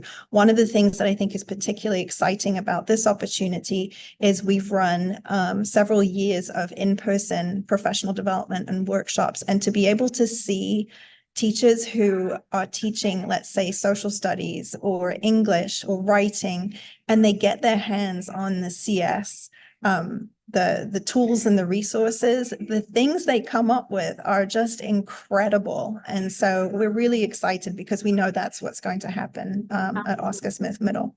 Awesome. I mean, it's just wonderful when you start to see teachers picking up tools like CodeApp and being able to apply it almost immediately in their work. So hats off to you for doing that. And I think about this kind of program as really being something that represents, I had a principal in a school that I work with outside of Virginia say to me, you know, Pam, I would really love to see us start to move away from the concept of focusing on seat time and heading our kids towards seeing themselves as revenue generators, because this is the kind of work that really builds out young people who can start to believe that, hey, I can generate revenue pretty quickly with the skill sets that I'm learning in school. And so, and that's not just about high school. I think we have middle schoolers who are fully capable of taking this work on. So thank you very much for believing in middle schoolers, particularly middle schoolers who some folks would say can't do this work, and seeing them as fully capable of jumping in on it. So thank you very much. Thank you, Dr. Moran. I want to again compliment this application and your collective partnership between the city, the university, the school board, or the superintendent's office. The quality of this application is evident. And the fact that you're literally ticking all the boxes of what makes for a high quality lab school, as we heard from the International Association of Lab Schools. Quality instruction, quality in terms of teaching, quality in terms of considering research and practice. And so your diligence and outreach to ILS shows in the application, and I want to compliment you and thank you for helping set that mark in our deliberation.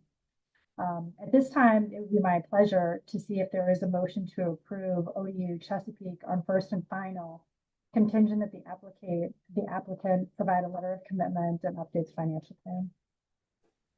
I'll move it. Is there a second? Second. All those in favor of the motion, please signify by saying aye. Aye. Chair votes aye as well. The motion is unanimously approved. Congratulations. At this time, on behalf of the committee, I direct the staff to post the ODU Chesapeake application for a 10-day public comment period in accordance with the standing committee's procedures, then compile any comments received for review to be included in the report to be delivered to the Virginia Board of Education in their consideration of the ODU Chesapeake application at their upcoming April business meeting. Thank you very much. Thank you. At this time, is there discussion of any current issues from committee members? No. I didn't think so. Is there any public comment on non-agenda items? No, okay. Our next standing meeting is scheduled for May 6th. Hearing no further business, we are adjourned. Thank you for your time and attention today. Congratulations. Thank you all. Thank you, standing Thank you so committee. much. Thank you. Thank you. Thanks for hanging Have a in good there with night. us. Thanks, staff. Andy and crew. Thank you. Thank you all.